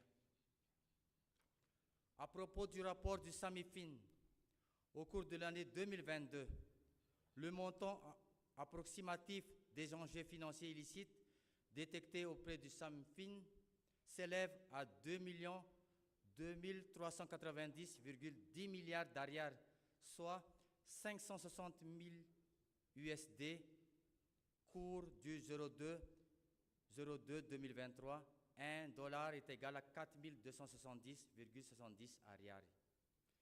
Cela représente une augmentation de 27% par rapport aux enjeux financiers illicites détectés en 2021. Ainsi, l'objectif fixé dans le plan de travail annuel 2022 du SAMIFIN est atteint.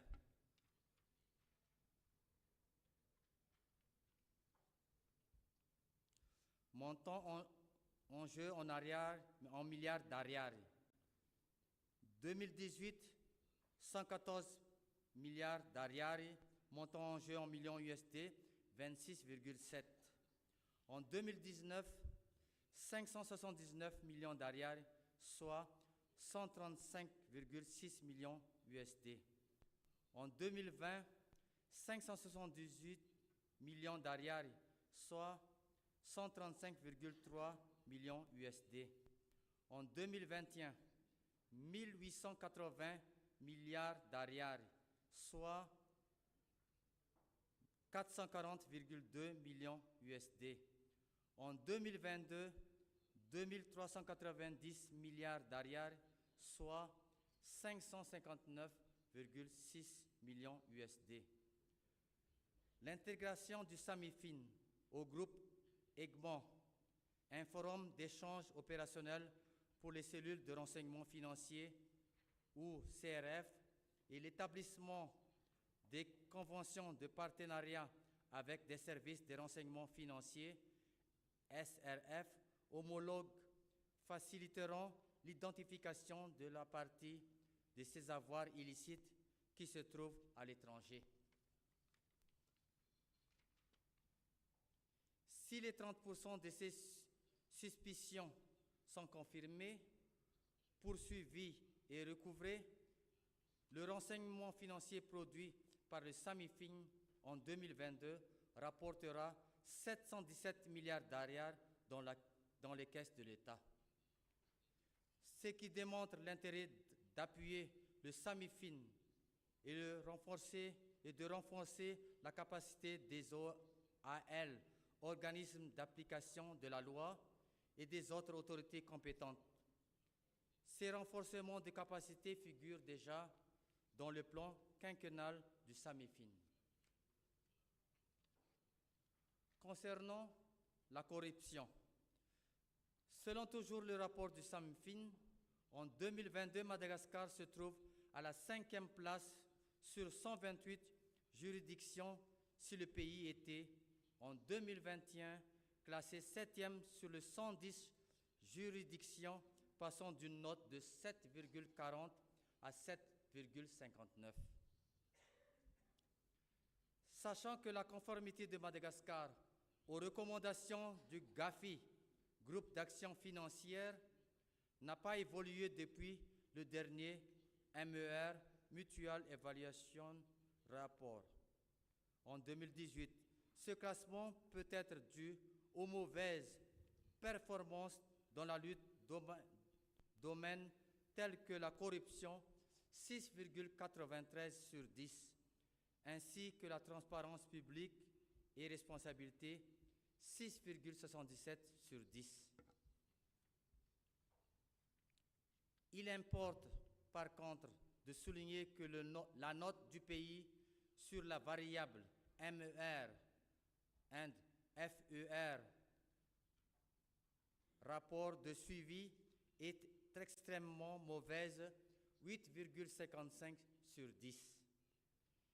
Il s'agit du processus d'évaluation et du suivi du progrès de Madagascar au niveau de le SAAMLG, groupe de lutte contre le blanchiment d'argent en Afrique orientale et australe.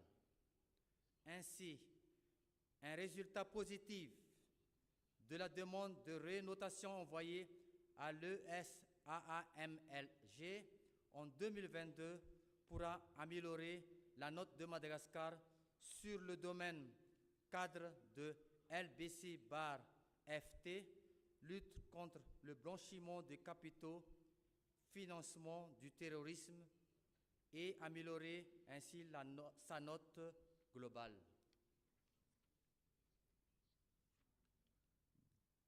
Dans le Basel AML Index, un outil indépendant de classement et d'évaluation des risques qui aide les utilisateurs à évaluer les menaces de blanchiment de capitaux et de financement du terrorisme existant dans le monde entier et la capacité de mesure de lutte contre le blanchiment de capitaux et le financement du terrorisme 2022.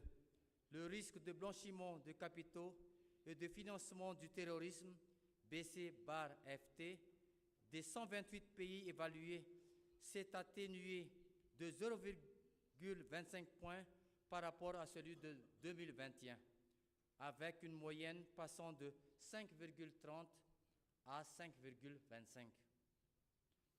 Cela peut s'expliquer par le progrès de certains pays dans l'amélioration de la qualité du cadre de LPZ-FT, lutte contre le blanchiment de capitaux, financement du terrorisme. Près de 62% des pays d'Afrique subsaharienne présentent un risque élevé de BC-FT, blanchiment de capitaux, financement du terrorisme. Les pays les plus à risque sont ceux où les crimes environnementaux sont élevés: Cameroun, République démocratique du Congo, Madagascar, Mozambique et Zimbabwe. Tandis que les notes les plus faibles de la région sont dues à un problème d'effectivité de la transparence des bénéficiaires effectifs et des sanctions financières ciblées en matière de lutte contre la prolifération des armes de destruction massive. Avec une note globale de 7,59 sur 10, Madagascar est classé 5e sur 128 dans le monde, 3e sur 26 pays d'Afrique subsaharienne, devant la République démocratique du Congo, Haïti, la Birmanie et le Mozambique. Il faut noter que la Birmanie figure dans la liste noire du GAFI, Groupe d'action financière, tandis que les 3 autres sont dans la liste grise. C'est pour ainsi dire que Madagascar se trouve dans une situation inconfortable. Même la Tanzanie, qui est classée 26 sur 128 avec une note de 6,33 sur 10, est en effet tombée dans la liste grise du GAFI, Groupe d'action financière, en octobre 2022.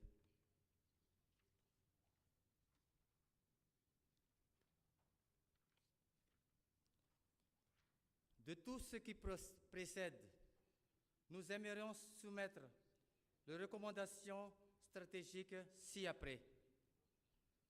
Toutes les formes de corruption et de pratiques illicites associées au secteur aurifère, minière, bois de rose, ainsi que les étapes de la chaîne de valeur où elles se déroulent, les méthodes et mécanismes utilisés et acteurs impliqués, et les points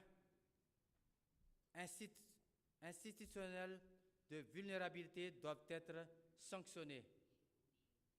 Sur la base des facteurs et des problèmes identifiés, l'administration minière et tous les ministères concernés par les activités minières doivent bénéficier encore plus de renforcement de capacités à appliquer la législation outre le renforcement de la communication entre les institutions étatiques en charge de la gestion minière. En tant que parlementaires,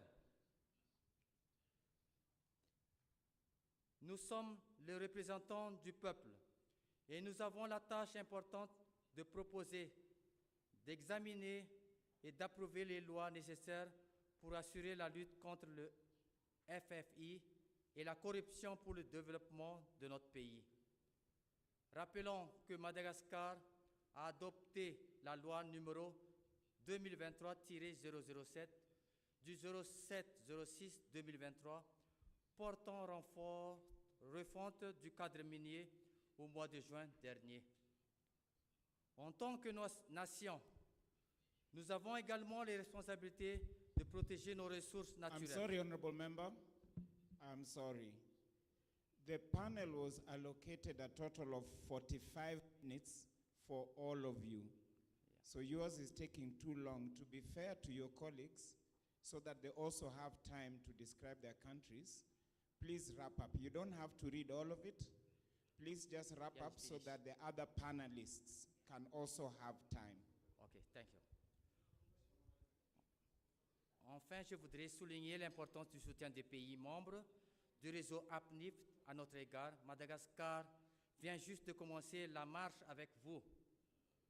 Ne peut pas réussir seul.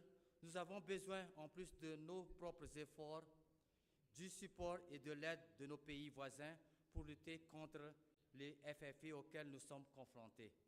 Pour conclure, je tiens à exprimer ma gratitude à vous tous, chers honorables membres de l'APNIF, pour votre noble engagement en faveur de lutte contre les FFI. J'espère que nous continuerons à travailler à arrache-pied pour éradiquer les FFI en Afrique. Honorable Présidente, honorables membres, Mesdames et Messieurs, je vous remercie de votre aimable attention. Thank you very much. I didn't realize, have a seat. Thank you. Please give him another round of applause. I think time constraint, I know you had a lot to share and quite a bit. I didn't realize you had 2 full written documents and also projected. You've told us a lot about Madagascar. So can we agree, the rest of the members on this panel, before we do any summary, can we agree? I'm going to call on the member from South Sudan. Could we just take 5 minutes, please, for you to give us a brief on, you can actually sit where you are, you don't need to come to the front. Just give us an overview, just give us 5 or so minutes, and then let's move on from there. Thank you. It is always an honor to respect whoever is in front of you. You should speak to them while standing. So with your permission, please, may I do that? You could come here if you wish. You can speak from the podium. I think from here, even I can do, because I can move left and right. No problem. Madame Sabalala, the midwife of AFNIF, South Sudan, with her colleague, Rogers. Actually, we are here supposed to be 2, at least. But for whatever reason, only God knows, but I think this is the East African zone where South Sudan falls in. We were never informed until the midwife who is concerned about her new baby born in South Sudan on the 22nd contacted us in South Sudan. We don't see you in the list of people coming for the convention. What is happening?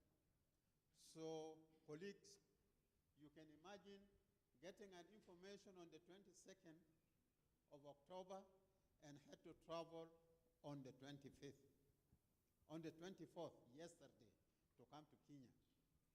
So I will not bother you much, but because I am acquainted to what AFNIF is since our meeting in Zambia, I would say in brief summary that your baby in South Sudan is progressing very well. In regards to these illicit financial flows, in fact, South Sudan needs AFNIF more than any of the members who are here because you are already grown up. So it is my hope and wish that the new baby in South Sudan needs to get some little bit of training how to manage affairs of AFNIF in the country. We are two houses, the Council of State and the National Assembly. And our members are derived from these two bodies. As you are aware, or some of you may not be aware, South Sudan is naturally rich in all things counted in the world as source of economy. The oil underground cannot be, you cannot count the number of barrels which are there. But really, what do we get from that resource? And we still remain poor. This is why those people exploiting us in the production of that oil, how much they are taking, we don't know. And this is an area of concern which I am reporting to this conference. Secondly, we have underground gold, diamond, uranium. People are flying into South Sudan with their small planes, getting all those things and flying out of the country. But fortunately, I'm a member of the mining committee in the parliament. With the little knowledge we got from Zambia through AFNIF, we move a motion in our parliament to tell our members that we should find a way how to stop those people coming into our land, mining gold, and we don't know how much they are taking out. Because we ask even our Minister of Finance, they say, no, we are only relying on the oil. About the gold, whoever is taking it, they don't know. So it is now adopted that the government has taken steps for those companies wishing to come and participate in mining, to come through the parliament, through the mining committee, and the Ministry of Mining, so that now they can start their mining to be monitored by the government. And I think this is a big achievement from AFNIF. Without us participating in that Zambia meeting, for sure, people would be milking us somewhere while we are holding their horns. On behalf of my chair lady, Rhoda Nuna, I want to say to you, group of AFNIF, congratulations. My chair has brought us a new member for AFNIF in South Sudan, and that is why she is not among us here. So congratulations to you all for the new baby born given to our chair lady, Rhoda Nuna. Not taking much of your time, I think it is enough, but I hope it is noted that we need some training for our members in administering AFNIF in South Sudan. Thank you. For our zone, East Africa, please, I hope from now onwards, if there is anything, please let us be informed. Thank you very much. Thank you. Give a round of applause to him. I think we take the chairperson from Burundi. Another 5 minutes, please.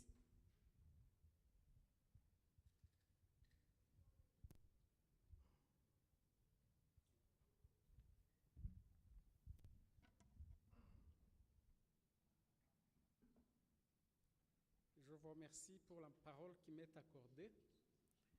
Je m'appelle Anicet Nyongabo, je suis du Burundi. Je suis ancien député de l'Assemblée nationale, exercice 2005-2010, et je suis aussi ancien deuxième vice-président du Sénat du Burundi au cours de la législature 2015-2020.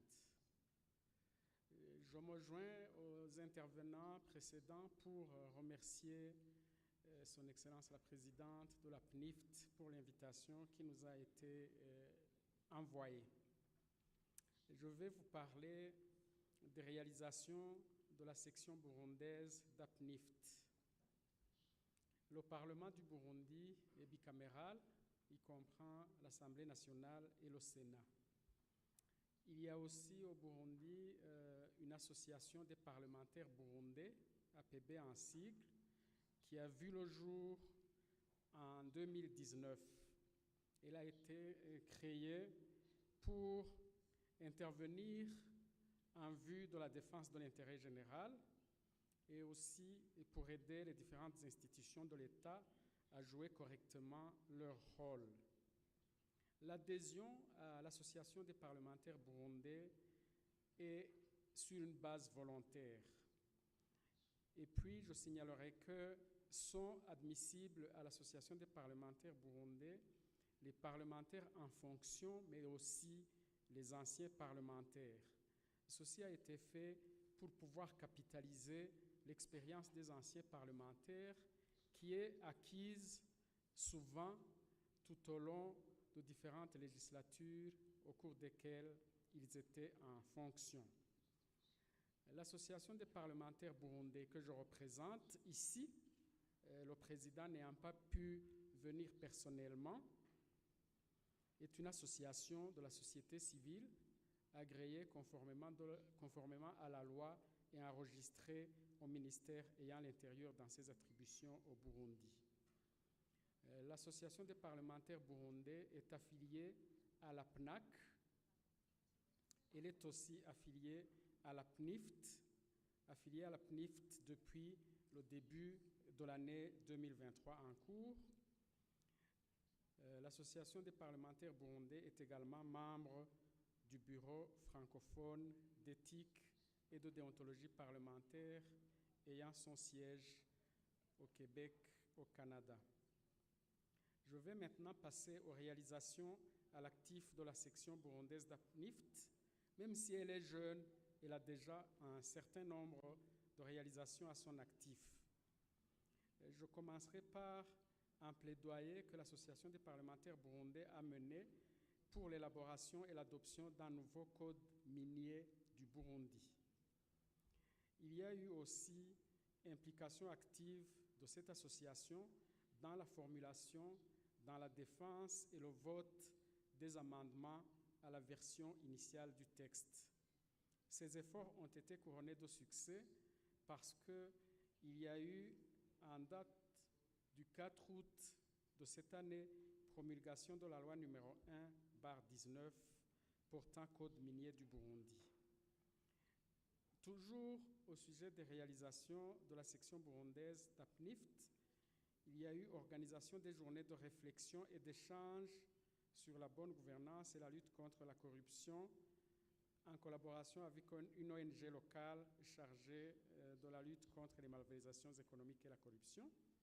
Il y a eu organisation d'un atelier de réflexion, d'échange et de sensibilisation sur la mobilisation des ressources minières au Burundi en collaboration avec la section burundaise de Transparency International.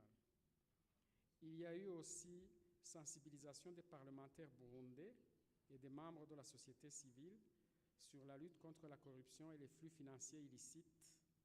Il y a eu plaidoyer pour la digitalisation de la gestion budgétaire et heureusement, au cours de l'exercice budgétaire qui commence le 1er juillet, donc l'exercice budgétaire 2023-2024, la gestion budgétaire est digitalisée.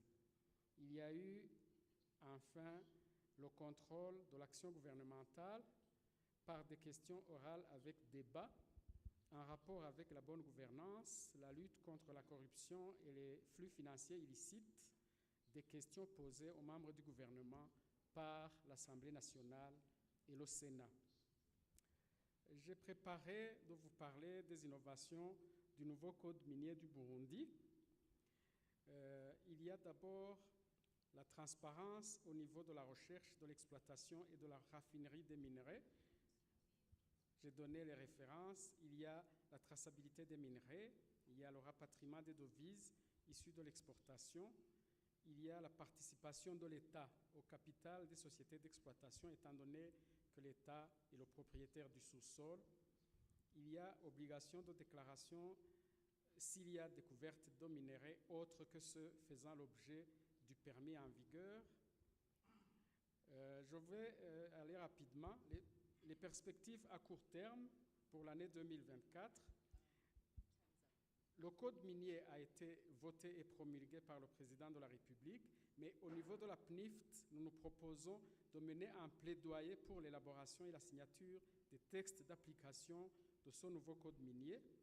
Nous comptons aussi à organiser un atelier de renforcement des capacités au profit des parlementaires, au profit des journalistes, au profit de la société civile, mais aussi au profit des opérateurs économiques et des élus locaux. Nous voudrions aussi, nous avons un projet d'amélioration de la mobilisation des ressources domestiques au Burundi en insistant sur le domaine des mines. Nous sommes en train de finaliser ce projet et nous cherchons un financement. La section APNIFT du Burundi est encore jeune. Elle a des activités à son actif, mais nous voudrions inviter l'APNIFT continentale, Madame la Présidente, à participer à la séance d'inauguration solennelle qui sera organisée dans les prochains jours. Le soutien et la présence de la PNIFT continentale améliorera la visibilité de la PNIFT du Burundi et nous aidera à mobiliser davantage les parlementaires qui ne sont pas encore membres du caucus burundais. Je vous remercie de votre aimable attention. Thank you all for your kind attention. Obrigado.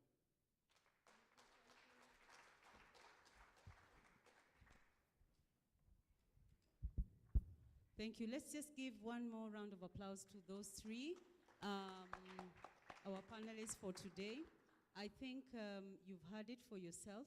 I think for young caucuses that are already been launched, Madagascar and Burundi, which has not yet officially been launched, but has been doing a lot of work in parliament, and you've heard it for yourselves from Madagascar was just launched in May, and they have a lot of progress and work that has been done around UPNIFT. And South Sudan already have a progress result that is as, of course, impact for the launch on the UPNIFT caucus at the local level. So these three caucuses are doing great jobs in where parliamentarians have actually initiated motions, petitions, and laws. And please don't forget, we had a member of parliament from Uganda who spoke this morning, since also, and the other caucuses that have been launched, and my colleague will be coming on board to also inform you on what members have been doing at that level. But at that, for the caucuses that have been launched so far, you can see for yourself the role that members are playing. So I think give yourself and your colleagues a round of applause. And I want to give it back to, before we go on, the last person, I thought that South Africa. Yeah, okay, just go ahead. Yeah. Molweni. Jambo. Afternoon. Because of time, I'll try to be very brief. I won't reiterate the importance of capping the IFFs, as we know how much they cause underdevelopment in our countries, lack of employment opportunities. However, we as the caucus of South Africa, we focused on a strategy that deals, or that is anchored on four things. The first one, it is collaborating with civil society. We're aware that civil society does have the technical expertise to train MPs as to the mechanism that could be used to fight IFFs. Then the other anchor, it is what we need to do as members of parliament. As members of parliament, we've got capabilities, or we've got opportunities in terms of asking questions from the presidents, initiating debates, and raising motions in parliament. So that is what we have been doing. So with that being done in parliament, when we went to Zambia last year, we were only 2 members of parliament coming from 2 different parties. but now we can count at least 6 different parties that are directly or indirectly involved in the South African caucus. And 3 members of the South African Parliament are here currently. The SA Parliament has got 14 parties. Now, the SA caucus has got, in this conference, has got 3 members or 3 different parties that are in attendance. We've also said that we want to focus on having public engagements. The importance of public engagements is that when we interact with the general public, it is our duty to ensure that we keep on spreading the message about people understanding IFFs and also knowing what they ought to do in their respective fields. Then the last anchor was media outreach, because we want to get to a state whereby the electorate, the citizens, get to understand IFFs and the impact of the lack of regulation or the lack of enforcement of laws or the lack of political will, so that we are able to make it an election issue.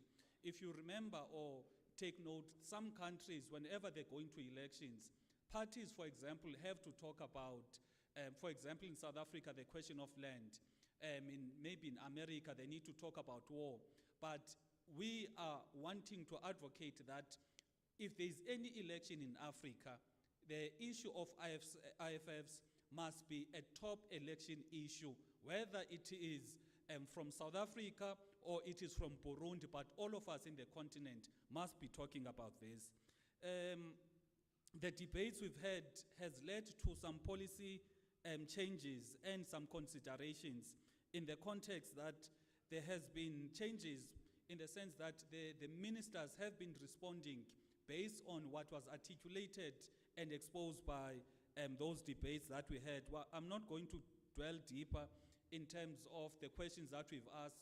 Honorable Hendricks has asked questions to the President of the country, the Minister of Finance, just to make sure that this issue remains top of the agenda in Parliament.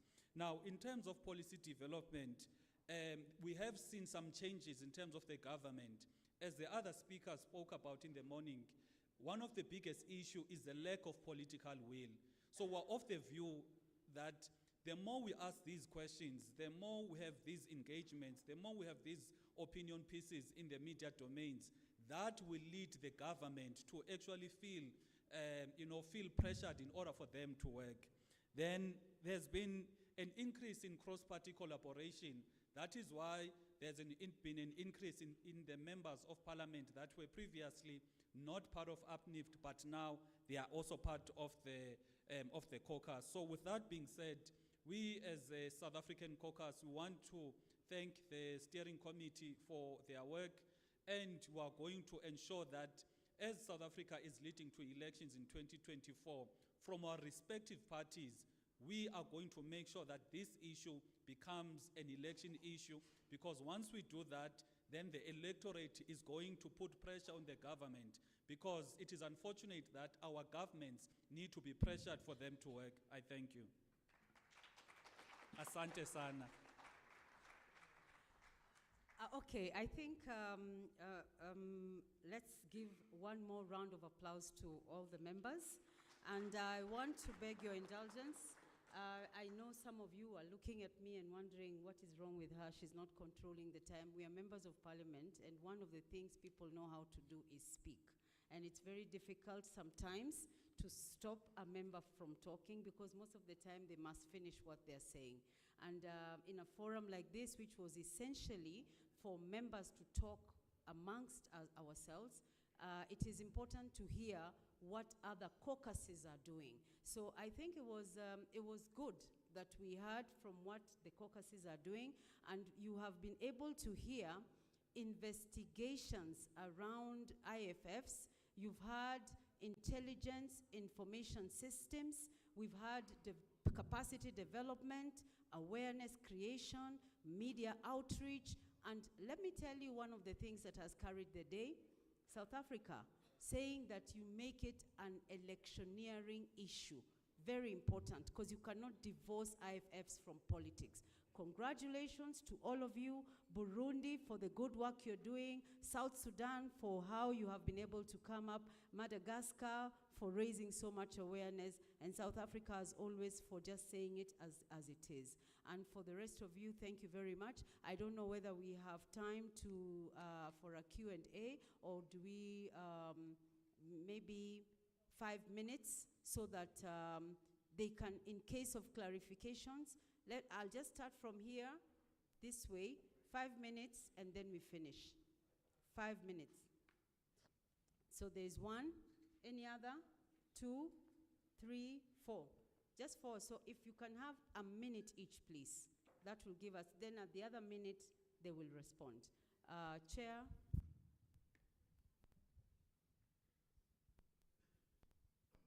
Now mine will be 30 seconds. They are just asking that the presentations from these countries be shared to everybody. Thank you very much. That was very clear. The other hand that I saw from this side, yes, at the back.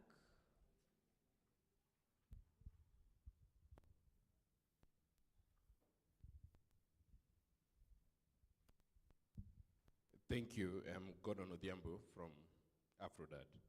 I would wish the panel at least to comment about collaboration across various industries from various government sectors and also private sectors.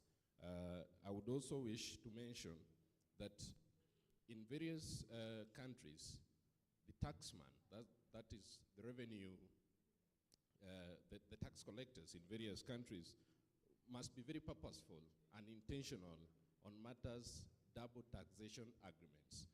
That is a loophole. And on matters country by country reporting, it's something that is new, but it is also another loophole that taxman must be very purposeful and intentional in ring-fencing. Thank you. All right, thank you for those comments. I think I saw Honorable Oguzo and Honorable from DRC. Yeah, Honorable Oguzo. Routes to confronting IFFs by understanding the magnitude of the problem in each country.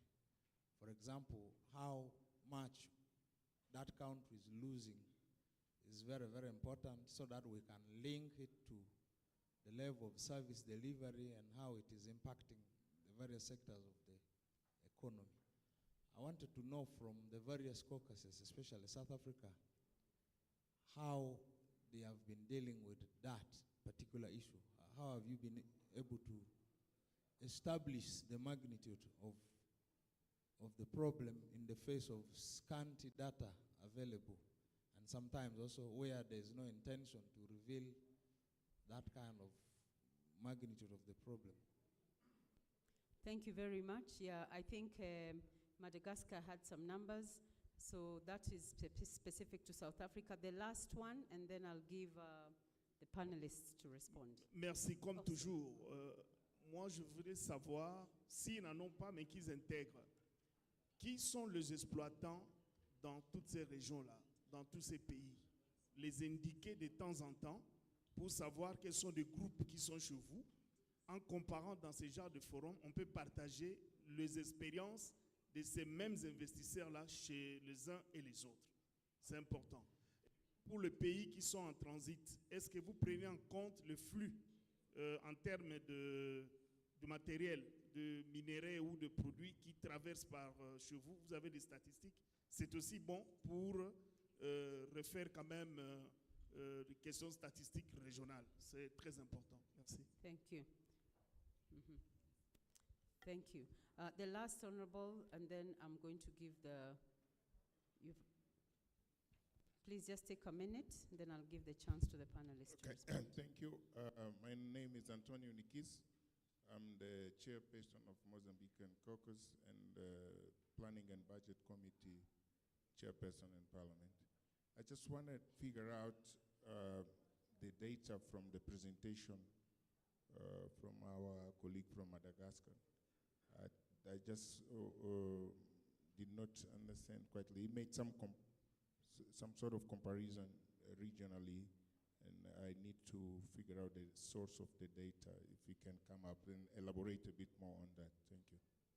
Okay, thank you very much. I want to apologize. I see many of you have your hands up, but there'll be another session. Please just allow the panelists to respond. I'll start with South Africa. There was a very specific question to you. And then the other two, it is on mining and data. Maybe the member for Madagascar can respond in just a minute, and then we end this session, please. So I'll give each of you maybe 30 seconds.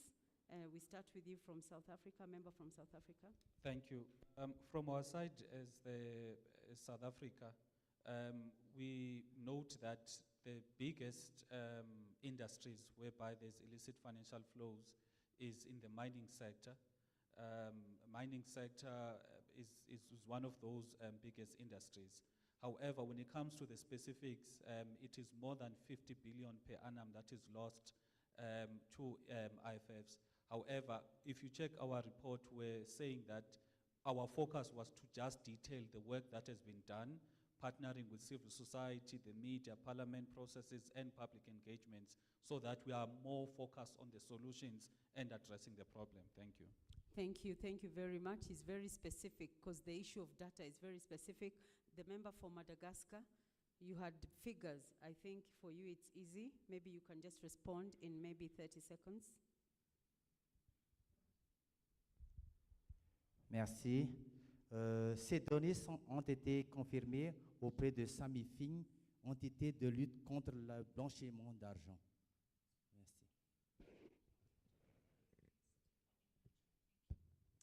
Thank you very much. I think you were very clear on your presentation. The member for Burundi, you have just 30 seconds to respond to any of the concerns. Oui, je vais répondre à deux préoccupations. Il y a une préoccupation qui parlait des autorités fiscales et des lois fiscales. Je n'ai pas pu tout dire qui était dans ma présentation. Au niveau du Burundi, la PNIFT, section burundaise, a dans ses objectifs, dans ses perspectives, de revisiter toutes les lois fiscales existantes en vue de faire un plaidoyer pour leur révision afin d'en faire des instruments de lutte contre les flux financiers illicites. Il y a une autre question qui demandait qui sont les exploitants dans ces pays. Au niveau du Burundi, après avoir vu que l'ancien code minier était lacunaire, on a fait un plaidoyer et le président de la République avait suspendu tous les permis de recherche, tous les permis d'exploitation qui étaient en cours.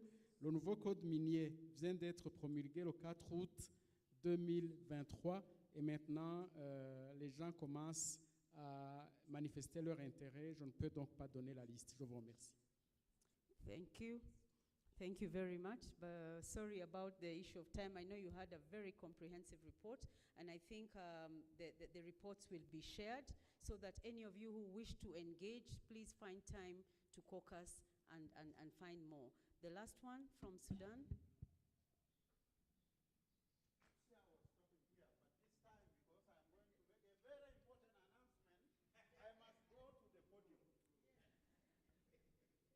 And please lend me your ears.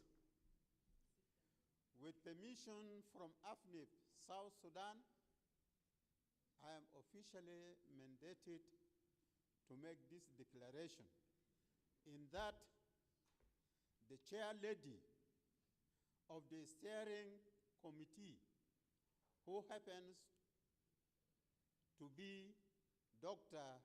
Shabalala, is hereby nominated by AFNIP South Sudan to continue as the chair lady of this grand organization.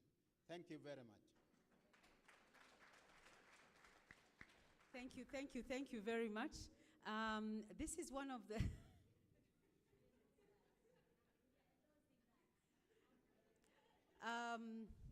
congratulations.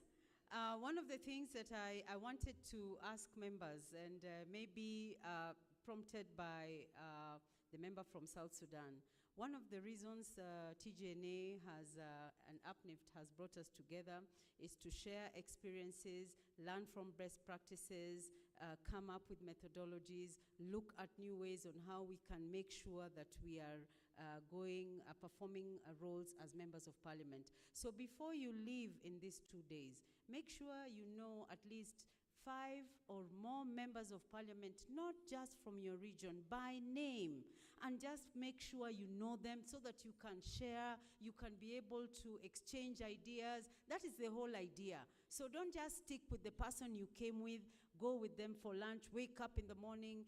Can you just please get out of your comfort zones and be able to mix up? Don't just stay together. Mix up, okay? So thank you very much, and I'm sorry that we took long. A round of applause for these honorable members and Mr. Chair. Sorry for taking time. I've been your moderator, Nancy Abisai. Thank you for giving me the time. Thank you very much.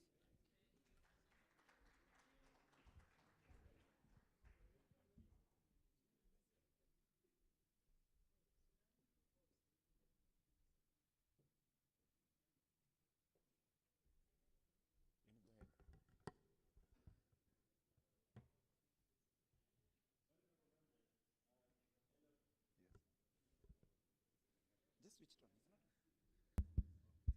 Oh, fantastic.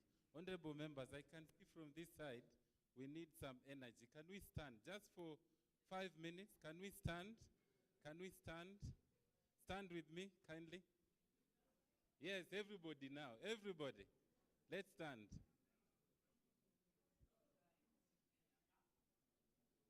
I can see people are starting to propose each other. Huh?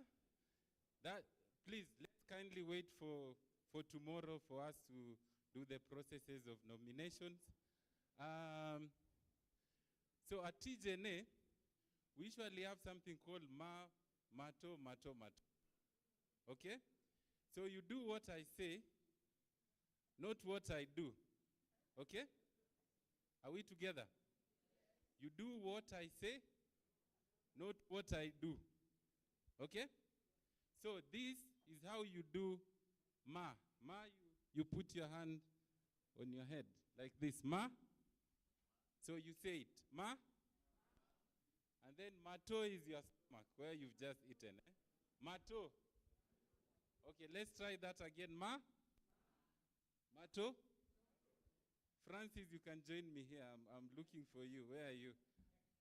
As we continue, then this is mato on your knees. So you tap it twice and you say mato. Mato. Ma.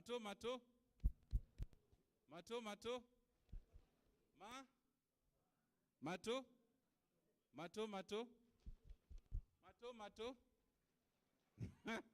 I can see you. So check your neighbor. If your neighbor goes wrong, let us know, okay? Let's start again. Ma. Mato. Ma. Mato. Faster. Mato. Ma.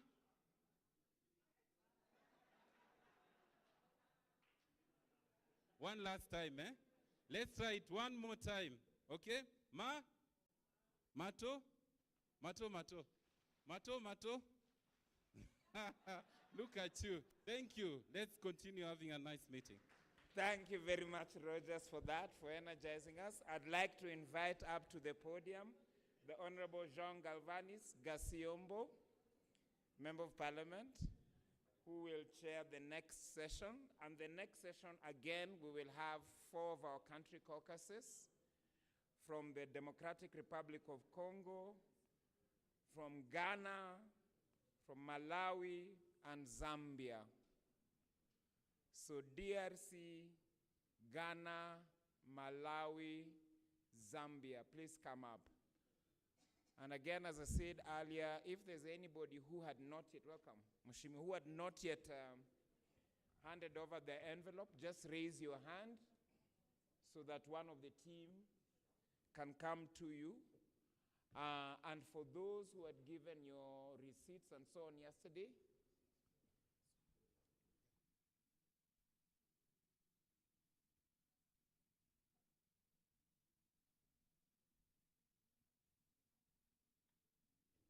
Yes, and for those who had submitted their receipts and so on yesterday, the team has already prepared the reimbursements.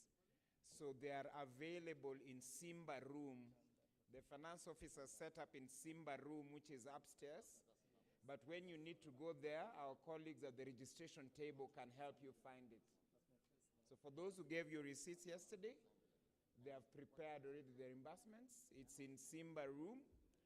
And you can get help, directions to go upstairs. So I would now like to hand over for the next 45 minutes to Honorable Jean Galvanis Gasiombo, who will moderate this last panel of the day, where we'll hear from your colleagues, honorable colleagues from DRC, Ghana, Malawi, and Zambia. Thank you. Thank you very much. Where is the chairperson from Malawi? Do you have Malawi here?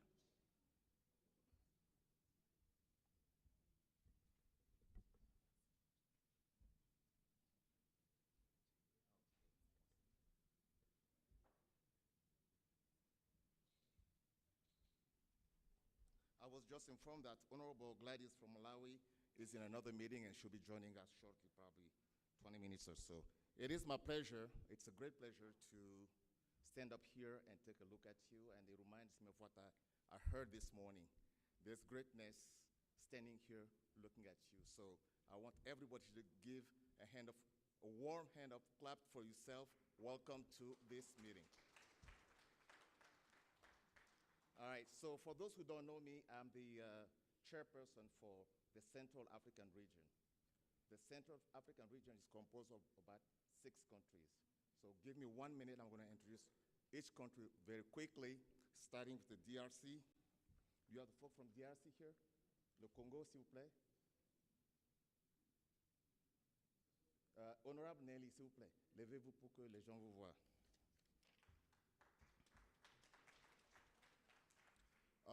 Le Gabon. Ooh. Voilà. A warm welcome for the Gabon, please. Les îles du Comore. Ooh. Angola.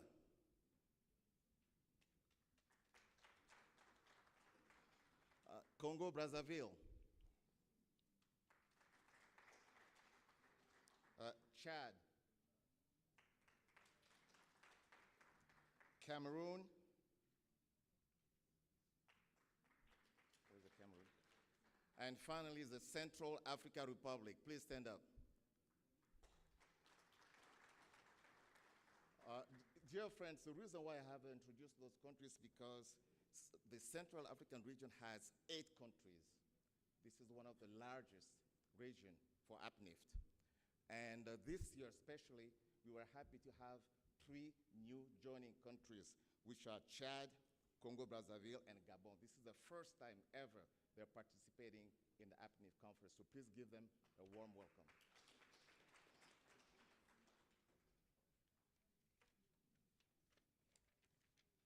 So now we have on this panel President Dede from the DRC, Honorable Chandra from Zambia, Gifty from Ghana, and Glory, who may be joining us very shortly. I know we are very short in time, so I will not spend a lot of time discussing the detail that we prepared. So we're going to move ahead very quickly with the presentation, starting with the DRC.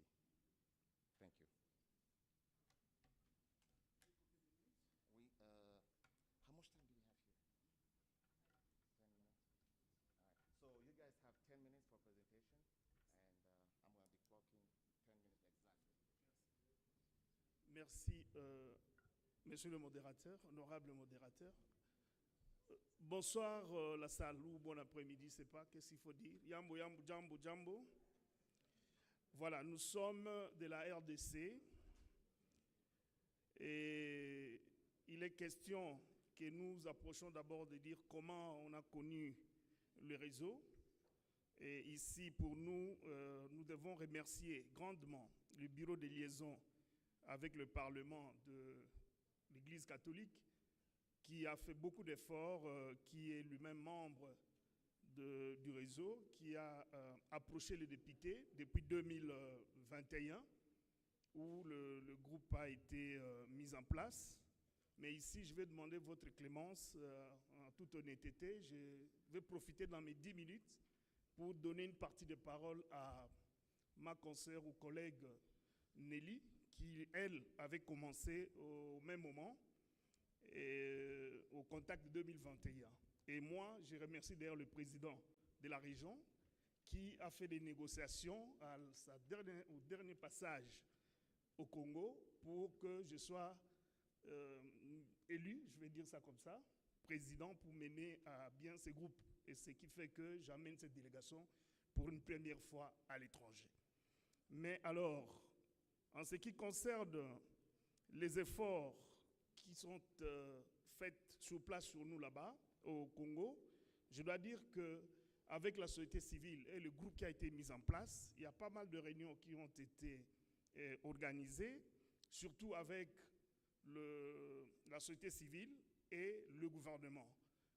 Avec le gouvernement, c'est des structures qui s'occupent de la taxation, de l'impôt et surtout ceux qui s'occupent de la traçabilité des flux financiers, qu'ils soient de l'extérieur ou local, et surtout ceux qui viennent pour l'investissement.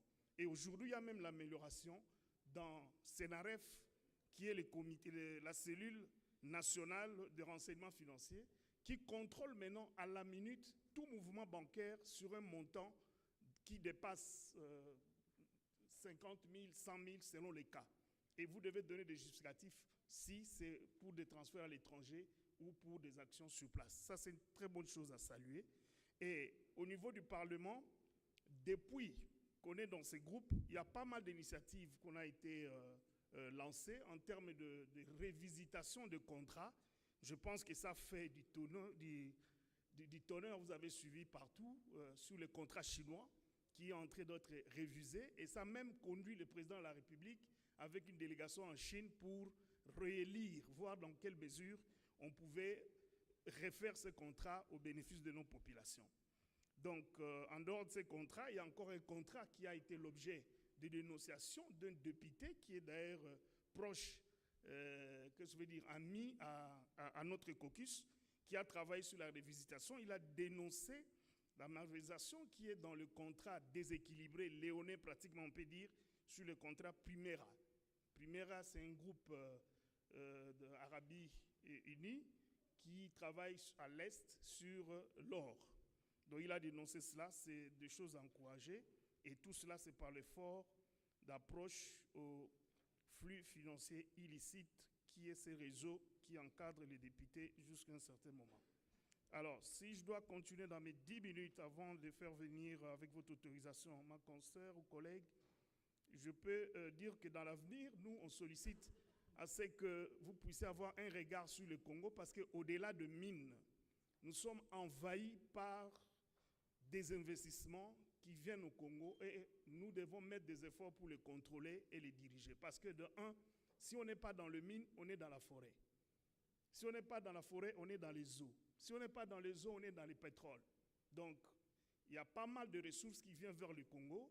Et il faut vraiment que nous puissions nous mettre ensemble, que vous puissiez nous aider à mettre des structures, à encadrer les députés, de maîtriser d'abord toutes ces matières, que ce soit les députés ou la société civile, parce que toutes ces ressources, si ce n'est pas connu, tout ce qui viendra comme financement peut récupérer des bénéfices que vous ne mesurez pas et vous allez vous attendre aux miettes qu'on vous laisse. Ceci dit, de les 2-3 minutes qui restent, avec votre autorisation, je passe la parole rapidement à Nelly qui va vous donner l'historique de comment il est passé de Tunisie, Maroc, Zambie, et qu'est-ce qu'on a retenu, quels sont les avantages qu'on a ramenés chez nous au pays. Madame Honorable Nelly, 2 minutes, il ne nous reste que 2 minutes, je vous en prie. Juste le péripéties de voyage, partout vous êtes déjà parti avec APNIF.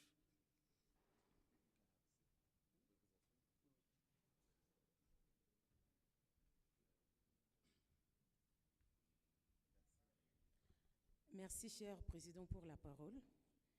Je commence aussi à remercier notre président régional. Je commençais personnellement avec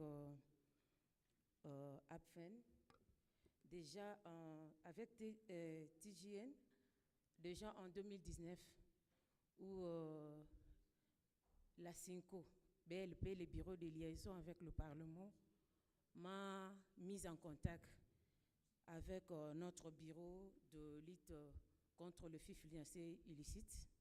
Nous avons été en 2019 en Tunisie et en 2020, nous avons fait notre conférence sur Zoom. En 2021, nous avons été à Dakar et en 2022, on a été en Zambie et cette année, nous sommes ici à Nairobi. Pour ça, je voulais vraiment remercier tout le monde parce que c'est une organisation qui nous donne vraiment de la force de pouvoir crier haut et fort sur tout ce qui se passe dans nos pays concernant le flux financier illicite. Nous savons, comme on venait de le détailler ce matin, qu'il y a de l'argent que l'Afrique est en train de perdre.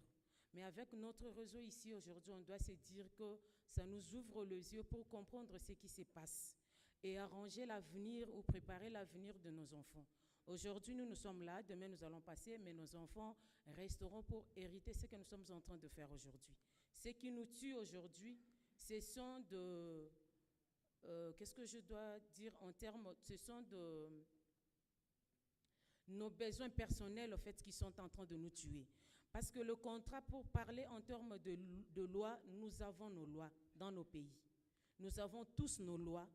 Au niveau de l'application de nos lois, le régime présidentiel que nous avons, semi-présidentiel ou présidentiel, nous tue aussi à petit feu parce qu'il y a des contrats qui sont signés sans même pour autant demander la permission au niveau de l'Assemblée nationale, où les députés ne savent même pas qu'il y a un contrat qui a été signé. C'est après que vous allez apprendre ce contrat-là au niveau peut-être de la presse. Et le temps de réagir pour vous, vous savez ce qui se passe avec nos régimes semi-présidentiels ou régimes présidentiels. Donc l'Afrique ou les députés que nous sommes, nous avons vraiment de choses à dire ou de choses à faire. Je sais que le chemin est encore long, mais on est vraiment tout près de notre but. Voilà ce que je voulais ajouter et merci beaucoup.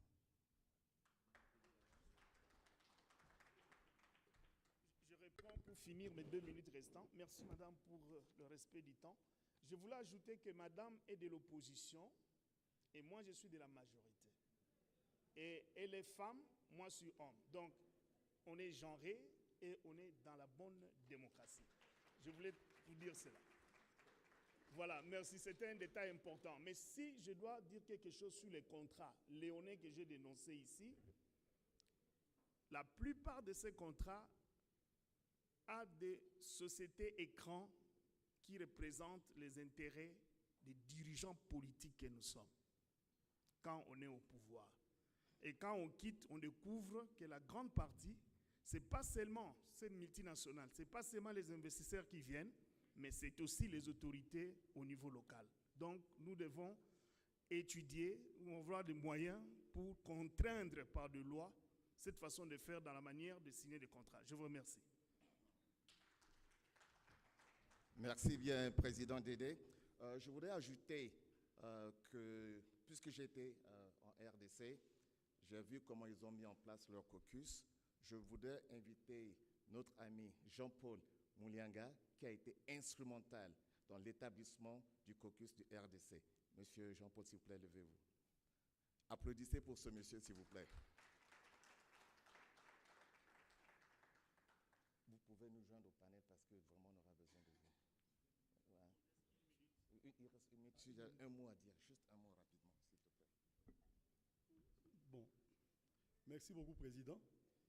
Un mot à dire, c'est juste dire que par la mission de mon service, qui est le bureau de liaison avec les parlements, et puis dès les premiers contacts que j'avais avec, je crois, Rogex, j'avais vite compris qu'il fallait impliquer nos élus dans cette lutte, parce que seul on ne pouvait pas espérer faire quelque chose. Quoique l'église en RDC, ce n'est pas comme l'église partout. Chez nous, c'est une grande force sociopolitique qui fait basculer même les pouvoirs politiques. Et le président, je crois que le temps ne lui a pas permis, mais sinon chez nous, en RDC, il y a aussi des parlementaires au niveau provincial. Le pouvoir législatif est aussi au niveau provincial. Nous sommes dans un régionalisme politique. Donc on a des députés provinciaux, eux sont députés nationaux, des députés provinciaux, qu'on a réussi à impliquer depuis la formation du mois d'août, quand PNIF Tafrika est venu chez nous. On a réussi maintenant à impliquer les députés provinciaux. On a 26 provinces. Ceux de Kinshasa déjà, c'est la première province qui sont membres de la PNIFT. On espère qu'avec les comités ici, on va aller dans toutes les provinces du pays. Merci beaucoup. Monsieur Jean-Paul est un homme vraiment modeste. J'ai voulu qu'il nous dise l'ampleur de son implication dans la création du caucus de Centrafrique, de la RDC, du Tchad, mais il n'a pas pu le dire. Je vous le dirai plus tard. Maintenant, j'invite Monsieur Chandé du Zambie.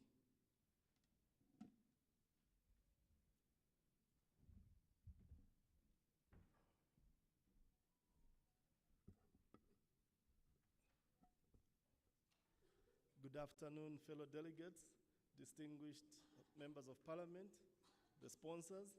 I'm glad to be here on behalf of my country, Zambia. I come with my colleague, Dr. Katakwe, who's the honorable member of parliament for Solwezi, a booming town, a booming mining town, though new. Our caucus in Zambia is new. It was established last year, but we finished with all the formalities and endorsement from the Speaker of our National Assembly sometime last month. The Zambian parliamentary structure is as follows. We have 156 members of parliament, and as UPNIFT Zambia caucus, we have about a third of the Zambian parliamentarians belonging to our caucus. In that third, in that one-third, members of parliament participating in this caucus. Can we clap for that first? Thank you. Thank you. In that one-third of our parliamentarians in Zambia participating in the UPNIFT caucus, we have all political parties represented, and we have all independent members of parliament. In Zambia, we have 2 political parties in parliament, and we have independents. In fact, we have 3. We have 3 political parties. The main party, which is the ruling party or the majority party. The opposition parties are 2. And then we have about 15 members of parliament who are independents. So we have a representation from all aspects of the 4 groups that compose the Zambian parliament. Now, having had a new caucus, which was endorsed last month, we have gone out to have conversations with our members, especially members of parliament hailing from the extractive mining industry. All the problems, from the mining conglomerates are basically generic, and they are problems which are common across, Africa or across third world countries. The bulk of our MPs, the questions they keep asking is, what critical intervention can we develop as parliamentarians to try and slow down this scourge or end these illicit financial flows? From our point of view, it is important to recognize that the issue of illicit financial flows is a huge problem for Africa, and it's a problem which requires strategic, thought process and a lot of aggression in order to make some gain some ground.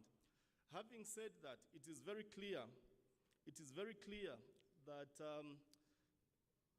poverty is not created by poor people.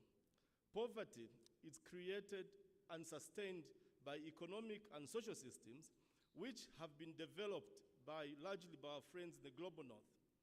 The biggest challenge we have, fellow delegates, is that the bulk of the systems we're using, the bulk of the taxation processes we keep referring to, was not developed by Africans.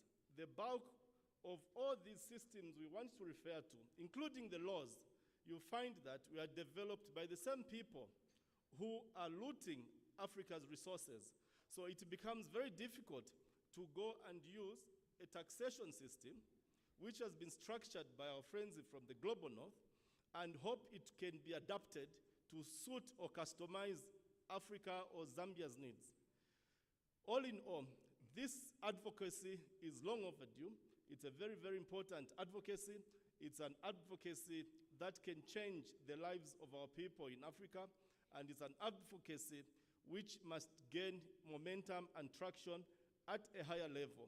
But we must all know that our leaders, including our presidents, come under a lot of pressure from these multinationals and systems that have been entrenched for centuries.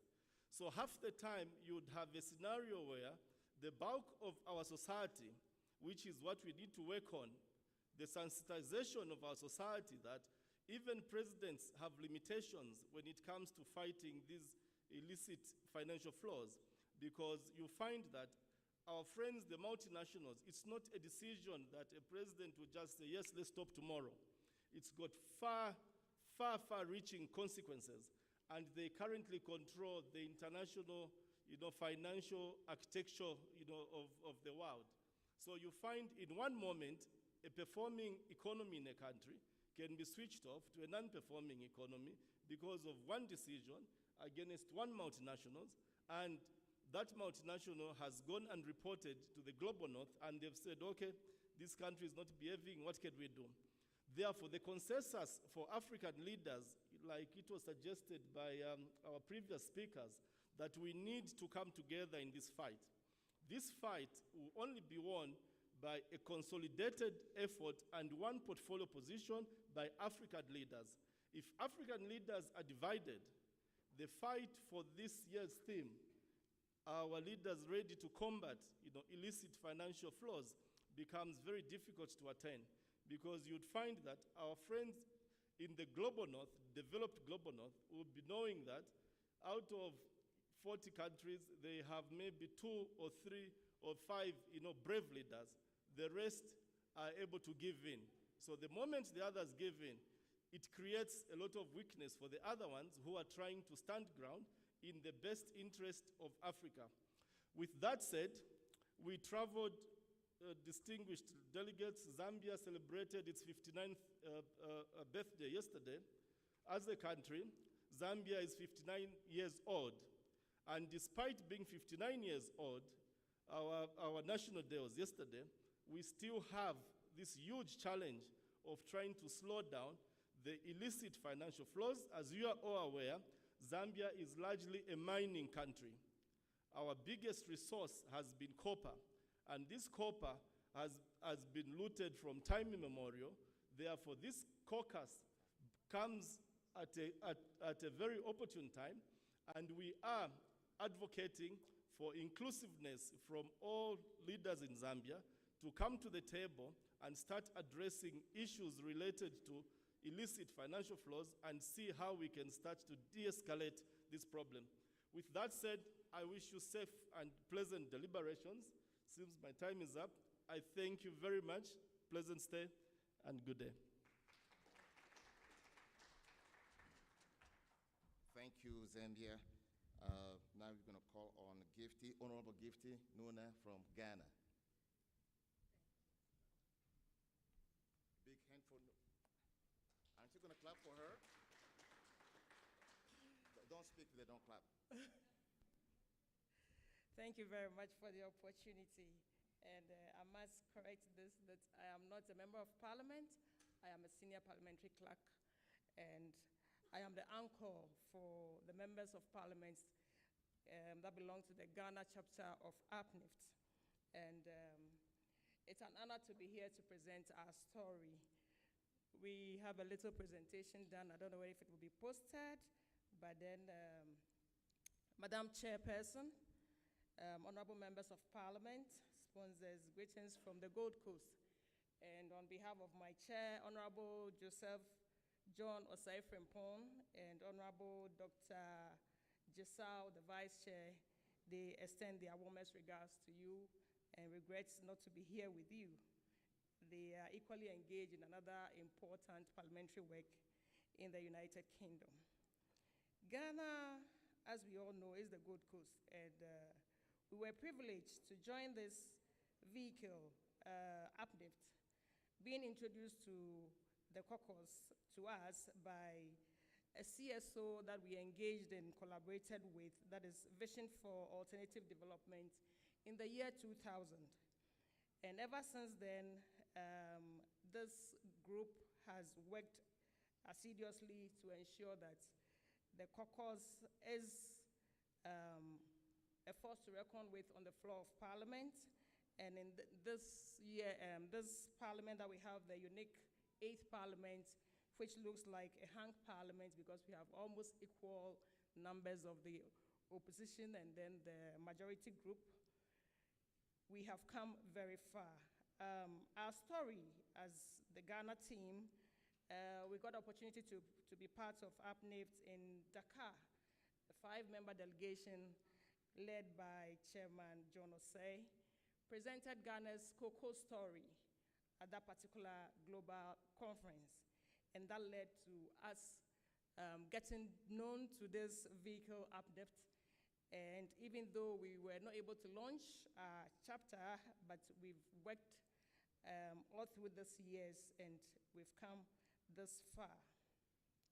Our story, as ever since we participated in the global conference in Dakar and in Senegal, we presented our reports, and our current speaker, Right Honorable Kingsford Alban Babi, saw the team's work and actually gave approval for the launch of the Ghana caucus. And, oh, okay, the presentation is up there. Great. So you could follow me as I present. Thank you. So the team has worked over the years, and some of the success stories that we've chalked that's based on these vehicle UPNIFT that we came in contact with. We've been able to push by papers being presented on the floor of Parliament by the chair, and Ghana was able to pass its Tax Exemption Act, and then we were able to work to call for an amendment to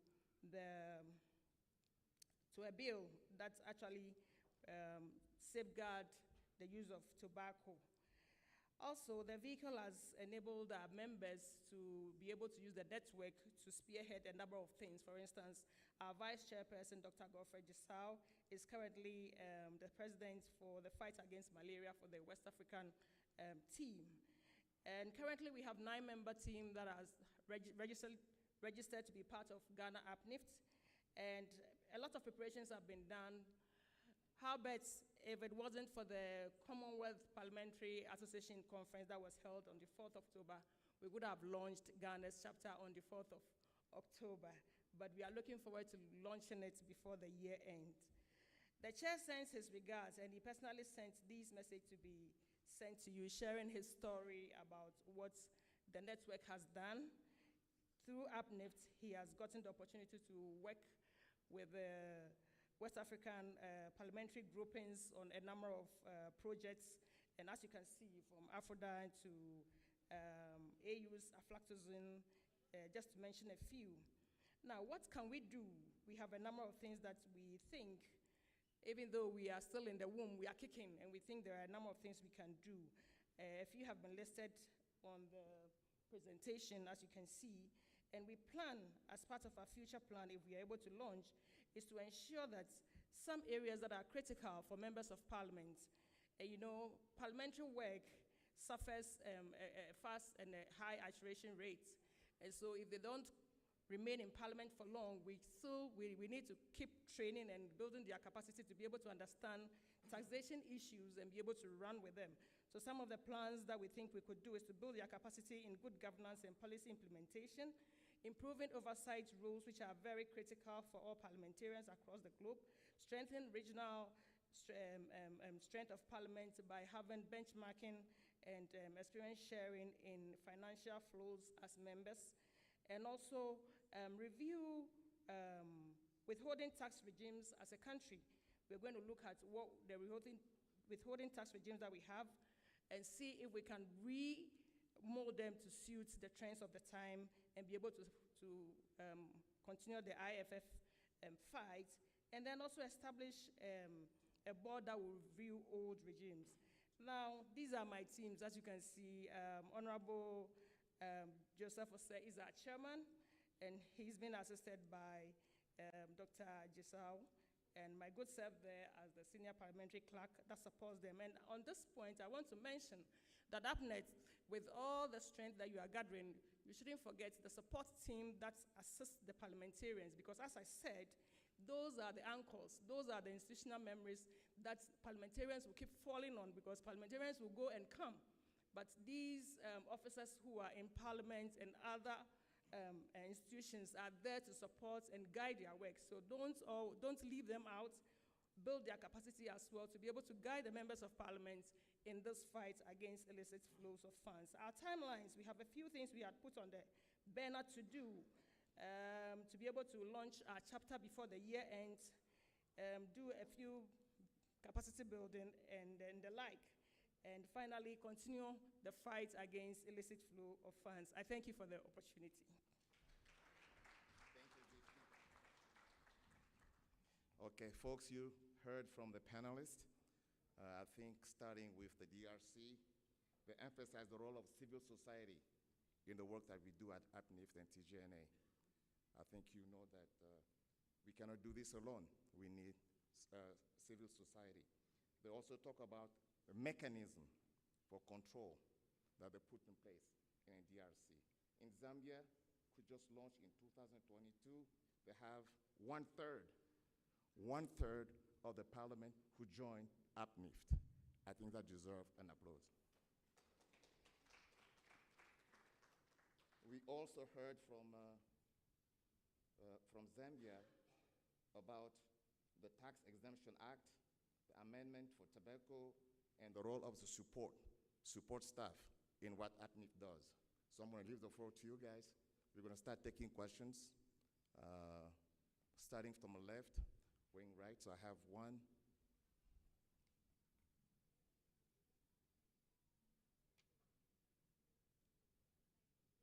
That's it? I'm going to go this way. I'm going to start left to right. So we have one.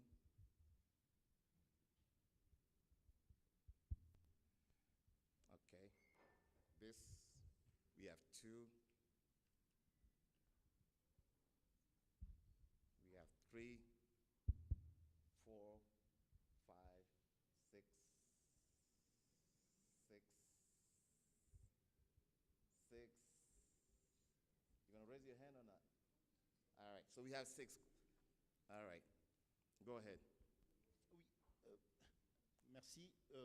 Je souhaite commencer mon propos par remercier les différents intervenants pour les brillantes présentations qu'ils ont eu à faire sur la méthodologie, n'est-ce pas, utilisée à l'installation de différents caucases, aussi bien au niveau national que régional.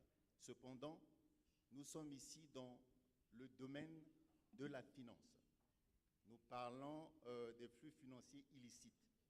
Nous ne pouvons pas parler de la finance sans parler des chiffres. Raison pour laquelle je suis encore sur ma faim par rapport à toutes ces présentations. Parce que j'aurais souhaité que ces panélistes-là nous disent, ou ces intervenants, quel était, par exemple, l'objectif, les objectifs spécifiques qu'ils ont eu à avoir. Quels sont, quelque part de ces objectifs, les résultats attendus. Quelles sont les activités qu'ils ont fait, qu'ils ont eu à faire. Et quel est l'impact, justement, de ces activités sur la réduction de la fuite des capitaux. Parce qu'à la fin, il faut bien qu'on mette des stratégies en place. Comment est-ce qu'on va mettre ces stratégies en place si on n'a pas les chiffres réels? Moi, je souhaiterais que quelqu'un me dise, avant, nous avions des fuites de capitaux de l'ordre, par exemple, de 80%. Depuis que nous avions commencé, nous avions installé une méthodologie, une stratégie qui a réduit ces fuites à 60%. Et pourquoi est-ce qu'on n'est pas à 80%? Parce qu'il y a tel ou tel. Quelles sont les faiblesses? Quelles sont nos forces? Quelles sont les faiblesses? Comment est-ce qu'on peut faire pour améliorer nos faiblesses? L'année prochaine, quel est l'objectif que nous souhaitons atteindre? Parce que si on ne fait pas ça, j'ai bien peur que nous fassions beaucoup de réunions et on sera toujours sur l'histoire. Nous devons être pragmatiques dans nos démarches. J'ai dit. Merci.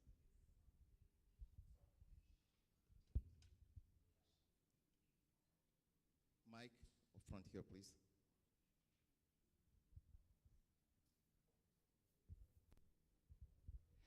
Thank you very much, Honorables, for your presentation. I just have a question to the Zambian National Caucus. I think the point around having 1/3 of all members of parliament within your caucus is incredibly commendable across the different political parties. My question is, how did you do it? If another caucus was interested in reflecting the same type of success, what would you suggest in terms of strategies? Thank you, Shonai.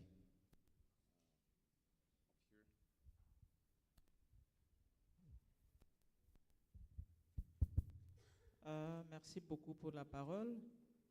Je suis honorable Masirika Dorothée, membre de l'Assemblée législative de l'Afrique de l'Est et membre du bureau aussi. Je tiens à féliciter tous les intervenants pour leurs brillantes interventions. Et si vous avez suivi avec moi, toute l'Assemblée était calme, très concentrée, en train de suivre, puisque la matière que nous sommes en train de traiter, c'est une matière très, très intéressante. C'est une matière qui va booster l'économie de nos pays respectifs. J'espère que vous avez suivi, comme moi, l'intervention de l'honorable de la RDC qui a suggéré sur la question des multinationales. Ces multinationales viennent dans nos pays sous le miroir de nous-mêmes, autorités de pays. Donc, pour moi, c'est une maladie en Afrique. Et c'est nous-mêmes qui devons nous faire soigner. Si l'Afrique n'évolue pas aujourd'hui, je pense qu'en grande partie, nous-mêmes, nous sommes à la base de ce sous-développement. Les assemblées nationales, étant législateurs, autorités budgétaires et contrôleurs en même temps, je voulais demander quel mécanisme mettent ces parlements en place pour que le membre de TGNA/AP-NIFT ne puisse pas subir des pesanteurs politiques pour que leur mission soit atteinte. Pourquoi? Parce que nos autorités sont là-bas, nous-mêmes députés, nous sommes là. Il y a la question aussi de la redevabilité.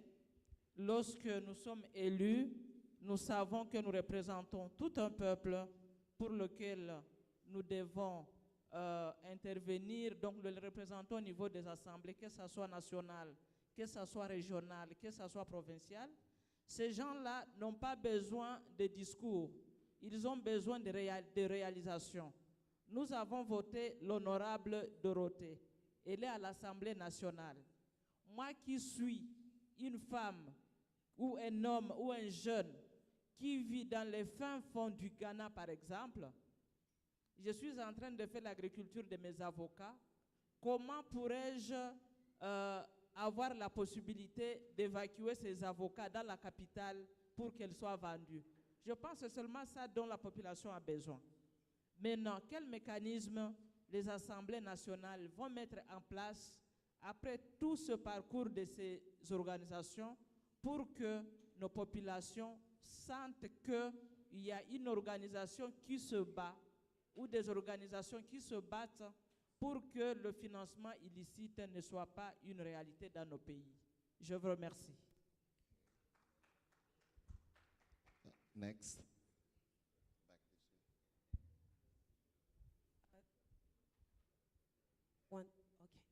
Thank you very much, Honorable Chairperson of this particular session. My name is Ina Hengari. I am a member of Parliament in Namibia. Now, there's a document as I'm listening to the colleagues present some of the efforts that they've done and put in as caucuses on avoiding illicit financial flows in their countries. I'm reminded of a document. In fact, it's an academic document written by Mr. Vusi Gumede and David Fadiran. It's actually titled Illicit Financial Flows in Southern Africa, Exploring Implications for Socio-Economic Development. But it looks at specifically Namibia, Botswana, Zimbabwe, and South Africa, and the implications that IFFs have had in mining communities or areas where mining used to take place previously. But I'm mentioning this because I've had the opportunity to attend just very recently a conference in Durban, and the treasurer here is with us of the very organization which is called SADCOPAC. It's basically the SADC Organization for Public Accounts, and the topic of the theme of that particular meeting was also combating illicit financial in SADC. Saying this because one of the recommendations that was made at that meeting was we need to go beyond talking about regional integration in the sense of movement and the movement of goods. How about we also talk about the integration of supreme institutions, where institutions are able to collaborate so that we don't just talk about integration in the sense of movement of people, movement of goods, but also go beyond that and talk about the movement of finances, the movement of money in regions, and also continentally. Additionally, we also spoke about collaborations between tax and revenue institutions as well, because I think each country has a lesson to learn from the next. Now, in 2019, I don't know if there are those that know, in 2019 there was a scandal that broke in Namibia. It's called the fish rot scandal. And basically, politicians and businessmen were... Excuse me, do you have a specific question you'd like to ask? No, I wanted to add, I'm adding meat to the bone here. Go ahead. Thank you. One of the things that I also wanted to add to this particular discussion is also the importance of whistleblowers acts, because there are those individuals that also want to come out with information on illicit financial flows. But for as long as we don't have the laws and the regulations that protect those individuals that are willing to open up about it, would always have the risk of having this illicit financial flows on the rise. Thank you very much. Thank you.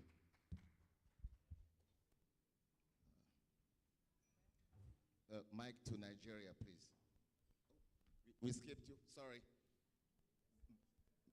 Back to Uganda, sorry about that. Can you wait? Okay, go ahead. Thank you very much. I've been listening with keen interest from the presentations made in the morning right through the country experiences. And I realized that we have some things that time you hear presentations putting blame on the executive side of government. So I begin to wonder whether it will be a worthwhile idea for the network, to cost a study to understand if certain structures of government are facilitating flows. For example, I'm talking about presidential system and parliamentary system, because in these two systems, presidential, we have a clear, distinct distinction between the parliament and if are complaining that the executive is not into parliamentary policies and legislations. But in a parliamentary system, it ought to have been a closer work between the executive and the parliament, because they are both within the parliament. So I think it is an area that AFNIFT should look into. Then I want to stress on the issue of partnerships. Although I have had some explanations regarding the partnerships with certain continental regions, like EU and what have you. But I think it's another area that we really need to work hard on, their buy-in. Because if we really have the buy-in of this regional and or this network for a declaration from these bodies. For example, if you look at the United Nations or UNESCO, for example, they have a declaration that all national budgets, 25% or 26% of all national budgets should be dedicated for funding of education.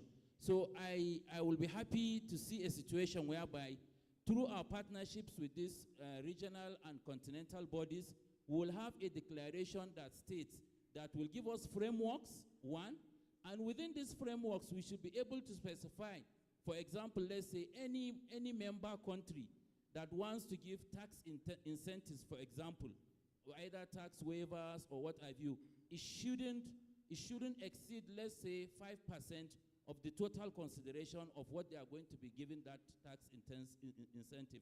That way, I believe, as a continent, we will have a clear direction as regards to having a trajectory in terms of curbing illicit financial flows. Also, the issue of membership. Membership drive is very important because in our various parliaments, if we have a lot of members as part of members of this network, then it will make our job easy because any proposition we bring before the floor of the parliament, it will easily sail through. So what Zambia has did is very commendable.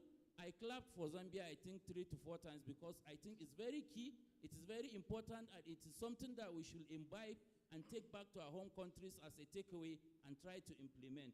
Then I agree with the presentation. Thank you. I agree with the presentation from Ghana. The lady from Ghana talked about memory. We have to routinize these efforts we are making. Like she said, it is true. Legislators have high turnover. But if we have a system, a structure whereby you institutionalize all the efforts that have been done in such a way that if another set of parliamentarians come, it will be very easy and seamless, to continue with the work that has been done so far. That way, we are going to have continuity, and the work of the network is going to be more effective. Thank you very much. Thank you. Back to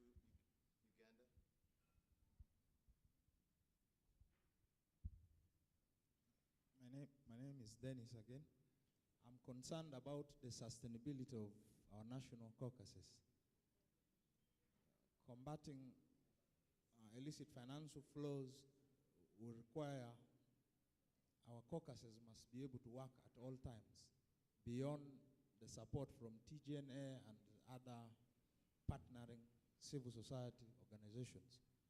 I wanted to know from our panelists if they have suggestions for the various caucuses and those that are yet to be formed on viable financing models on how we can sustain our caucuses. How can we be able to mobilize resources beyond the support we currently receive from our partners? Secondly, we already recognize that the issue of illicit financial flows must get to a critical mass of people. Would you panelists recommend that we must integrate the discussion about illicit financial flows into our educational programming, such that even the young Africans are able to appreciate the magnitude of the problem we face, and indeed, at the end of the day, becomes an election issue and a forefront of issue in every deliberation? Would you recommend that, and how do you intend to achieve it? Thank you. Thank you.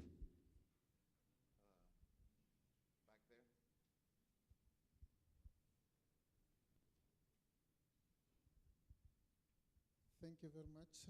Let me take an opportunity just to stand. I'm Honorable Dr. Alex Katakwe from Zambia. Just to add 2 points on what the chairperson for Uplift Zambia Caucus highlighted. As a result of the launch, not really launch per se, the establishment of the caucus in Zambia, we have seen the Zambian government being propelled to repeal the Mines and Minerals Development Act of 2015. So we have seen that the government has come up with this repeal in order to guide the geological mapping of the minerals or the mineral resources that are being discovered in Zambia. Right now we have sugilite, we have gold, we have nickel, we have lithium. So a lot of minerals are actually being discovered in Zambia. So with the coming up of Uplift Zambia Caucus, this is actually a game changer. We have also seen, because of Uplift Zambia Caucus, the executive has actually come up with a bill very soon to be tabled in the House. This has to look at the Minerals Regulation Commission. For the first time that a Minerals Regulation Commission is being established in Zambia. And this is there to have control over the mineral wealth. So we are actually in the right trajectory. Honorable, All this do you have a because- specific question for the panel? All this because of Uplift Zambia Caucus. So I thought of just amplifying on that. Thank you very much. Thank you for the comments. Thank you. Should we? Okay, go ahead. You'll be the last question. Merci, Monsieur le Président. Je suis l'honorable Serge Ndon Obam du Gabon.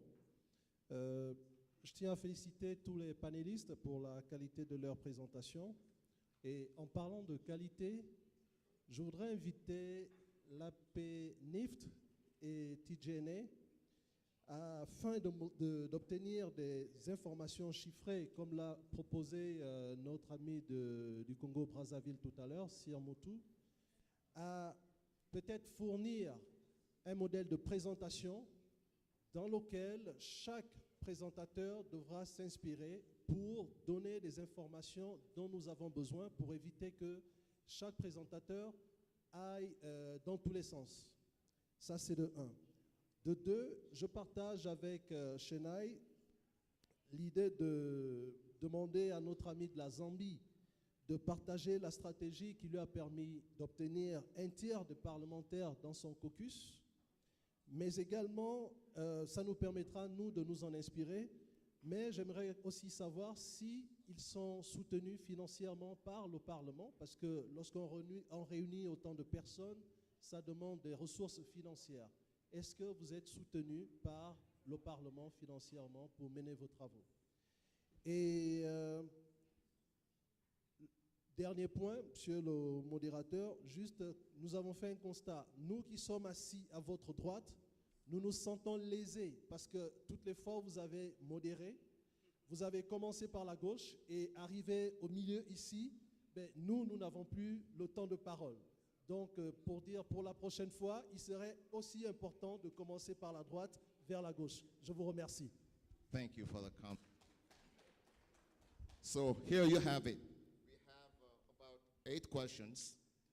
Most of them are really comments. We have 2 that are really pertinent that I think we need to ask. The first one goes to Zambia. I think that was a question that was asked by Chennai, but also by Serge from Gabon. How did you do it? How did you manage to have 1/3 of the MPs joining APNIFT? And did you get any financial support from the parliament, from the government? Could you go ahead and speak to that, please? The second question, while I'm at it, the second question goes directly to the DRC. It's talking about the impact of multinationals on the economy of the country. So they're asking you, Honorable Dede, to give us an idea in terms of financial impact that those multinationals had on the tax system, on the economy, and any corruption-related issues. And the rest of the questions are mostly directed to everyone. So I'm going to ask the panel just to respond at will. And the third part of the question are really just comments, so we leave it as that. So Zambia, go ahead. Thank you very much, moderator.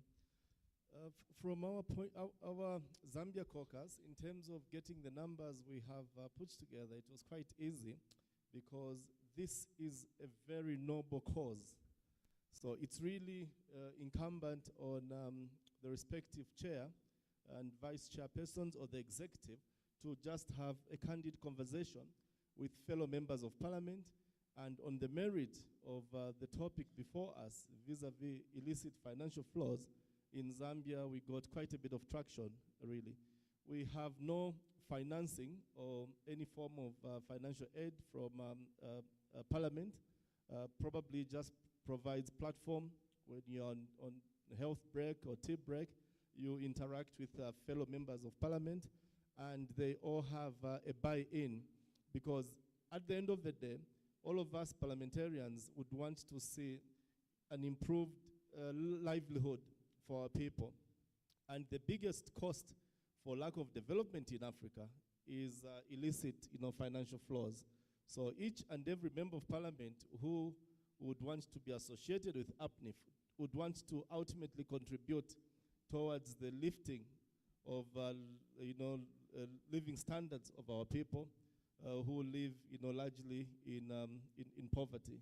So really, with this noble cause, for me, it was quite easy, really, with my colleagues to interact and come up with the numbers which we have, and we expect it to even probably, keep growing. The rest is probably public relations and interaction, and putting aside, party affiliation and coming together for a common cause. The other question I thought I could take, a moderator, before, it's the issue of the numbers. It is key and it's crucial that these numbers really we start, quantifying, the impact of this, and we need to have some investments. We need to prod or lobby, African governments to invest in research and development and develop our own numbers.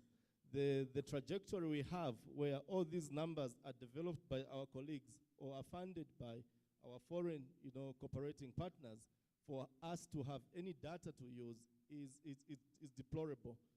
As African leaders, we need to start developing customized solutions for African problems, because the bulk of the solutions which we've seen in Africa are developed by our friends in the developed, global north. You've seen the failure of NEPAD. You've seen, now we have Africa, free trade.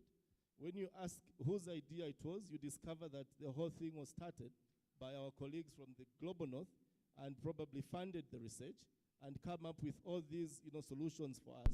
So in summary, really, the point raised by the honorable member in terms of numbers, it's important that we must start investing in research and development and start coming up with scientifically tested data which is on the ground. Otherwise, we'll be having numbers developed by people with vested interest. I thank you. Honorable Dede, Oui, talk to us merci. about Oui, merci. Je vais dire ceci. Il y a, de toutes ces interventions, beaucoup plus ce sont des observations. Mais en ce qui concerne la RDC, je vous dis, nous avons un premier code en 2006 qui réglait d'une manière générale, et n'oubliez pas que le Congo est sorti de la guerre pour s'assurer la démocratie, les élections qui se passent. Nous sommes déjà à la quatrième législature. Et de cela est sortie une constitution, et de la constitution, on a pu produire un code minier. Alors, ce code minier, dans cette ambiance-là de sortie de la guerre, avait beaucoup d'États. On a accepté n'importe qui est venu, parce que ça nous a poussé à libéraliser, au fait, nos minéraux qui étaient dans l'État. Donc, le sol et le sous-sol appartiennent à l'État, mais qui que ce soit qui a de moyens peut toujours approcher le Congo pour exploiter selon que le règle de jeu est établie. Mais c'est quoi le fondement de ces règles de jeu dans le code minier? Il y a trois parties. Il y a le gouvernement, il y a la population et il y a l'investisseur. Le rapport du gouvernement avec la population, avec la société civile, qui est géré par la société civile, c'est un rapport de bien social, d'amélioration du social. Le rapport du gouvernement avec les investisseurs, c'est un rapport des impôts et des taxes, du flux financier au fait. Alors, mais maintenant, ces flux financiers doivent se faire dans la rationalité, dans l'exactitude. C'est comme ça que nous applaudissons l'avènement d'APNIF. Parce que l'investisseur qui vient, il est assigné de vous dire « je respecte les lois, je respecte le code ». Mais en réalité, il y a d'autres mécanismes. La PNID n'est pas un État réaliste.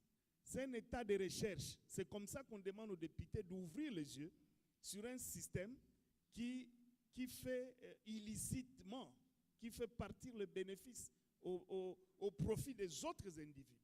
C'est ça l'effort que nous faisons. Et nous demandons aux députés de mettre les mécanismes législatifs du contrôle et d'amélioration de la loi qui permet que la société civile, au travers de la population bénéficiaire, puisse se retrouver dans ce que l'État doit faire. Donc, moi, je pense que c'est ça qu'il faut comprendre de notre loi. La loi est claire au pays, on reçoit beaucoup d'investisseurs qui viennent à gauche, à droite, mais tous n'ont pas de mêmes intentions. Mais il y a de ceux qui sont venus, qui travaillent correctement. Alors, mais pour les chiffres, au niveau du Parlement, au niveau du gouvernement ou de la République, on a mis l'organisation que vous connaissez d'être internationale, ETA. ETA, c'est là où il y a des chiffres. Vous pouvez montrer dans le Google ou tout ce que vous voulez tout à l'heure là. ETA RDC, vous allez voir tous les chiffres possibles. Qui sont des investisseurs, combien ils ont produit en tonnes, combien ils ont payé leurs taxes, ainsi de suite. Mais dans le code aussi, dans la fiscalité, il y a un petit secret. Quand on a révisé en 2018, on a donné la part directe de la population par une redevance retenue qui est de 15% sur une redevance totale de 40% qui doit revenir au jugement local, là où l'exploitation a eu lieu. On prend déjà 15% de 40% pour permettre à l'administrateur du territoire, au chef de secteur, de faire des petits projets visibles, directs aux besoins de la population. Et le reste, c'est les besoins du gouvernement, de donner l'eau, l'électricité, arranger des routes, organiser la politique, organiser la gouvernance. Voilà, mais nous, maintenant, notre rôle, notre approche, c'est de dire comment les choses se passent. Nous ouvrons les yeux, les espérances des uns des autres. On vient de découvrir qu'effectivement, au lieu de sortir 1000 tonnes de cuivre, on a déclaré que 1000 tonnes de cuivre en réalité. Mais on vient de vérifier, au-dessus du cuivre, il y avait les zinc. Parce que quand on produit le cuivre, il y a des déchets de zinc. Et même quand on produit le cuivre à 10%, c'est qu'on soutire tous les déchets qu'on laisse, il y a encore du cuivre dedans, il y a encore un peu d'or. Et pour nous, ça, c'est le flux, ça peut produire des flux illicites. Et ça, c'est des bénéfices qui ne tombent pas dans la casserole de population. Il faut les poursuivre, il faut mettre le moyen de contraintes, de contrôle qui permettent à les récupérer. Alors, partager en africain, je pense que ce sont des expériences qui vaut la peine. Et c'est pour cela, dans nos exigences, de notre recommandation, nous demandons l'appui de mise à niveau dans notre groupe pour qu'on élargisse cette étude, comment détecter, comment savoir ceci ou cela. Même dans mon intervention, je pense revenir là-dessus. Donc le temps imparti étant ce qu'il y a, mais on pourra s'ouvrir dans des couloirs, ainsi de suite, pour vous parler de la RDC. Thank you, Honorable Dede. Another question that I wrote down here, I think was particularly addressed to TGNA leadership and APNIF leadership. The question was, what measure can or would TGNA and APNIF take to help protect some of its members who do not have parliamentary protections? They are on the field, they're activists, they are subjected to harassment or sometimes threat from the executive. What measures, what system do you have in place?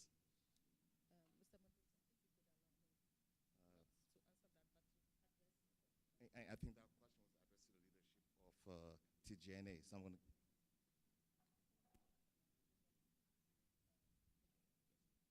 Are you prepared to answer or later? Okay, great. Yeah, thank you, Mr. Moderator. I think I just wanted to assure my honorable member at the extreme end who is hungry for data, and I think it's a good move.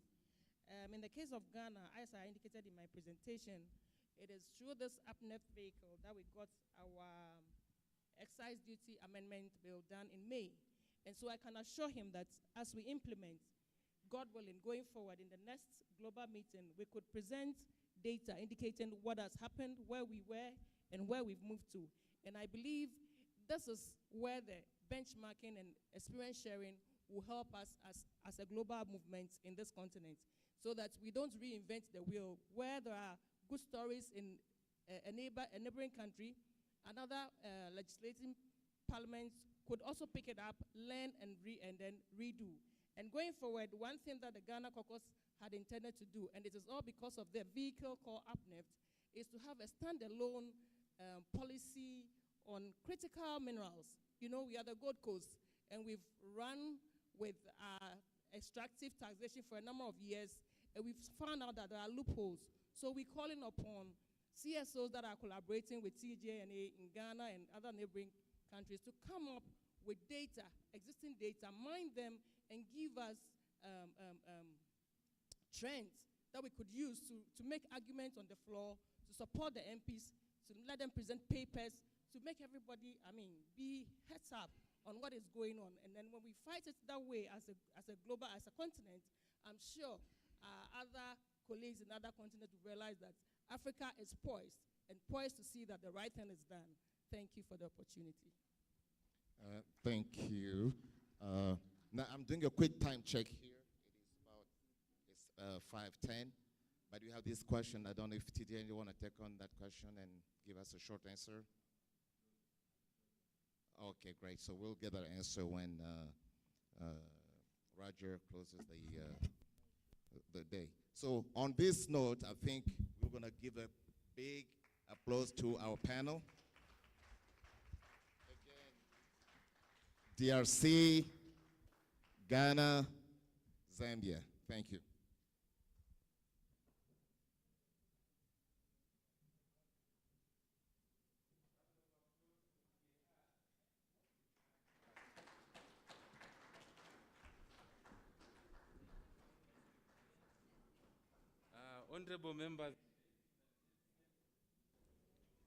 Honorable members, ladies and gentlemen, I am here to close the meeting. But before we close the meeting, I think most of us are asking, what can we do?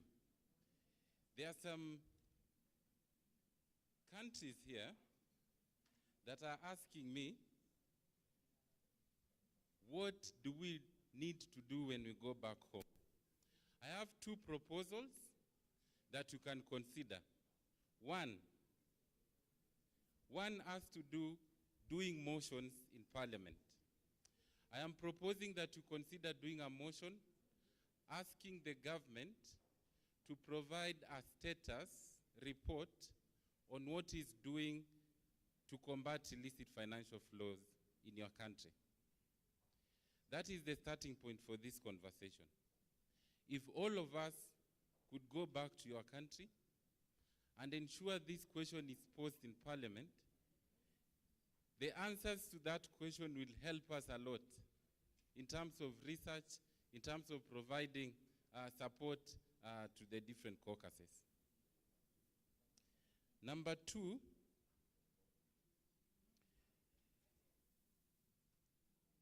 tomorrow, we are going to discuss about governance. Someone was talking about the need to institutionalize Uplift. This has been provided. And I'm happy to announce that, as you know, tomorrow we are going to have a discussion on the Uplift Constitution. So I'm inviting us, even after this, we will repost the Constitution, that please scrutinize and let's see what we can do tomorrow together. I don't know if there's any other proposal from the floor of any other way forward for a particular country. Let me ask this. Is there any country that wishes to launch a caucus in the next 1 year? Any country? Gambia? Edwin? Just, I like to ask my colleague Edwin so that we take note of this and then we can move forward, okay? So we start from this side. It is Comoros. Can I have a roaming mic kindly? Just quickly, so that we have some commitments from this meeting.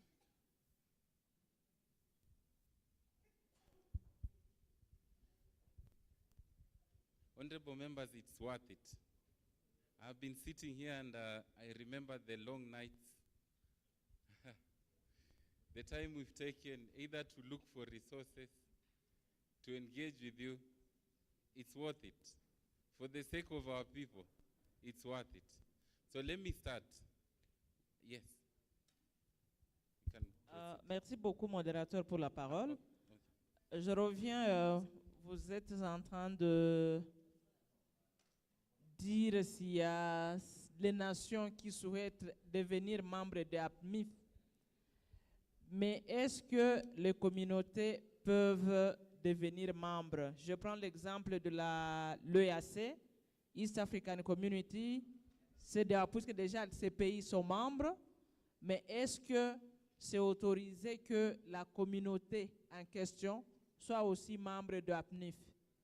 Puisque là, nous avons aussi, je prends l'exemple de chez nous à l'EAC, nous avons une assemblée législative, nous avons un sommet des chefs d'État, c'est comme un gouvernement, c'est comme un pays entre guillemets, nous avons la Cour de justice, nous avons toutes les structures possibles. Je ne sais pas si c'est de la même manière que fonctionnent les autres communautés, comme par exemple la CEDEAO, le CPG, les consorts. Mais ma question était de savoir, est-ce qu'une communauté peut aussi devenir membre de APMIF? Merci beaucoup. I think I'll answer that just straight off.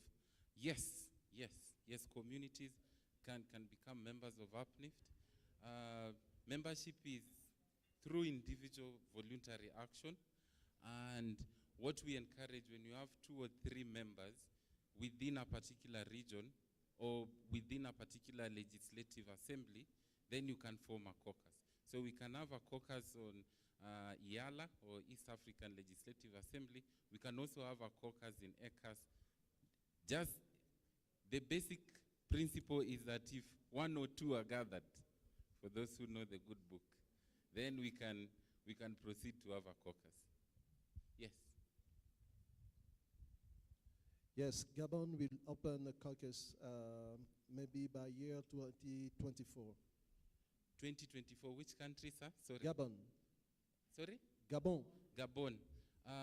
I'm asking my colleagues who are taking notes to kindly capture that. So we have Gabon. Next. Il y a aussi le Tchad qui pense ouvrir ici d'ici 2024. Le Tchad. Thank you. So that for the record, I'm requesting that you mention your name again. Say I'm Honorable so and so, and we are committing so that we can work together. So let's start again. Yes. Honorable Serge Ndong Obam from Gabon. I'm committed to open a caucus in Gabon Parliament in year 2024. Members, you don't want to clap for that? Thank you. Thank you. Thank you. Alors, je suis honorable docteur Jean Sende. Je suis, le Tchad est dirigé par le membre du bureau, ce n'est pas anodin. Je suis un des vice-présidents du Conseil national de transition et il y a la questeur qui est à côté de moi ici. Donc, nous nous engageons d'ici 2024, n'est-ce pas, à mettre en place notre caucus. Merci. Thank you so much, Honorable. Chad, 2024. Et je suis honorable Mohamed Kari Ahmada. Je suis des Comores. Je m'engage à créer le caucus national. Toutefois, j'aurais aimé qu'il y ait une sensibilisation au niveau du Parlement et aussi de la société civile. Merci. Thank you so much. Let's clap for Comoros. Comoros, we are coming. Next. Okay, good afternoon. My name is Lorraine Momalo. I'm a senator from the Kingdom of Eswatini. We commit to launch in the next couple of months, which is 2024, not later than March. Thank you. Wow. Let's clap for Eswatini. Thank you so much, Honorable. This is fantastic. Thank Good you. afternoon. My name is Ina Engari, Member of Parliament, Namibia. We commit to launching our caucus at least by 2024. Thank you. Let's clap for our friends from Namibia. Thank you so much, Honorable. Good afternoon. Yes. My name Where is that coming from? Honorable. Can I go ahead? Okay, I've lost my vision. I don't know. Where are you? Oh, yes, thank you. Honorable Chanda Katotobwe from Zambia. Yes. We are ready to launch in the next 6 months. Yes, Thank you. launching the full launch. Let's clap for Zambia again. Yes. Meu nome é Martina Moreira Muniz. Nós pertencemos ao caucus da CDAO, que é a nossa presidente é Madame Josefine, mas de qualquer das formas, no próximo ano 2024, vamos abrir também o nosso caucus da Guiné-Bissau. Burkina. Guiné-Bissau. Guinea-Bissau, sorry. Guinea-Bissau, how many Guineas? Just a fun fact from this side. How many Guineas do we have in Africa? Anybody? Uh-huh. Uh-huh. Guinea, Malawi. Malabo.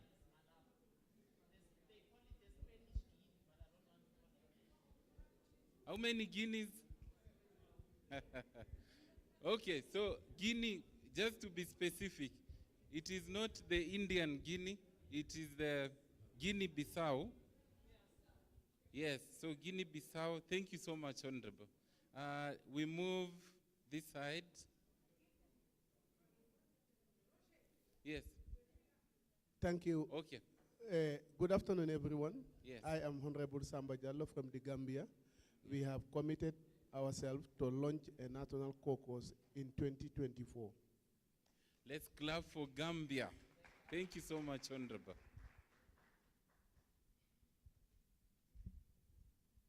Muito obrigado pela palavra. Quero aqui salientar que e aproveito a oportunidade para agradecer ao presidente Chabalala. De facto, nós tivemos programa de fazer lançamento do caucus de Angola antes dessa reunião.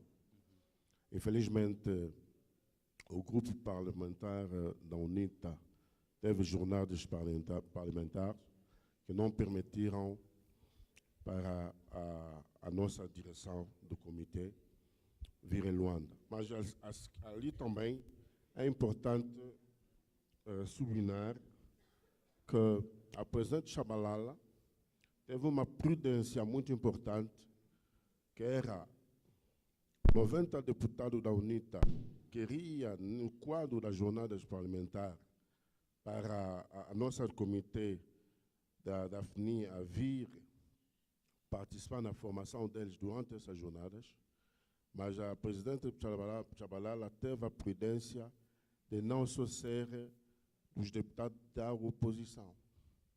Era importante nós contactarmos também os deputados dos outros partidos, sobretudo do partido que está no poder. Só que, infelizmente, com esses calendários todos, não deu certo, mas posso vos garantir que a partir do mês de janeiro, vamos já lançar o caucus de Angola. Muito obrigado. Let's clap for Angola. Thank you, Honorable Lubota. Thank you. Angola, let me just put that in. Yeah, next. Anybody else? Good afternoon, ladies and gentlemen. I'm Honorable Yandani Boko. I'm from Botswana. Hey. It's our first time to be part of this gathering. We are so excited. It has been an eye-opener. We intend to launch our caucus in April 2024. We will be going into the elections in 2024 October, and we tend to make this part of our election campaigns. As we'll be going to Parliament for the State of the Nation address in November. We're going for the State of the Nation in November on the 6th. I take it upon myself that I come up with motions that deals with illicit financial flows and taxation, as well as questions, so that I can raise awareness in my country. Thank you so much. Oh my. I want to scream. Thank you so much, sir. Thank you. For our people, thank you. I am many people. Thank you. Thank you, sir. We honor that. Yes, any other country? I'm yes. here. Je suis là. Please. C'est vrai que c'est une dame qui doit prendre la parole, start mais from the j'ai other déjà pris le micro. Donc, si vous permettez, je vais commencer. Please proceed. OK. Je m'appelle Honorable Marie Étudiant. Je suis vice-présidente de parti et je viens du Sénégal. Je suis de l'opposition constructive du Sénégal et je suis avec l'honorable député Maïmouna Sène aussi, qui est du pouvoir. Moi, je suis de l'opposition, elle est du pouvoir. On est deux dames et on est ici aujourd'hui pour le Sénégal. Donc, on aimerait aussi prendre la parole pour vous dire qu'on s'engage à mettre en place un caucus au niveau du Sénégal l'année 2024. On en profite aussi pour remercier l'honorable députée Joséphine du Burkina Faso, avec qui on a beaucoup échangé et qui nous a intéressés à votre organisation. On a écouté depuis ce matin des interventions qui nous ont permis de comprendre pourquoi et pour quelles raisons il est important d'être dans cette organisation-là. Par contre, tout comme il l'a dit tout à l'heure, on est resté sur notre faim. On espère qu'on aura à nos côtés des gens qui vont plus nous expliquer la raison fondamentale de ce groupe, mais aussi ça peut nous aider à mieux expliquer à nos États au niveau du Sénégal pourquoi c'est intéressant pour nous d'être membres de ce réseau-là. En tout cas, nous, on est investis, on est des dames, et quand on vous dit qu'on est des dames, ça veut dire que quand on dit oui, ça veut dire que c'est oui. Donc là, on est OK, on le fera en 2024, Inch'Allah. Merci beaucoup. Thank you so much. Thank you so much. We are coming to Senegal. Thank you so much. Thank you. Thank you. Merci. Comme il se fait tard, je ne vais pas être longue. Je suis Rachel Ngakola, députée de la République de l'Assemblée de la République centrafricaine. Et nous nous engageons à créer notre caucus courant 2024 et le mois reste à déterminer. Nous vous en tiendrons informés. Merci. Thank you so much. Thank you so much. Thank you for your commitment. Merci, je suis honorable Anissé Nyongabo du Burundi. Au Burundi, le caucus national a été créé par l'Association des parlementaires burundais. Il est déjà à l'œuvre, mais souhaiterait organiser un lancement officiel, solennel, et à cet effet, il souhaite bénéficier d'un soutien, d'un accompagnement et de la présence de TGNA et du secrétariat de la PNIF continentale. Je vous remercie. Fantastic. Thank you, Burundi. Thank you. We have membership there. S'il vous plaît. Yes, the final one. Ok, merci bien. Yes. Je suis l'honorable Yao Lazare de la Côte d'Ivoire. Je pense qu'il ne s'agit pas pour nous de prendre un engagement, mais je pense qu'on a déjà travaillé avec Mme Drabo sur la question. Nous avions déjà mis en place notamment le caucus. Il restait maintenant à nous trouver une date pour pouvoir rendre officiel ce caucus-là. Voilà. Donc on attend toujours que la date soit donnée pour qu'on puisse s'organiser pour le lancement officiel. Merci. Thank you so much, Honorable. Thank you. One of the things I will never forget about Ivory Coast is Abidjan. Abidjan is one of my favorite cities in the continent. It's very beautiful, very beautiful. So we have Gabon, Comoros, Chad, Eswatini, Gambia, Angola, Botswana, Senegal, CAR, Burundi, Cote d'Ivoire, and Zambia to continue the process. Oh, sorry. Guinea-Bissau. Yes, and Comoros. I've said Comoros. Yes, and Namibia. Yes. Thank you. Let's clap for these honorable members making a commitment. Finally, so that we move forward, I'll come back to you. So that we move forward, is there anyone in the meeting who is committing to do a motion to start the conversation of illicit financial flow in their country? Mostly, like we've worked with members here, all of them, and the starting point is very simple. Just a parliamentary simple motion asking for a status of what the government is doing in your country. If you are willing to commit, we are ready to find ways of supporting you. Yes, Sandro. Just a moment. That is my last point. Je disais que je suis honorable Masirika Dorothée, membre de l'Assemblée législative de l'Afrique de l'Est. Nous avons suggéré que nous sommes membres de l'EAC, nous allons aller auprès de l'EALA pour parler à notre speaker si nous pouvons nous adhérer. Donc il faudra aussi nous ajouter sur la liste pour qu'en 2024, probablement, nous puissions prendre notre adhésion en tant que EALA. Merci beaucoup. Let's clap for Yala. Yala. Yes, thank you so much. Thank you so much. I want to close this session, but yes, Gambia. Gambia is here.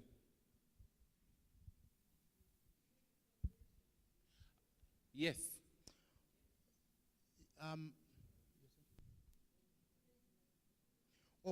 Thank you so much. Perhaps let me reiterate what I said. I was simply saying I will be going to Parliament in November. Yes. That is next week. Yes.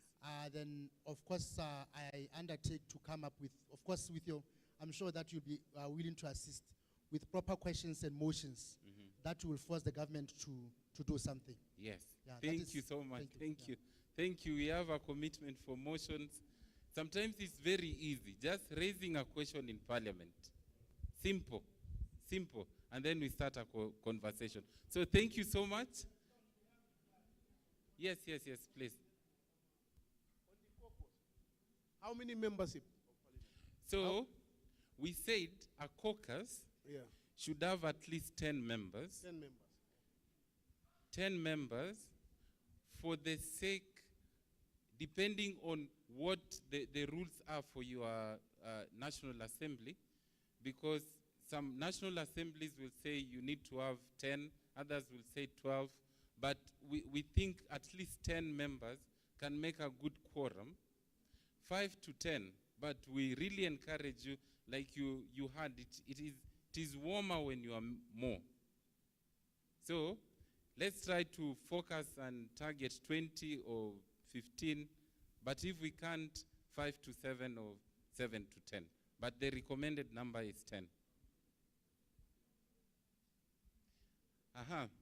So remember, please, we have a hashtag here.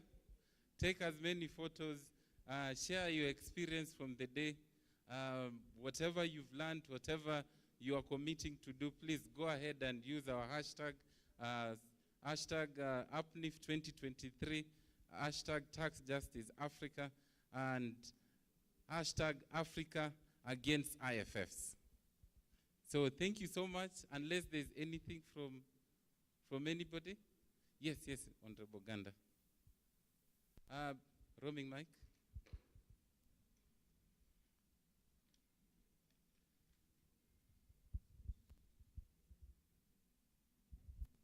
Thank you so much, moderator. Yes. Mine is to apologize Yes. that Malawi was absent. My chair is unwell. Yes. A doctor had to come and see him. Actually, he's now sleeping in his room. And I was also attending another online meeting because we have another network we are launching in Zambia next week. So I had to attend a meeting. But we have a lot of success stories to share from Malawi. We can share that offline with the honorable members.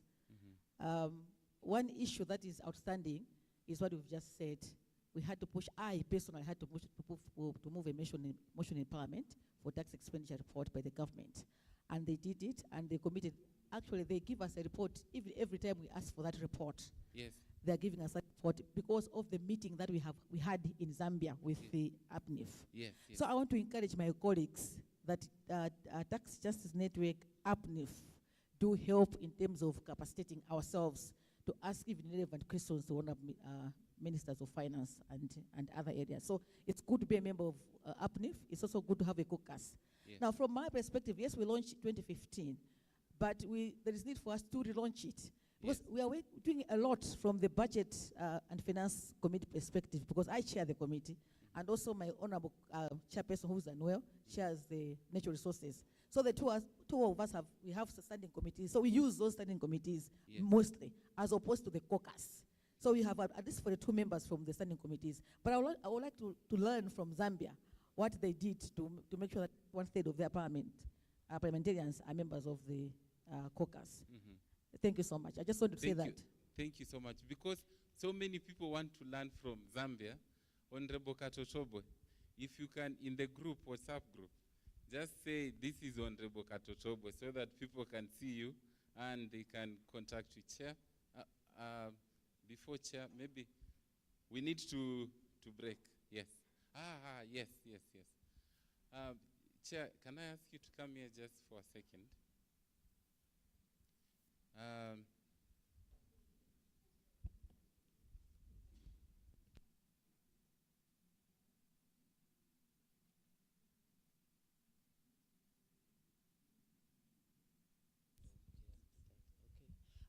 Before I do what Rogers called me to do, can we send messages of a speedy recovery in the UPNIF 2023 group to Honorable Chitagwa from Zimbabwe, who was supposed to be with us? He's the chair of the caucus of Zimbabwe, but he was attacked and he's hospitalized. So we can just send messages of speedy recovery. I don't want us to send them to his phone directly because we will bug him. We are too many, and I don't think he's in a position to be reading individual messages, but our prayers go with him. I think it links to what was asked, which we have not answered. What are we going to do to protect our MPs when they fall into danger because of how vocal they are? So our prayers are with him. And then the second one is somebody has a birthday today. Osito. Can we see Honorable Osito? Where's Honorable Osito? So we will sing it in an African language. And it's a very simple line, one word, means grow and grow and grow and forever grow. Ukhule khule, ukhule khule, ukhule khule, ukhule khule. So have a blessed birthday, and I think the ED is committing to make sure you get a cake tonight. Rogers is committing to make sure that your evening is a special one. And we are all committing to make sure that you are not going to go lock yourself in your room tonight. You will have a birthday. Thank you so much, Rogers. Thank you, Chair. In Swahili, ukule means eat. So we will ensure that utakula. So, kindly, just one word and then we close.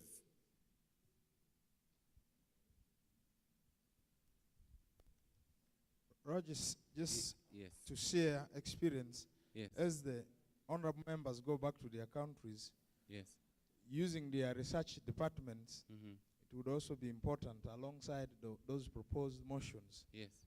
Could they establish, if their countries have laws that protect whistleblowers, laws that facilitate access to information, laws that deal with money laundering, laws that facilitate management of mineral resources, and laws that help with public financial management, and laws that help them achieve beneficial ownership. Once they establish that, and whether their countries are reporting on tax incentives, they can also be able to establish some actions which can be taken by the executive or additional motions they can move in relation to combating illicit financial flows.